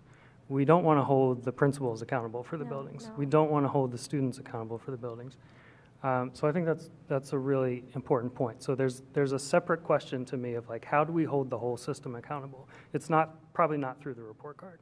No, not that, but maybe you have a different kind of measure. Maybe Yep. you as the board develop something else. I think that would be a very interesting thing to explore. And I also appreciate the push to, like, recognize our limits, and I think that's important, and to be very transparent about our limits. And there definitely are problems of what we can measure and what we can't measure, and what the numbers that we do have do and do not tell us. And I think all that's really important. I appreciate the reminder from Vice President Patterson. You know, I would urge the charter schools to not include that as part of their accountability, to have a summative score. But that's not before me tonight. I'm not on that board. Maybe I should just submit testimony. But I do hope we can think more broadly about holding our system accountable, and not the wrong people accountable. And Representative Goulet said, you know, we don't want to throw the baby out with the bathwater. I think it's fine for us to throw the bathwater out and keep the baby. There are a lot of good things on the report card proposal, and I would love to keep a lot of those things. And I think the summative score is harmful and misleading, and we can throw that out and keep the rest. Thank you both. Oh, Ms. Say, sorry. Thank you, and I'm sorry. You are pointing out to more inequities in our system, and yeah. Thank you. Representative Reed. Just appreciate the sentiments that you all share with the last panel about the buildings. I know it's probably a good reminder, Ms. Riley, about the governance report that went through, to revisit to see if any of those mechanisms could apply. But also, is it worthwhile showing any things like modernization, et cetera, on this report card? I don't know. And I'm sorry, your name, but yes. Ms. C. Thank you for pointing out the disproportionality in language programs. I sat in the school's LSAT meeting this week, and they were literally trying to debate, one, if they're going to have another teacher for another language. And there's also possibly, and I could be interpreting this incorrectly, I'm not sure, some conflation of using the language teacher to support ELL, which, yeah, if that's true. So making sure that mechanism is very clear, if it's not already, but also offering students a variety of language experiences, because it does offer students, just a variety of pathways. And it's also something to think about our city geographically of access. If we know all the way up, you think you said DPI? DCI, apologies. The old water Yonder, places I don't, yeah, traffic, don't want to go, sorry. But it's far from me where I live on Marionberry Avenue. So making sure that we have equity, and is there a school closer to offer that, or a program, even if it's not a new school, a program to complement students that are close to us, so they don't have to do those extra, again, expose them to inequities of now they have to travel and it's in Metro State, or are they spending extra time commuting when they could be learning, or guess what, spending time with their family and friends.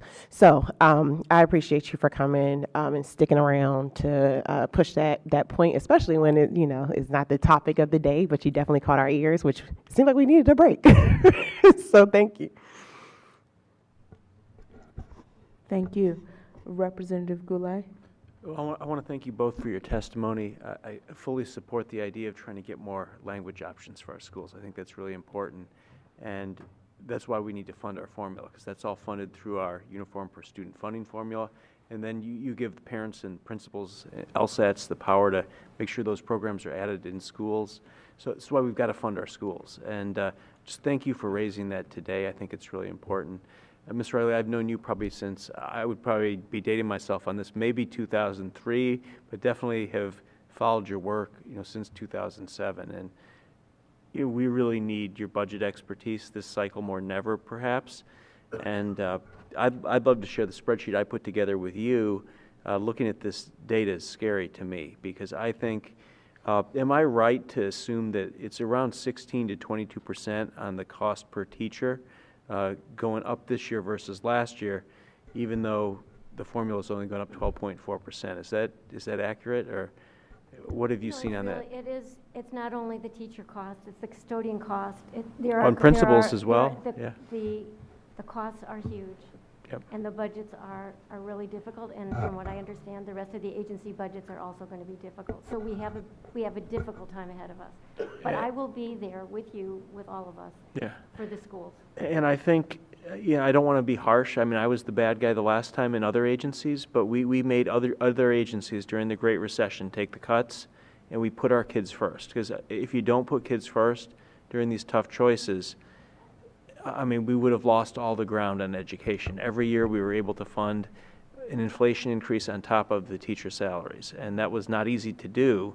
One year we had to do it with federal funds. I think it was in 2009 or 2010, but we always got the inflation in there. So I think to see school budgets with a gap, I'm estimating around 70 to 80 million just on the DCPS side, and that's just to get us back to the cost that we're seeing on teacher increases and principal increases. No, I get it, but to our point here, for these children that are in this lower 5%, they're going to get even way less. So that's the job here. How can you get money to them too? Well, and I think we need to look at the at-risk formula. I mean, I'm disappointed every day by the performance of the deputy mayor this last year. I mean, we've had an adequacy study that is inadequate. I have not seen really anything from that. It should be one of the most important 3 studies we see. Maybe you've seen more than we have here, but it's just, yeah, I mean, it should have, I mean, it's months delayed, and there's been really no engagement with the public on it. So I'm very disappointed in the leadership we're seeing from the chancellor and the deputy mayor, but always appreciate your partnership and your leadership on these issues. And the residents of Ward 3 want to work with you to make sure we fully fund our schools. So thank you so much for coming in tonight, both of you, and testifying before us. Representative Best? No further questions. Representative Chang? Thank you for staying with us so late. Since we're already here, is there anything else that either of you would like to share in the remaining 3 minutes? If you don't mind, sorry, I wrote a lot. To the point that's been made about it being a tough budget season. Understood, they said that last year, said that the year before, well, maybe not the year before, but definitely said it last year. And it's especially important to me, my child's in-boundary middle school is projected for a $360,000 cut. So I'm not unaware of the choices we're making. But DC has known, OSSE has known since 2019 that they have it on their website, dual language has been a highly popular program offering demand, has vastly surpassed supply in DC for many years. And the master facility study has also found that it's a citywide challenge, matching dual language program against the city. But their timeline is ridiculous, I'm sorry. Like they are saying they want to do an assessment of ensuring access to dual language across the city by 2027.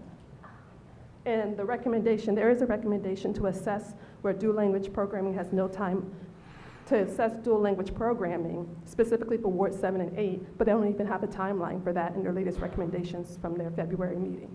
That's unacceptable. Like they've known about this since at least 2019, so their lack of planning should not be our students' fault. So it's a bit frustrating that, I feel like every season we're gonna come back to, well, there's no money this time. Well, I mean, It's so inequitable. It is so inequitable that Houston doesn't have, that Ward 7 and 8 do not have the dual language programs. And they created it, like, they created DCP, the DC Public Charter School Board and OSSI have created these programs with no continuity, with lack of continuity. So, Thank you.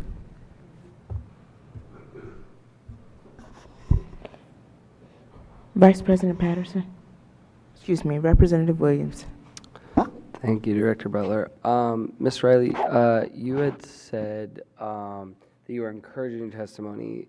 You had it in a written testimony, not in what you had said about like school safety related things that you think, when we're debating what's measurable, right? Is there anything, I know that we had a variety of challenges last year with meetings at Czech and other schools.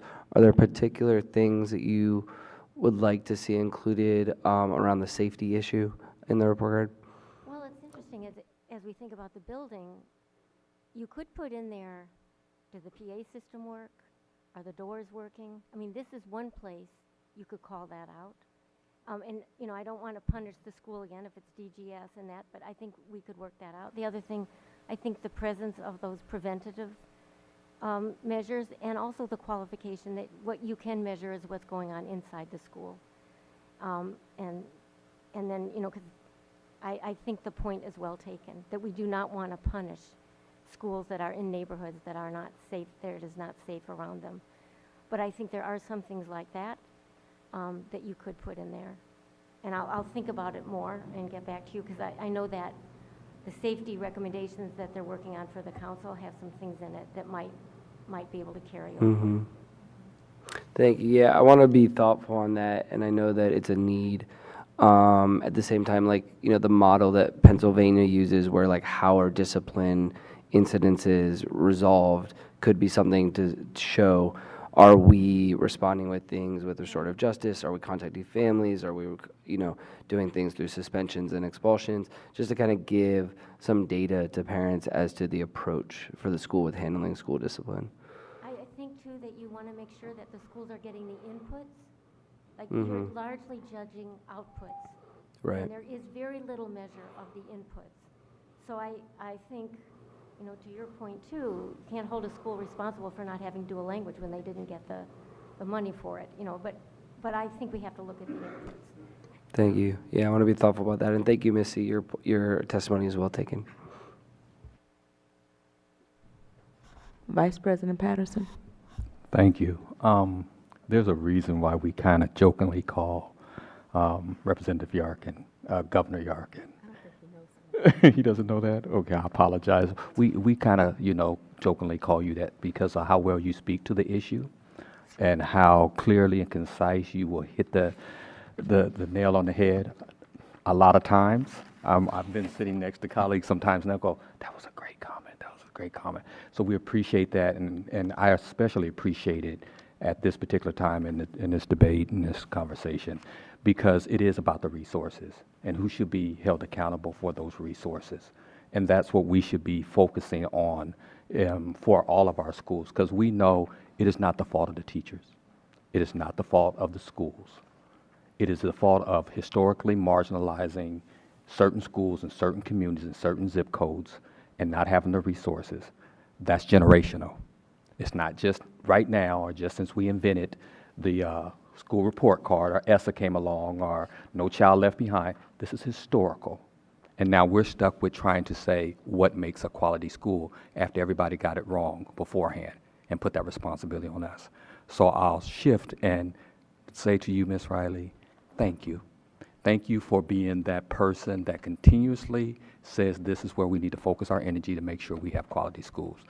I may not have gotten the opportunity to speak to you as much as I would like to and glean knowledge from you, but you are like an emeritus on schools in the District of Columbia, and I appreciate all the work you have continuously put forth in our schools and everything. I look forward to that at some point we're going to vote on this particular iteration of this report card. And then the next thing that we're going to do, because it has been promised to the people who serve as your state board representative, that we're going to turn right back around and look at how we can improve it again, because we know, you know, there's metrics that we want to change, there's other things that we want to change. And we actually asked the superintendent how often we will be looking at this report card. And we made her write that into a resolution that the president pointed to earlier. So this is not a static thing. It's not. We will continuously get better. I think we have come a long, long, long way. I hated stars. My friends who are educators hated them. I remember the first time we even talked about them. I was in a class and a whole bunch of DCPS principals came to me like, this is the worst thing ever, Jacques. I've watched my own kids' school where people have come to me and they know I serve, and it's like, Jacques, you're killing us. This is bad. This is really bad. And these were good schools, really good schools with a lot of resources, but still, it did not fairly tell the story. So I look forward to getting past what we have to do now and looking forward to what we're going to continue to do, and that's improve our schools and serve our educators. Thank you. Thank you. President Thompson? I'm excited to see both of you here for different reasons, because I get to see you all in different meetings. So come back. I'm going to start with Ms. Say, because I think this is your first time at the SBOE meeting. We see each other at other meetings. Okay. Well, thank you for coming in person. So I hear you. I knew immediately that your school was Kelly Miller when you said the number, not just because I know you live in Ward 7, because I watch the budgets like that. I know DCI well. My sister graduated from DCI 2 years ago now, and she was on the French track. I remember when DCI was, in churches in, what is that? Ward 1, I think, and then moved further up to Ward 4. I helped as part of the team that made sure she got to school every day, because we were doing dry runs trying to figure out how to make that happen. And sometimes she would ride with me to work and then catch the bus the rest of the way, because it is too long of a commute for a kid. So I hear you, I feel you, and it's not right that's the only option, and there are things we can do about that. Let's connect on that further. We can't do anything about that tonight, but there are things we can do about that. Ms. Riley, I do appreciate a couple things. So one, thank you for paying attention to the badges. I asked some questions in the working session about the badges. We have been working on this up until the 11th hour. I also am not the clearest on the badges, and it is, and I think for me, I try to ground myself in what I hear from residents, and then most importantly, what I hear from my residents. And not one person said the word badges to me, so I was, yeah, so it is what it is. I do want to talk about the health and safety of the buildings. We did do a Healthy Schools report, which I am more than hoping, I feel pretty confident, will be included in, some of the recommendations will include it in the master facilities plan about setting a floor for schools. I have a concern about including that on the report card, because when this little sample report card came out for this year, I remember Representative O'Leary called me, then Vice President O'Leary, and said, look at the picture. Was it Cardozo? They were horrible. Look at the picture for Cardozo. And it was the old picture, and that puts them at a disadvantage. Or like, let's say the school starts out without a PA system, like I'm dealing with PA issues at Minor right now, and then it changes, right? Are we going to get that updated? I do think that there has to be a way for us to like transparently have some of that information and address it. Let's talk about what that could look like. Yeah. But I do have some concerns about, especially my schools, which aren't all modernized, and that's a fight I've been fighting, being penalized in a certain way. No, yeah. You know? Yeah. And so we're going to have discussion. I will say I'm not quite sure how I completely got lumped in with my vice president, because we actually had two different comments, but we'll talk about that during discussion, Representative Yarkin. All right. Thank you. Thank you all so much for coming out tonight and sticking around for our last public witness panel. At this time, I will turn the meeting back over to our president. All right. I want to thank all of the panelists, both expert and public. Public is also kind of expert, is very much expert, who testified in front of us tonight for their comments. We do sincerely appreciate it. We do have two state resolutions scheduled, and I'm going to look for Director Butler to guide us through that process. I do also have a suggestion. We talked about the agenda at the top of the meeting, and I would like to move to amend the agenda. I know that I know that we have worked up until past the 11th hour to try to incorporate everything we could try in good faith. I know because we've been party to all the emails. We forwarded everything along. We've had all the phone calls with all the members. I know that. And I know that we normally post material sooner. I know that you all read the draft because I got emails about the draft. Between those emails and the more minor emails that are in my mailbox, my inbox is in tears. And I would like to move that we amend the agenda to postpone the vote to a special meeting. I want to discuss why I'm suggesting a special meeting and not a month, but I'm going to look to Director Butler for guidance on the correct parliamentary procedure around that. So the vote has already been had to approve the current agenda. The only thing that can happen at this point is to a motion to postpone or suspend consideration of the motion. Okay, so I'm going to move to postpone. And and we'll discuss? All right. So don't you have to do? So everyone in the back of your folders, there are scripts for all of these already. It says to lay on the table. Laying a motion on the table means to postpone or suspend consideration of a motion. It is properly used only when there is a need to shift debate to another issue in an expedited fashion. However, it is still commonly misused in consideration of a motion. In order to bring up an item that has been laid on the table, a body must vote to do so. To make the motion must be recognized by the chair, and the motion is not in order if someone else has the floor. So you cannot interrupt anyone who is speaking on the motion. I didn't interrupt myself. The motion requires a second and is not debatable. And you say, Madam President, I move to lay the resolution on the table. You state the name of the resolution. The president will call for a second. If a second is found, the president will call a vote. A majority is required. At a regular meeting, a motion must be made to take the resolution from the table to begin debate. If this is not done at the next meeting, the motion dies. Okay, perfect. Well, since I'm the president and I can continue to give comments, I'm going to give some more comments. I am recommending, I will also be calling, or because I'm the president, I will also then call a special meeting. And here's why I'm saying a special meeting and not the next monthly meeting.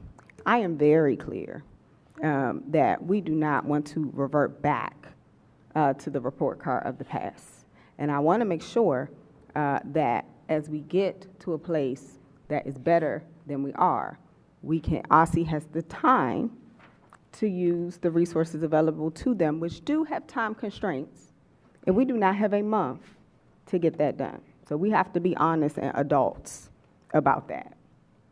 Because even if we passed a new resolution in March, we would still be stuck with what we have. And so I do think we can take into account things we have heard this evening. I do believe we can call a special meeting, and it can be virtual to accommodate folks' schedules and being able to show up. But I want to be very clear that I will call a special meeting and I will consult with everyone's calendars to do that, because what I do not want is to us stay stuck in what we have now. So those would be my comments. So I am going to move to postpone, and I'm going to ask, is there a second? I'll second that. Director Butler, do you need a roll call vote? We sure do. It has to be a majority vote. I will hand it to you. Point of order. There's no discussion, just for clarifying questions. Is that out of parliamentary procedure? It says, the motion requires a second and is not debatable. Okay, thank you. The issue on the table is to postpone the vote on SR 24-5, approving the format and I'm sorry, I didn't get the exact title correct. Approving the categories and format of the District of Columbia School Report Card. We will now do a roll call vote. Representative Kelly. Representative Villaflor. Representative Washington. Aye. Representative Yarkin. Aye. Representative Williams. Aye. Representative Chang. Aye. Representative Goulet. Aye. Representative Henderson. Aye. Representative Best. Aye. Representative Reed. Aye. Representative O'Leary. Aye. Representative Patterson. No. Representative Thompson. Aye. The motion to delay vote on SR 24-5 has passed. Thank you. I am going to move to our Point of information, just quickly, the special meeting, is that going to be open to the public? All of our meetings are open to the public. There are sessions that are closed. It is. So we can look, if you want. So the answer is yes. Thank you. All of our meetings are open to the public. Special meetings are open to the public. Working sessions are open to the public. Public meetings are open to the public. Whenever there's a quorum, it's open Thank you for to the public. transparency, President Thompson. All right, so I'm moving on to our next resolution. The motion is properly, I'm sorry. Our next vote is SR 246. Yes. Recommending policies that promote educator wellness. Is there a motion? So moved. Second? So it's been properly moved by Representative O'Leary, and I believe I heard a second from Representative Henderson. All right. The motion has been properly moved and seconded. Director Butler will read the resolution into the record. State Board of Education resolution recommending policies that promote educator wellness, SR 24-6. Whereas the DC State Board of Education is committed to supporting the mental health and well-being of DC educators. Whereas the teacher attrition rate in DC public schools and public charter schools is consistently above the national average. Whereas the State Board received testimony from numerous public witnesses at its December 13, 2023 public meeting, which included concerns about high levels of educator burnout, mental health conditions, stress-related health concerns, and turnover, and recommendations for a more holistic approach to mental health professional development to promote student and educator wellness. Whereas the Office of the State Superintendent has previously funded whole school educator wellness grants to support school partnerships with community-based organizations focused on implementing organizational educator wellness plans.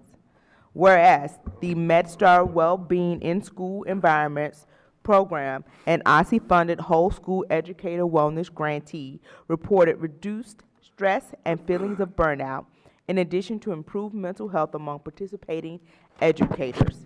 Whereas another OSSI whole school wellness grantee, Empower Ed, reported that among schools they have partnered with and have full data, teacher retention has increased by 8% on average. Whereas OSSI's whole school wellness grants have not yet been permanently funded by local funds and only support educator wellness programs in a limited number of schools. Whereas on March 15, 2023, DC Councilmember Robert White introduced Bill 25-0200, the Educator Retention for Student Success Act of 2020, 2023, which seeks to keep high-quality educators in DCPS by addressing educator burnout and mental health issues. Now, therefore, be it resolved that the DC State Board of Education calls on the Council of the District of Columbia to approve B 25-0200 Educator Retention for Student Success Act of 2023 with provisions for wellness coordinators amended to extend to educators in public charter schools as well as DCPS, and be it finally resolved that the State Board urgently requests that OSSI, with budgeting support from the mayor and DC council members, permanently fund and expand whole school educator wellness grants. Madam Chair, may I be recognized after the, are we finished? Yes, we're open for discussion. Okay, Madam Chair, I'd like to support kind of the spirit of this resolution, but I'd like to propose an amendment that I would ask to be accepted as friendly based on the public testimony we heard today. I mean, we face right now a fiscal gap of roughly about $170 million just to keep our UPSFF at the same buying power it was last year. These grants were funded on a one-time basis last year. I think it's fair to try to continue them. I think that that's important. I think that's a good compromise, but from the testimony we heard, we don't even have a fiscal impact statement for this bill.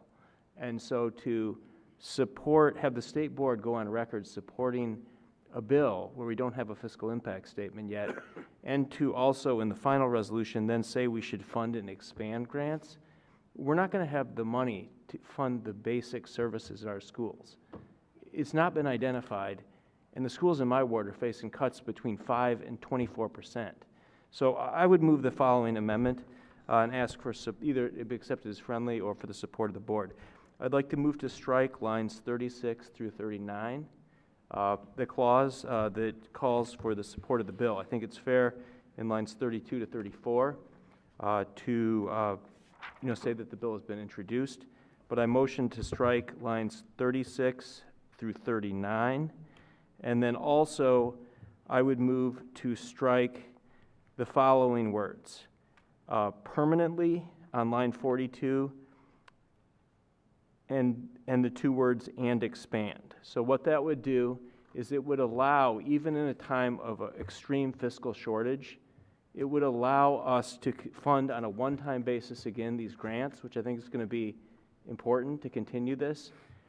But recognizing the fiscal realities we face, we need to look at this further, and we need to focus on prioritizing funding our UPSFF, which we've already identified in our budget letter as the priority of this board.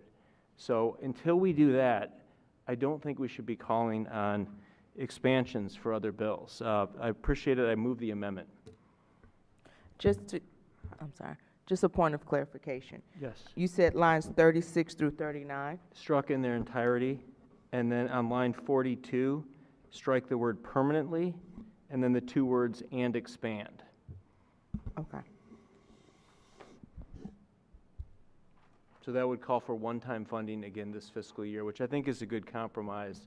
It would keep the status quo even as we face a fiscal crisis with our schools. I'm looking to Director Butler because I actually did not move the resolution, so I don't believe I could accept it as friendly. No, so the next step that you have to address the amendment before you can go on with discussion. The amendment, I believe, needs a second, doesn't it? Yes. Okay. And then you have to vote on it. Second. Is there more discussion of the amendment? Yes, once we move in second, then there's now it goes to discussion. Yeah, so it pauses discussion on the resolution as a whole and then just settles discussion on the suggested amendment that is on the floor. All right, so now we are opening discussion on the amendment. Director Butler, can I abstain from this? Because this is not really I feel like this is an area where I need to have a voice, really. This is not my area of expertise. Perfectly fine. Okay. So I do appreciate the fact that we are in a tight budget situation. We won't be spending any money tonight So I take it, though, that your concern is that we're giving support to. We did pass a resolution calling for universal out-of-school time, which is a massive expense, and we didn't have the same debate at that point. So I'm not really sure why we're holding this to a different standard.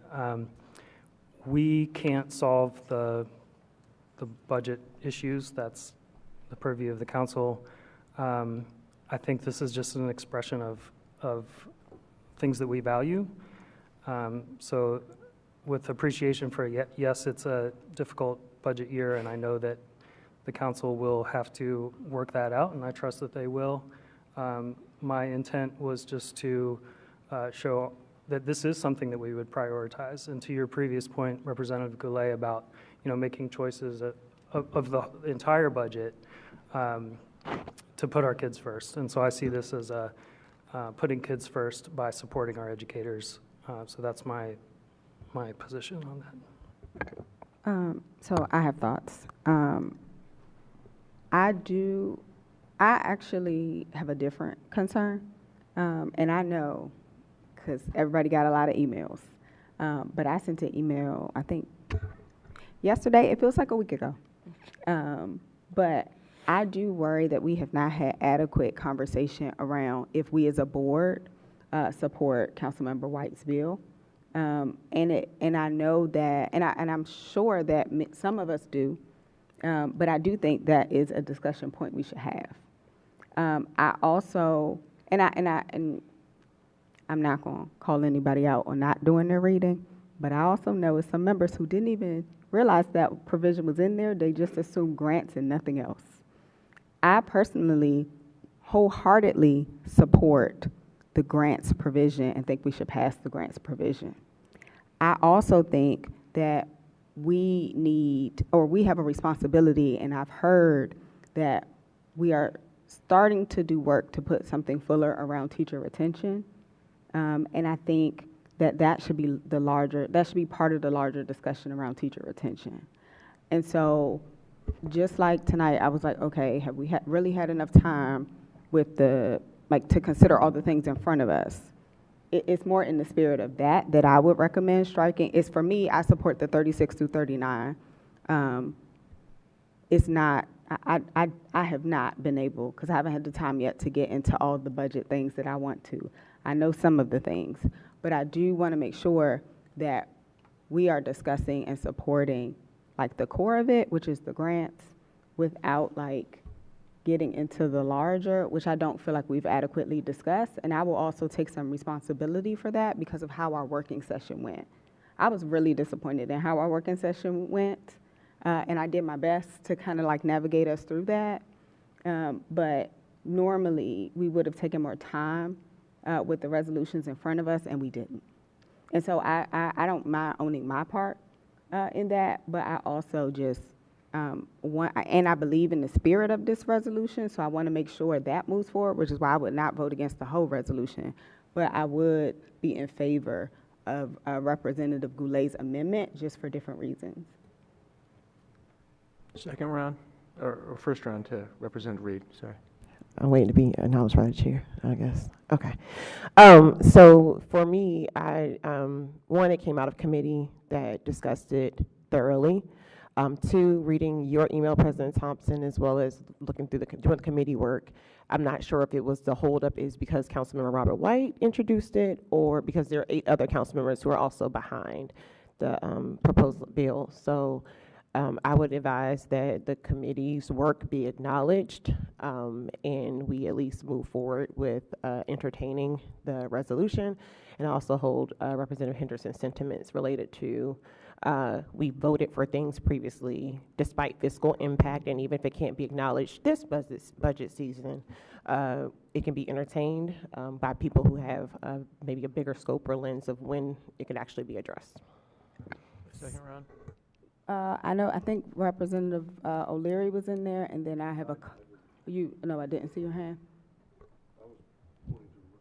Oh, you were pointing. Okay. So second round, we'll go Henderson, we'll go Goulet, and then I'll address, and actually I will read my email so people understand what I'm saying. Yes. Well, okay.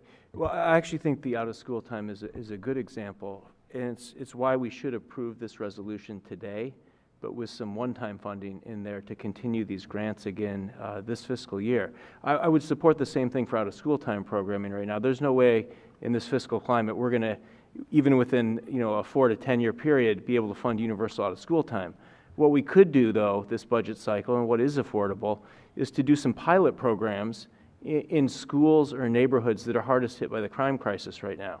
There could be an opportunity to be able to fund those on a one-time basis, to show results, and then to fund them again next year. I'm not going to be naive enough to think that we could, though, fund universal school time in its entirety, even if we did have all the resources in the world, because it's going to take time to build it out, many years to build it out. And the fiscal impact will probably be spread over 10 years, perhaps. So in this case, I think my discomfort lies not in the spirit of this. I'm not asking for anybody to oppose the spirit of school educator wellness. We all support that clearly. But to just recognize we don't have a fiscal impact statement yet.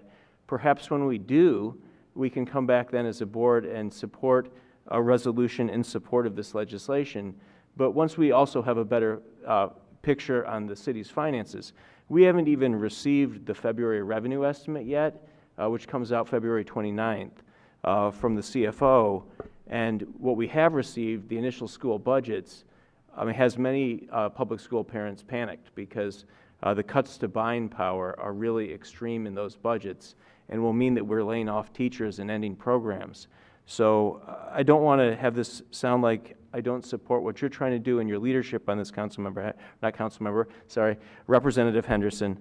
But I do want to acknowledge that it's going to be a while before Councilmember White can find funding for this. And if he does through the budget, I would be happy then to work with you to support this through a later resolution. But I think today, given both the fiscal climate, the lack of information about the bill's fiscal impact, we should limit this, like we would out of school time, to the grants on a one-time basis that we should renew this year. And I would fully support doing that. And then let's come back and assess this when we have more information on whether we can afford to expand this program on an ongoing basis. So I would ask members to support the amendment. Yeah. So, President Thompson, to your concerns, I just hope you can understand that I followed a process, and we did work it through committee. We did bring it to the working session. I understand that people were tired at that time of the working session, but I don't know what else I could have done. Like, I took it through the process that we have, and so it's frustrating to hear that it hasn't been discussed enough or considered enough, given that it went through that process. There was a hope on the part of, well, I should speak for myself, not the committee, but we wanted to bring things, from our panel that were actionable, that were specific, that had some heft to them, and so that's why we included asking for support for a bill that supports a lot of things that many of us support. It's a bill that has been vetted. Like, there is no fiscal impact statement on every part, but it has been vetted. Like, there's been a hearing. It's supported by 10 council members have either introduced, co-introduced, or co-sponsored. We can, vote on the merits. So I appreciate that. And I'm also in no way blaming you, Representative Henderson. I'm also not taking away any acknowledgement of discussion that has been had. I am actually expressing a great deal of humility in saying that that working session did not go great. We were all there. And without anyone else saying that maybe we have spent a lot of time debating the merits of the report card resolution, there has been little to no traffic on this resolution since then, and that's not your fault. And I know because I spent my last few days calling members and asking them about feedback on the resolutions, that more than, and I don't expect people to say, hey, I didn't realize this was in there, because I'm not asking people, I'm expressing where I could have been better, and I'm not calling my colleagues to the carpet on where they could have been better, because I don't actually operate in that way. I am expressing some humility in saying, like, that piece I do think takes deeper consideration, not that it maybe wouldn't pass the next time or something else, but I'm also saying that the merits and the core of this resolution is good. And when we were asked about this resolution, it was referred to the committee that dealt with wellness and climate. But just like when Representative Goulet called out the reintroduction of our bill, I was like, wow, we should align that to our teacher retention efforts. And it really should have probably then gone to another committee. What I don't want to do, what I never wanted to do, was say, okay, now we got to send the resolution back to another committee, because it's not the whole thing. And since my email was referenced, I sent the email, and I will read what I sent. I said, I want us to move forward with a vote on this resolution after it was discussed by the School Climate and Wellbeing Committee. But similarly to the call out from Representative Goulet about the reintroduction of our data bill, because he's the only one who commented, I want to make sure we are aligning our shared teacher retention efforts with the SLP committee where the work is housed. There is a broader clause that remains in the resolution that has not been discussed, calling on the council to pass the bill on educator wellness. Again, with an amendment to the currently proposed bill, because it actually expands the bill. It's not just the bill itself, which we should discuss. As I shared with Representative Henderson about the data warehouse bill specifically, my recommendation is changes to the bill should go through the SLP committee, which leads teacher retention, and would need to be discussed further before voted on by the board. And so I'm not trying to penalize you in any way as far as the larger educator wellness grants, which were thoroughly discussed by the committee. I'm also not trying to delay it any further, but if we're talking about an expansion and then like never weighing in support of or against legislation, that should be discussed, just like we discuss everything else. I also don't think the out of school time resolution, the way they moved, was perfect, so I'm not using that as the bar.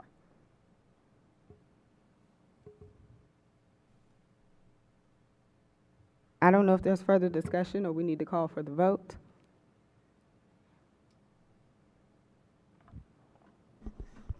All right, seeing no further discussion. Representative O'Leary.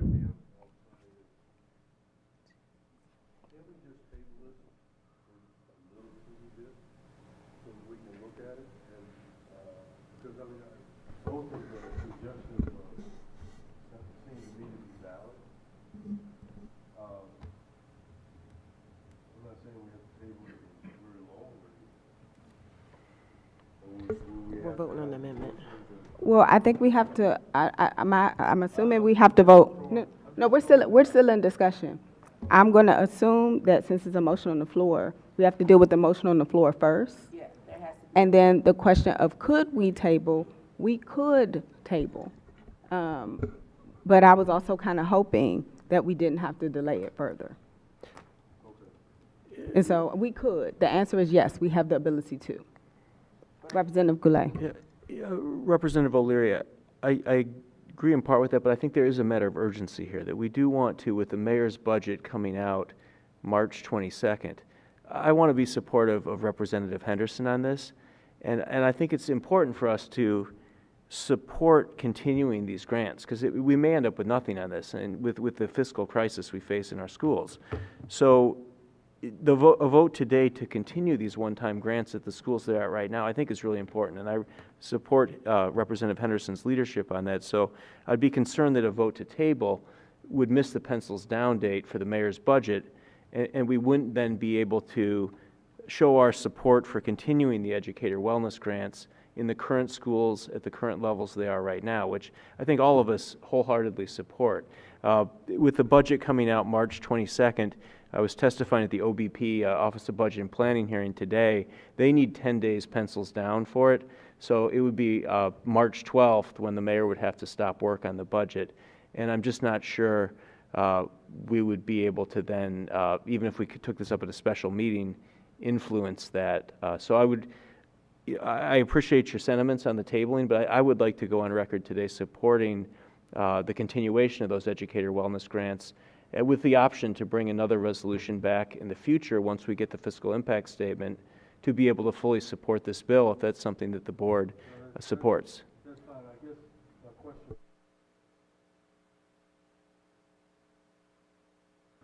is, will you accept that amendment? Is now the time to, No, when you're crossing out that one paragraph and changing the wording on the second paragraph. That would be the vote that would occur after the discussion point. So once the president closes the discussion, there is a vote. There has to be a vote on the amendment that is on the table at the moment. Point of order, though. Would Representative Henderson, under Robert's Rules of Order, have the ability to accept the amendment without objection as a friendly amendment? So as long as there was no objection from a member, Representative Henderson, I believe, would have the ability to accept it as a friendly amendment, and then we could just proceed to vote. So technically, Frazier introduced it, not Robert. Frazier introduced it. Sorry. Representative O'Leary introduced it. Representative Henderson seconded it. So, but that was the original, like, motion to Right. approve the SR. But the amendment to, the motion to amend was made by Goulet and seconded by Patterson. So that has to be closed out first. Right, and so I guess Representative Goulet is asking, as part of parliamentary procedure, can the person who introduced the amendment accept it as friendly? And I'm noting the person who introduced the amendment is technically Representative O'Leary, despite the fact that, and the answer might be no, and that we just have to vote on it, but I'm clarifying the question. Point of order on this? Under Robert's Rules of Order, the person who introduced the measure, was this formally introduced by Representative O'Leary or Representative Henderson?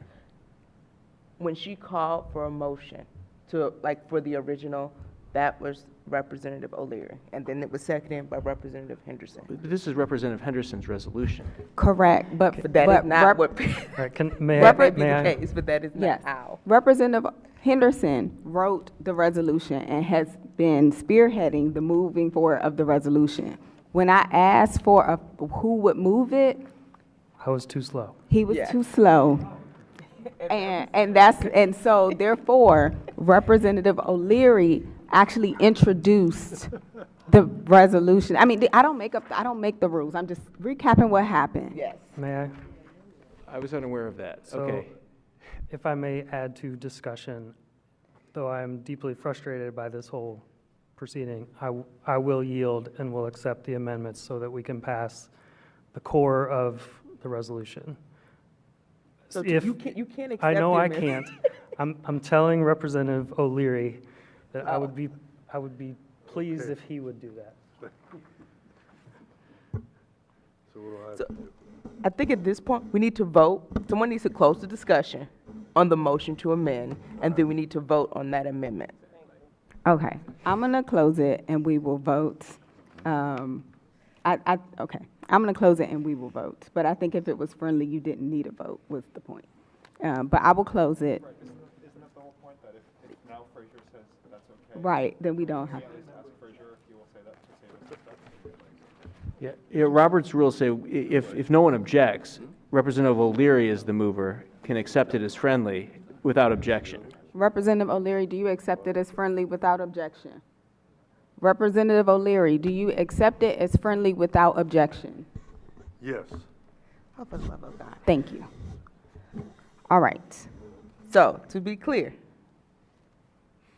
the amendment, which is the motion that was on the table to amend SR 24-6 by removing lines 36 through 39 and removing the following words from line 42, permanently and expand.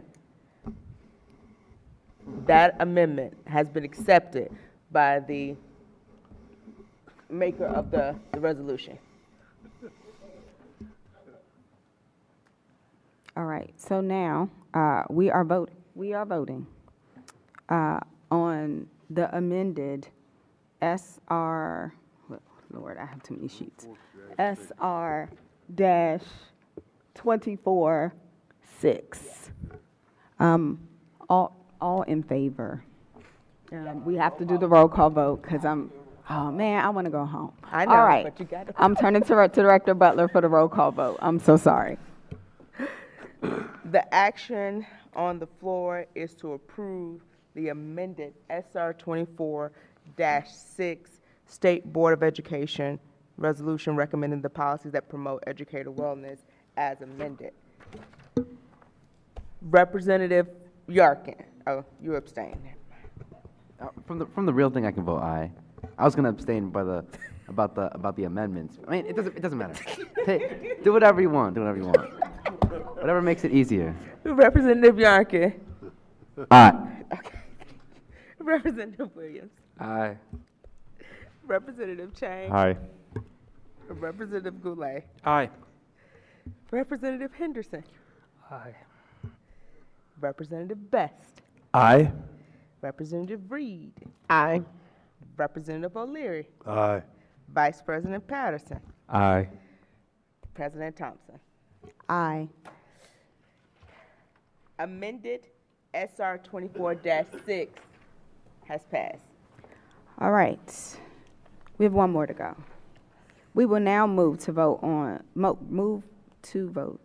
to approve the state board's revised bylaws and new first ever set of operating procedures. Is there a motion? I would like it from someone who was on the committee, ideally. So moved. I was Thank on the you. committee. Is there a second? Second. Thank you. All right, it has been properly moved and seconded by Representative Henderson and Representative Williams. Is there any discussion? We do not read, thank God, documents into the record. Any discussion? All right, the only thing I will say is a thank you for getting this work to the finish line. Not just one committee, but also a working group, which very much encompass our staff as well. I know we thank the fellow, Layla, who has been working on this. She's awesome. But I also know people don't see our staff at the meetings, but they also gave their input and are very much in how we get work done. So I really appreciate the members and the staff for getting this to the finish line. Is there any further discussion? All right. If there is not, or seeing none, the motion is to adopt the state board's bylaws and standing operating procedures. Director Butler will call the roll. Representative Yarkin. Aye. Representative Williams. Aye. Representative Chang. Aye. Representative Goulet. Representative Henderson. Aye. Representative Best. Aye. Representative Reed. Aye. Representative O'Leary. Aye. Vice President Patterson. Aye. President Thompson. Aye. The state board has newly approved bylaws and a first ever standard operating procedures has been passed unanimously by the state board. Thank you. Thank you. Members, are there any announcements or comments in new business before we adjourn? Director Butler had a comment. Just a comment. You all will receive bound copies of the SOPs. Please use them. Thank you. Awesome.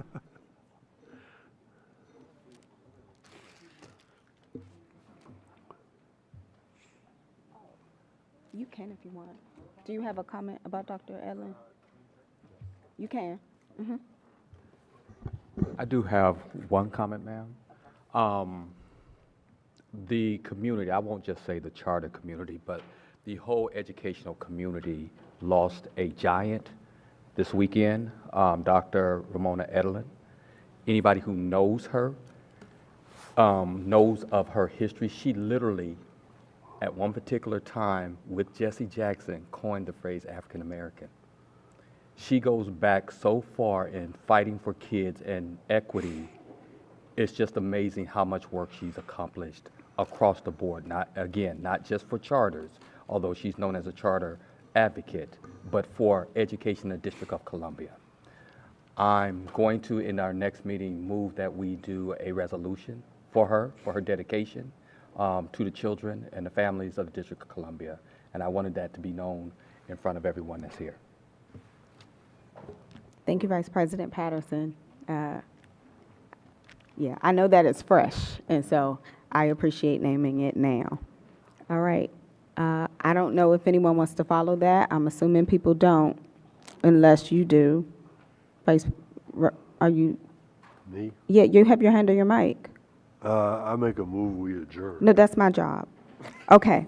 So we're about to, you were moving like you wanted to discuss. I was like, I hope not. All right. So thank you, members, for your time and engagement tonight. We will next convene at our working session on March 6th and our public meeting on March 20th. Before March 6th, we will have scheduled the special meeting. With no further business before the board, I would now entertain a motion to adjourn. Representative O'Leary? So moved. All right, is there a second? Second. Seconded, I think by Representative Goulet. Best, thank you. All those in favor of adjournment? Aye. Aye. Any opposed can stay here by themselves because it is now 10:41 p.m. and this meeting of the DC State Board of Education is now adjourned.